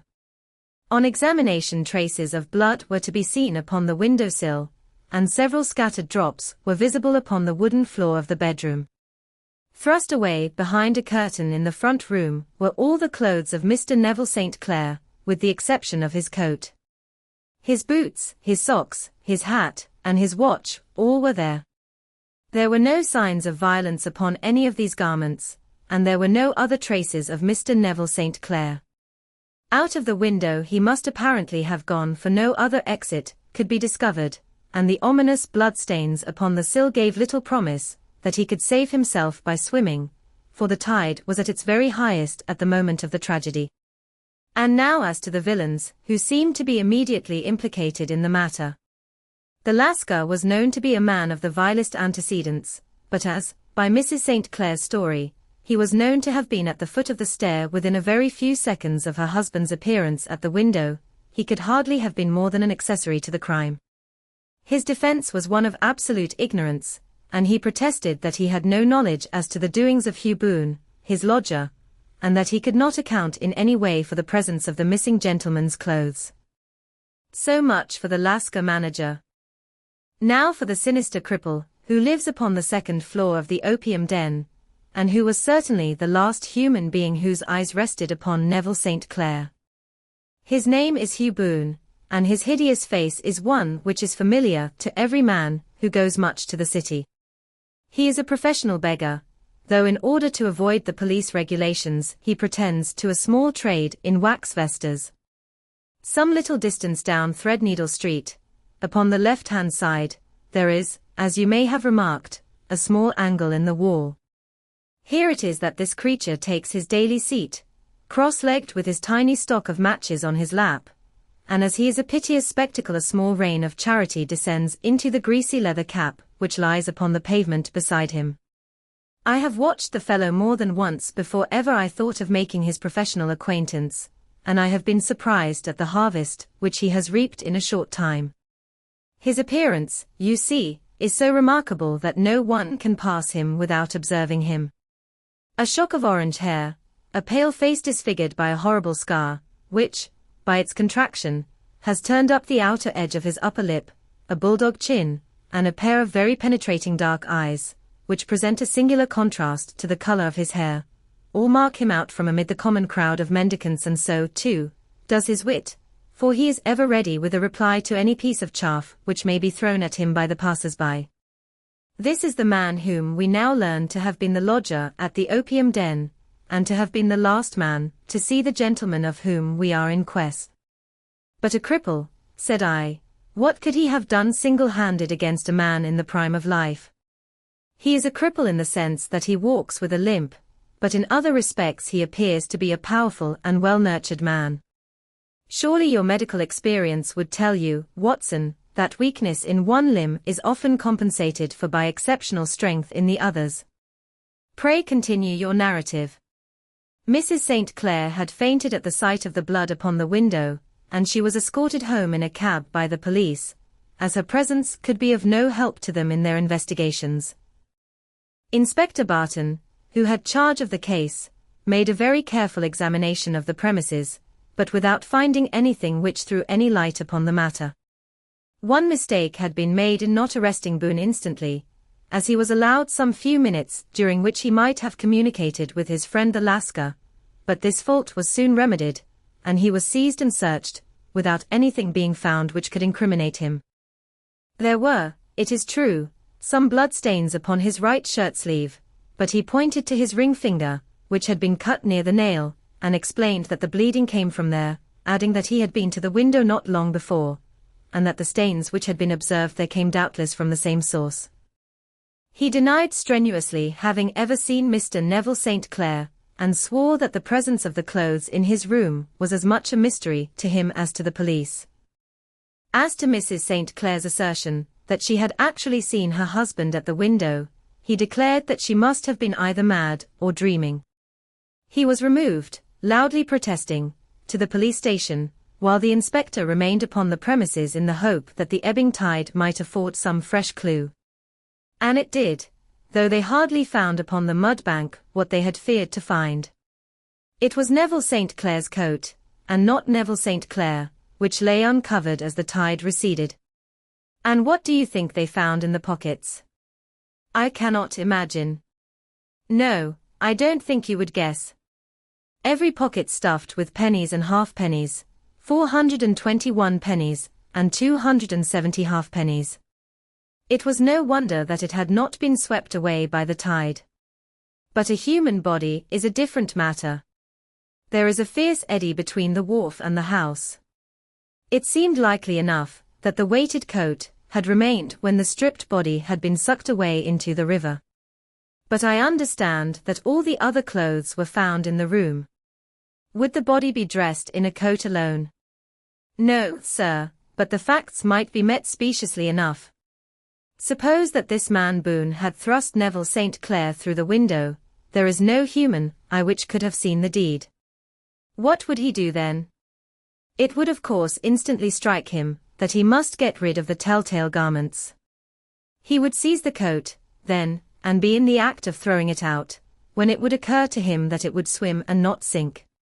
He has little time, for he has heard the scuffle downstairs when the wife tried to force her way up, and perhaps he has already heard from his Lascar confederate that the police are hurrying up the street. There is not an instant to be lost.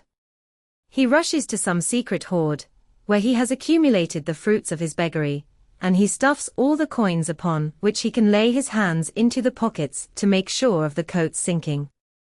He throws it out, and would have done the same with the other garments had not he heard the rush of steps below, and only just had time to close the window when the police appeared. It certainly sounds feasible.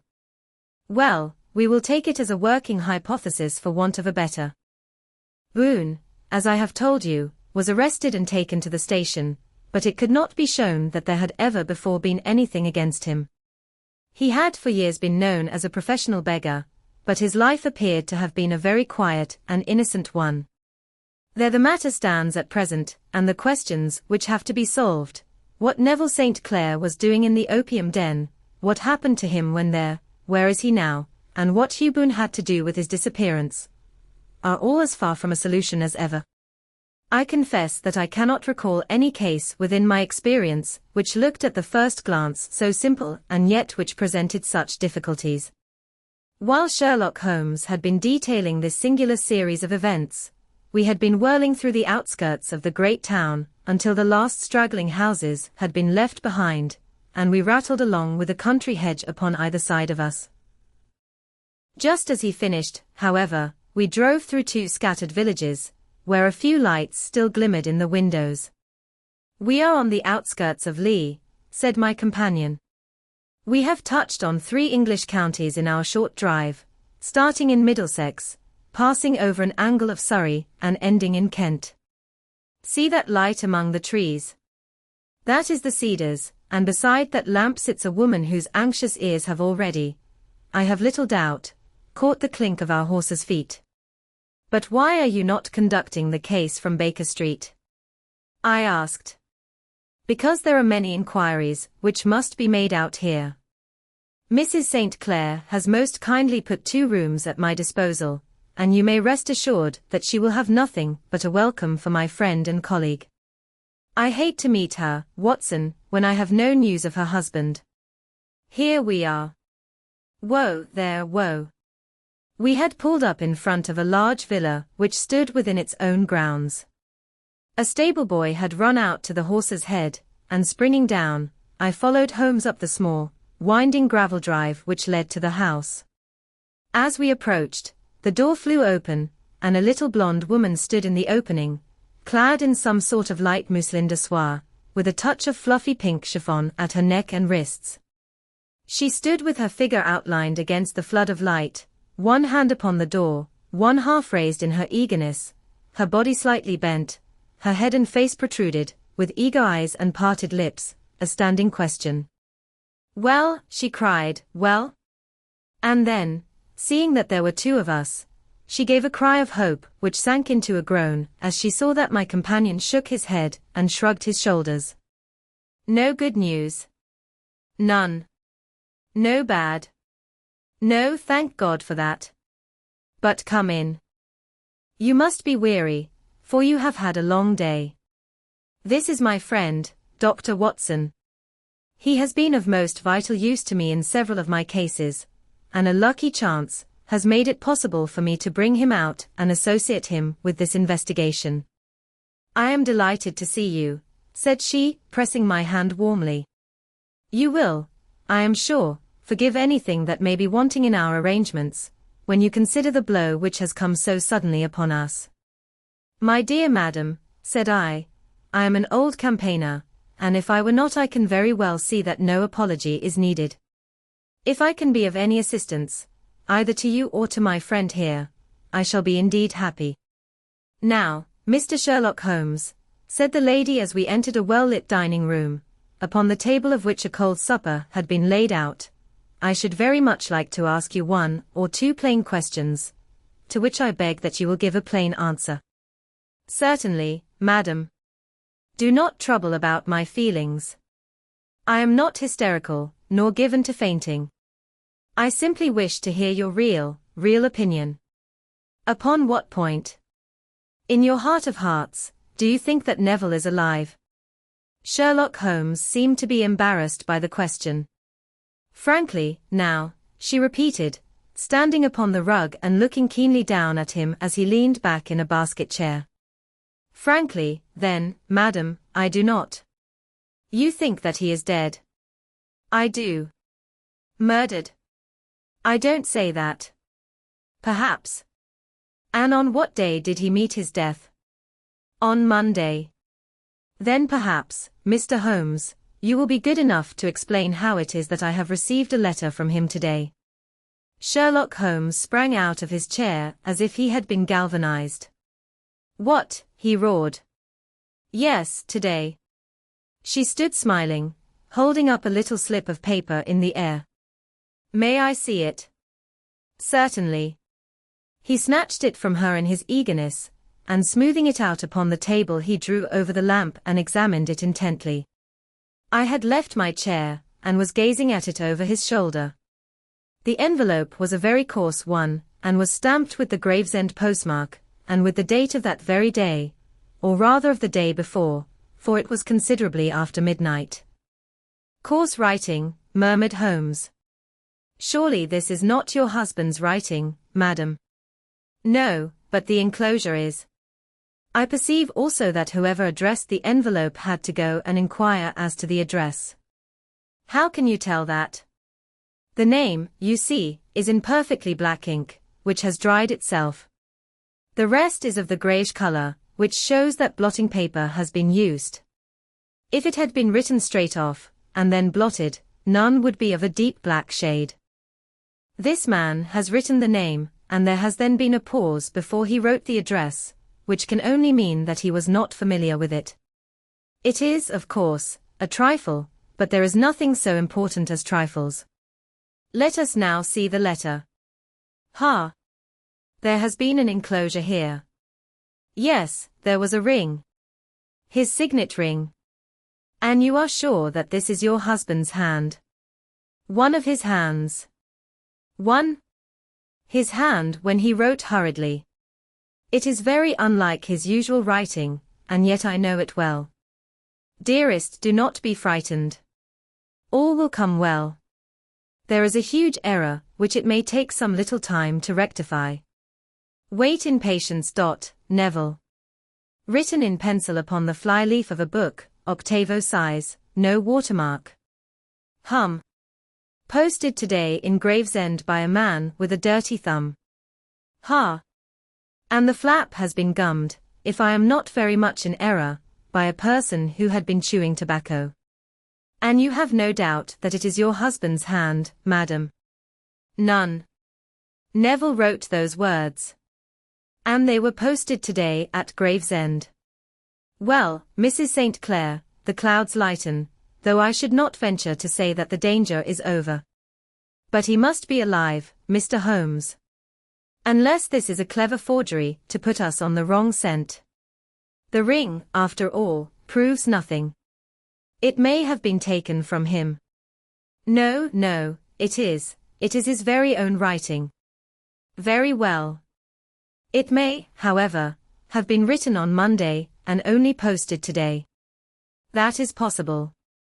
If so, much may have happened between. Oh, you must not discourage me, Mr. Holmes. I know that all is well with him. There is so keen a sympathy between us that I should know if evil came upon him. On the very day that I saw him last he cut himself in the bedroom, and yet I in the dining room rushed upstairs instantly with the utmost certainty that something had happened. Do you think that I would respond to such a trifle and yet be ignorant of his death? I have seen too much not to know that the impression of a woman may be more valuable than the conclusion of an analytical reasoner. And in this letter you certainly have a very strong piece of evidence to corroborate your view. But if your husband is alive and able to write letters, why should he remain away from you? I cannot imagine. It is unthinkable. And on Monday he made no remarks before leaving you.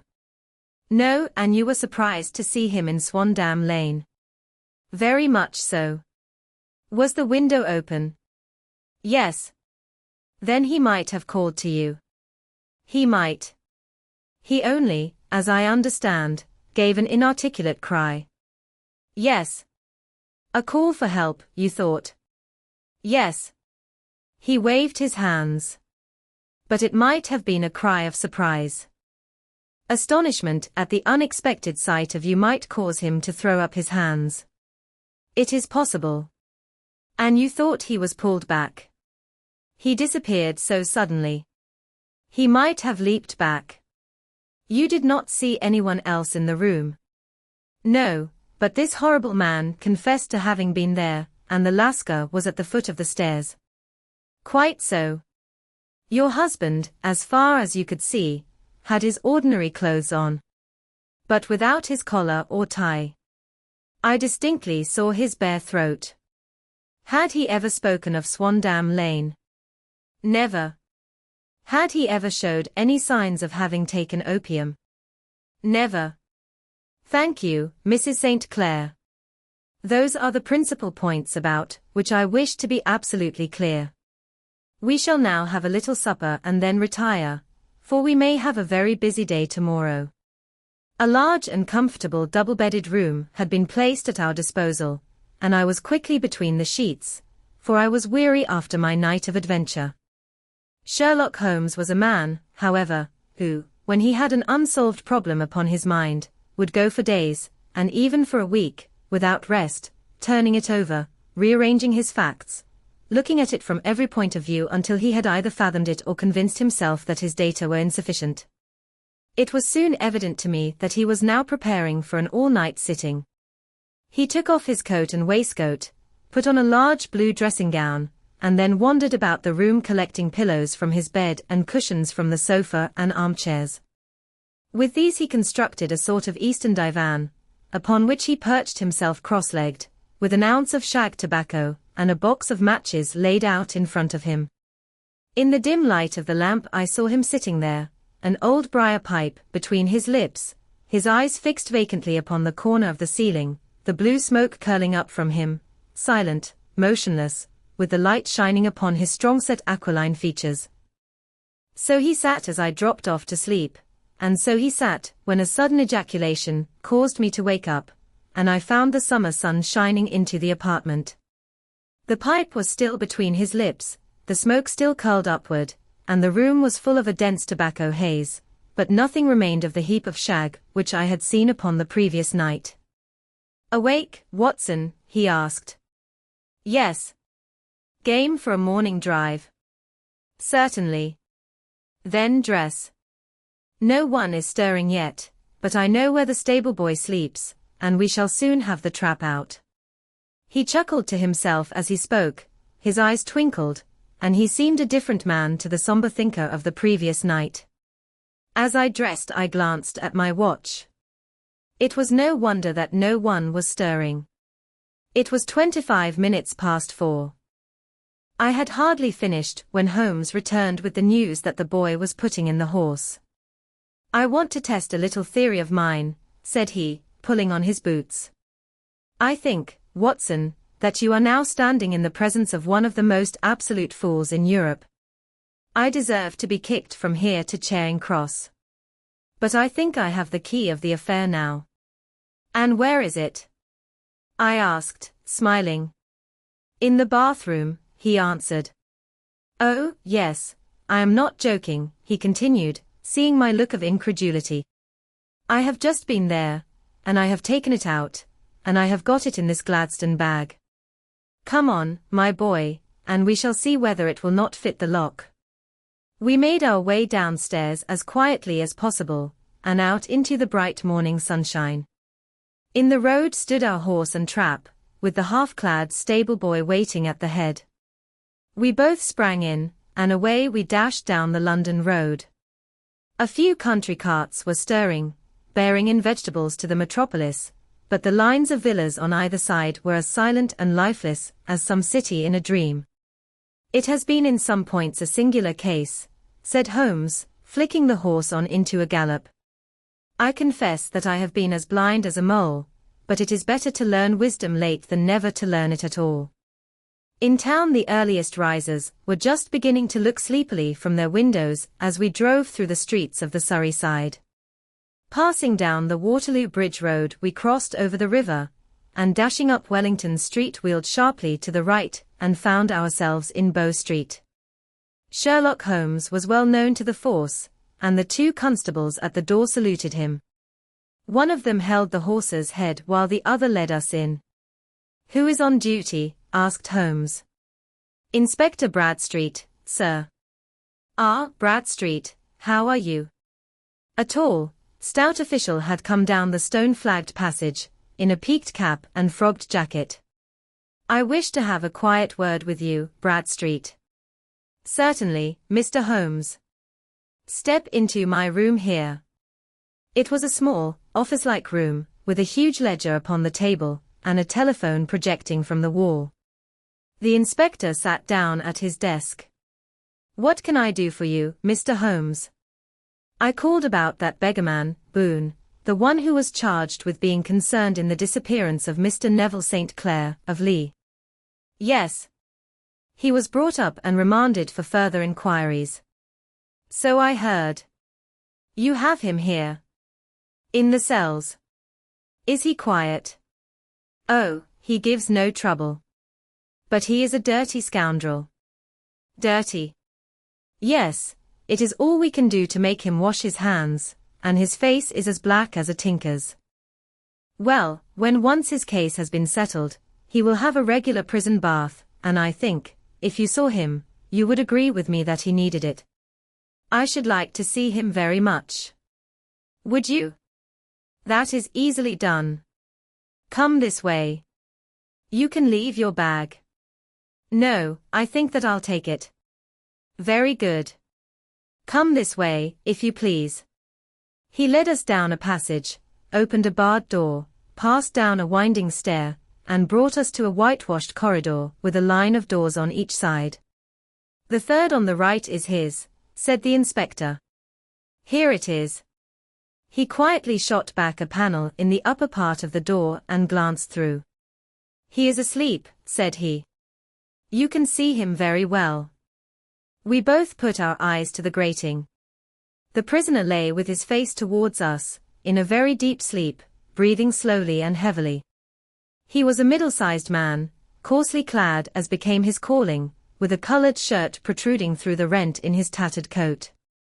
He was, as the inspector had said, extremely dirty, but the grime which covered his face could not conceal its repulsive ugliness. A broad weal from an old scar ran right across it from eye to chin, and by its contraction, had turned up one side of the upper lip, so that 3 teeth were exposed in a perpetual snarl. A shock of very bright, red hair grew low over his eyes and forehead. "He's a beauty, isn't he?" said the inspector. "He certainly needs a wash," remarked Holmes. "I had an idea that he might, and I took the liberty of bringing the tools with me." He opened the Gladstone bag as he spoke, and took out, to my astonishment, a very large bath sponge. He. "You are a funny one," chuckled the inspector. "Now, if you will have the great goodness to open that door very quietly, we will soon make him cut a much more respectable figure." "Well, I don't know why not," said the inspector. "He doesn't look a credit to the Bow Street cells, does he?" He slipped his key into the lock, and we all very quietly entered the cell. The sleeper half turned, and then settled down once more into a deep slumber. Holmes stooped to the water jug, moistened his sponge, and then rubbed it twice vigorously across and down the prisoner's face. "Let me introduce you," he shouted, "to Mr. Neville St. Clair, of Lee, in the county of Kent. Never in my life have I seen such a sight." The man's face peeled off under the sponge like the bark from a tree. Gone was the coarse brown tint. Gone, too, was the horrid scar which had seamed it across, and the twisted lip which had given the repulsive sneer to the face. A twitch brought away the tangled red hair, and there, sitting up in his bed, was a pale, sad-faced, refined-looking man, black-haired and smooth-skinned, rubbing his eyes and staring about him with sleepy bewilderment. Then suddenly realizing the exposure, he broke into a scream and threw himself down with his face to the pillow. "Great heavens!" cried the inspector, "it is, indeed, the missing man. I know him from the photograph." The prisoner turned with the reckless air of a man who abandons himself to his destiny. "Be it so," said he. And pray what am I charged with? With making away with Mr. Neville St. Oh, come, you can't be charged with that unless they make a case of attempted suicide of it, said the inspector with a grin. Well, I have been 27 years in the force, but this really takes the cake. If I am Mr. Neville St. Clair, then it is obvious that no crime has been committed and that, therefore, I am illegally detained. No crime, but a very great error has been committed, said Holmes. You would have done better to have trusted your wife. It was not the wife, it was the children, groaned the prisoner. God help me, I would not have them ashamed of their father. My God! What an exposure! What can I do? Sherlock Holmes sat down beside him on the couch, and patted him kindly on the shoulder. If you leave it to a court of law to clear the matter up, said he, of course you can hardly avoid publicity. On the other hand, if you convince the police authorities that there is no possible case against you, I do not know that there is any reason that the details should find their way into the papers. Inspector Bradstreet would, I am sure, make notes upon anything which you might tell us and submit it to the proper authorities. The case would then never go into court at all. God bless you, cried the prisoner passionately. I would have endured imprisonment, even execution, rather than have left my miserable secret as a family blot to my children. You are the first who have ever heard my story. My father was a schoolmaster in Chesterfield, where I received an excellent education. I travelled in my youth, took to the stage, and finally became a reporter on an evening paper in London. One day my editor wished to have a series of articles upon begging in the metropolis, and I volunteered to supply them. There was the point from which all my adventures started. It was only by trying begging as an amateur that I could get the facts upon which to base my articles. When an actor I had, of course, learned all the secrets of making up, and had been famous in the green room for my skill. I took advantage now of my attainments. I painted my face, and to make myself as pitiable as possible I made a good scar, and fixed one side of my lip in a twist by the aid of a small slip of flesh-colored plaster. Then with a red head of hair, and an appropriate dress, I took my station in the business part of the city, ostensibly as a match seller, but really as a beggar. For 7 hours I plied my trade, and when I returned home in the evening I found to my surprise that I had received no less than 26. 4d. I wrote my articles and thought little more of the matter until, some time later, I backed a bill for a friend and had a writ served upon me for £25. I was at my wits' end where to get the money, but a sudden idea came to me. I begged a fortnight's grace from the creditor, asked for a holiday from my employers, and spent the time in begging in the city under my disguise. In 10 days I had the money and had paid the debt. Well, you can imagine how hard it was to settle down to arduous work at £2 a week, when I knew that I could earn as much in a day by smearing my face with a little paint, laying my cap on the ground, and sitting still. It was a long fight between my pride and the money, but the dollars won at last, and I threw up reporting and sat day after day in the corner which I had first chosen, inspiring pity by my ghastly face and filling my pockets with coppers. Only one man knew my secret. He was the keeper of a low den in which I used to lodge in Swandam Lane, where I could every morning emerge as a squalid beggar, and in the evenings transform myself into a well-dressed man about town. This fellow, Alaska, was well paid by me for his rooms, so that I knew that my secret was safe in his possession. Well, very soon I found that I was saving considerable sums of money. I do not mean that any beggar in the streets of London could earn £700 a year, which is less than my average takings, but I had exceptional advantages in my power of making up, and also in a facility of repartee, which improved by practice, and made me quite a recognized character in the city. All day a stream of pennies, varied by silver, poured in upon me, and it was a very bad day in which I failed to take £2. As I grew richer I grew more ambitious, took a house in the country, and eventually married, without anyone having a suspicion as to my real occupation. My dear wife knew that I had business in the city. She little knew what. Last Monday, I had finished for the day, and was dressing in my room above the opium den, when I looked out of my window and saw, to my horror and astonishment, that my wife was standing in the street, with her eyes fixed full upon me. I gave a cry of surprise, threw up my arms to cover my face, and, rushing to my confidant, the Lascar, entreated him to prevent anyone from coming up to me. I heard her voice downstairs, but I knew that she could not ascend. Swiftly I threw off my clothes, pulled on those of a beggar, and put on my pigments and wig. Even a wife's eyes could not pierce so complete a disguise. But then it occurred to me that there might be a search in the room, and that the clothes might betray me. I threw open the window, reopening by my violence a small cut, which I had inflicted upon myself in the bedroom that morning. Then I seized my coat, which was weighted by the coppers, which I had just transferred to it from the leather bag in which I carried my takings. I hurled it out of the window, and it disappeared into the Thames.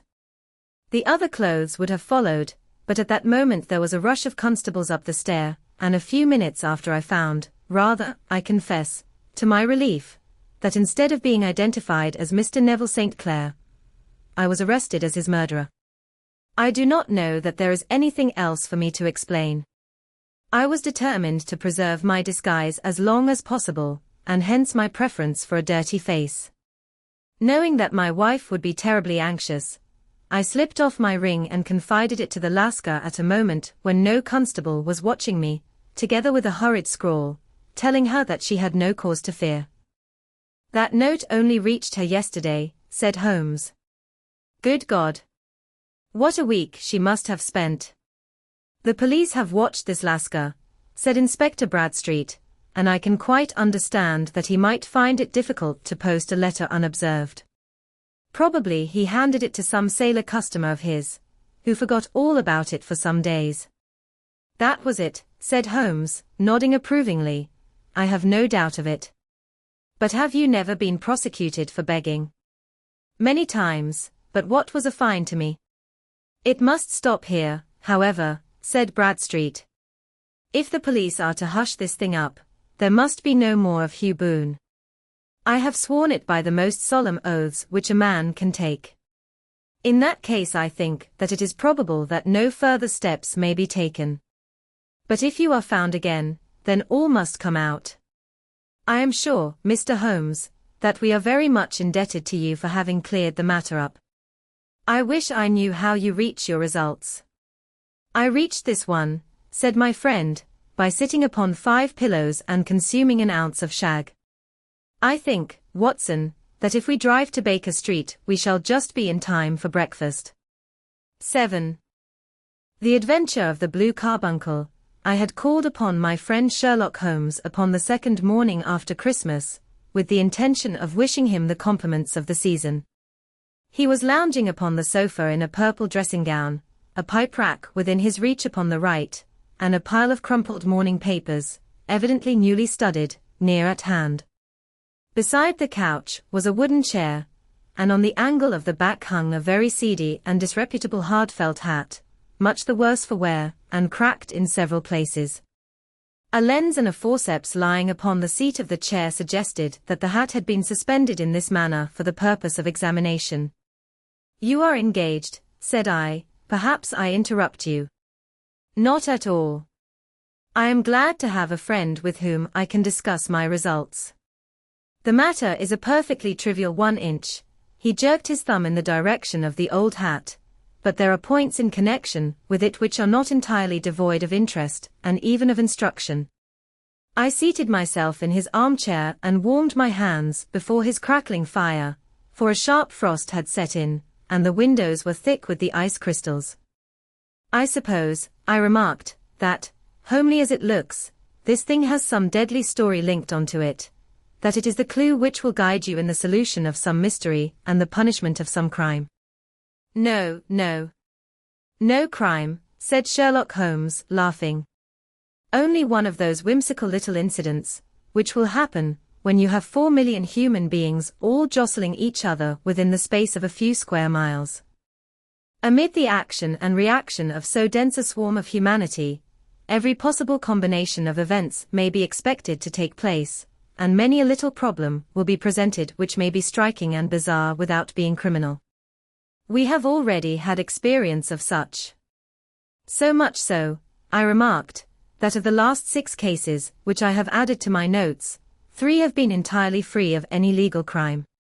Precisely.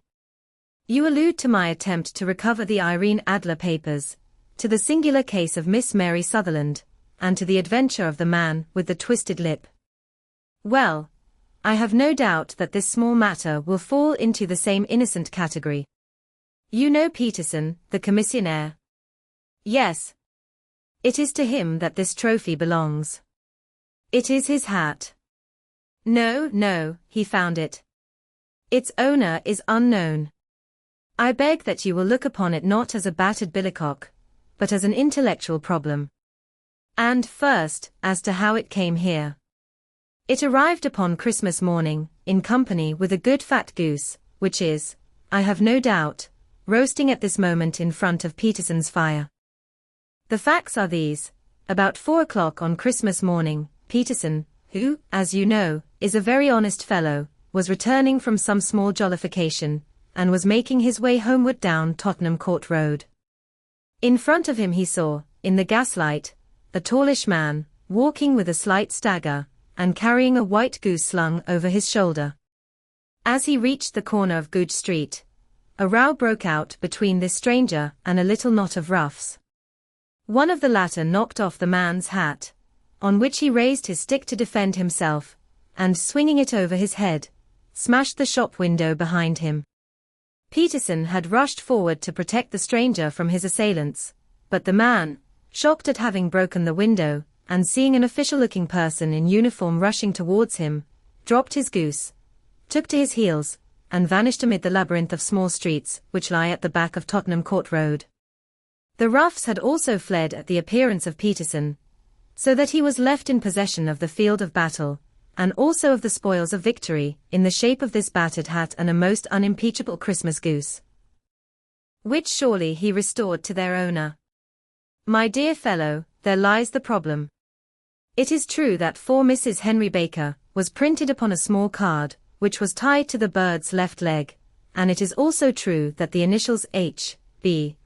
are legible upon the lining of this hat, but as there are some thousands of Bakers, and some hundreds of Henry Bakers in this city of ours, it is not easy to restore lost property to any one of them. What, then, did Peterson do? He brought round both hat and goose to me on Christmas morning, knowing that even the smallest problems are of interest to me. The goose we retained until this morning, when there were signs that, in spite of the slight frost, it would be well that it should be eaten without unnecessary delay. Its finder has carried it off, therefore, to fulfill the ultimate destiny of a goose, while I continue to retain the hat of the unknown gentleman who lost his Christmas dinner. Did he not advertise? No, then, what clue could you have as to his identity? Only as much as we can deduce from his hat. Precisely. But you are joking. What can you gather from this old battered felt? Here is my lens. You know my methods. What can you gather yourself as to the individuality of the man who has worn this article? I took the tattered object in my hands and turned it over rather ruefully. It was a very ordinary black hat of the usual round shape, hard and much the worse for wear. The lining had been of red silk, but was a good deal discolored. There was no maker's name, but as Holmes had remarked, the initials H.B. were scrawled upon one side. It was pierced in the brim for a hat securer, but the elastic was missing. For the rest, it was cracked, exceedingly dusty, and spotted in several places, although there seemed to have been some attempt to hide the discolored patches by smearing them with ink. I can see nothing, said I, handing it back to my friend. On the contrary, Watson, you can see everything. You fail, however, to reason from what you see. You are too timid in drawing your inferences. Then, pray tell me what it is that you can infer from this hat. He picked it up and gazed at it in the peculiar introspective fashion, which was characteristic of him. It is perhaps less suggestive than it might have been, he remarked, and yet there are a few inferences, which are very distinct, and a few others which represent at least a strong balance of probability. That the man was highly intellectual is of course obvious upon the face of it, and also that he was fairly well-to-do within the last 3 years, although he has now fallen upon evil days. He had foresight, but has left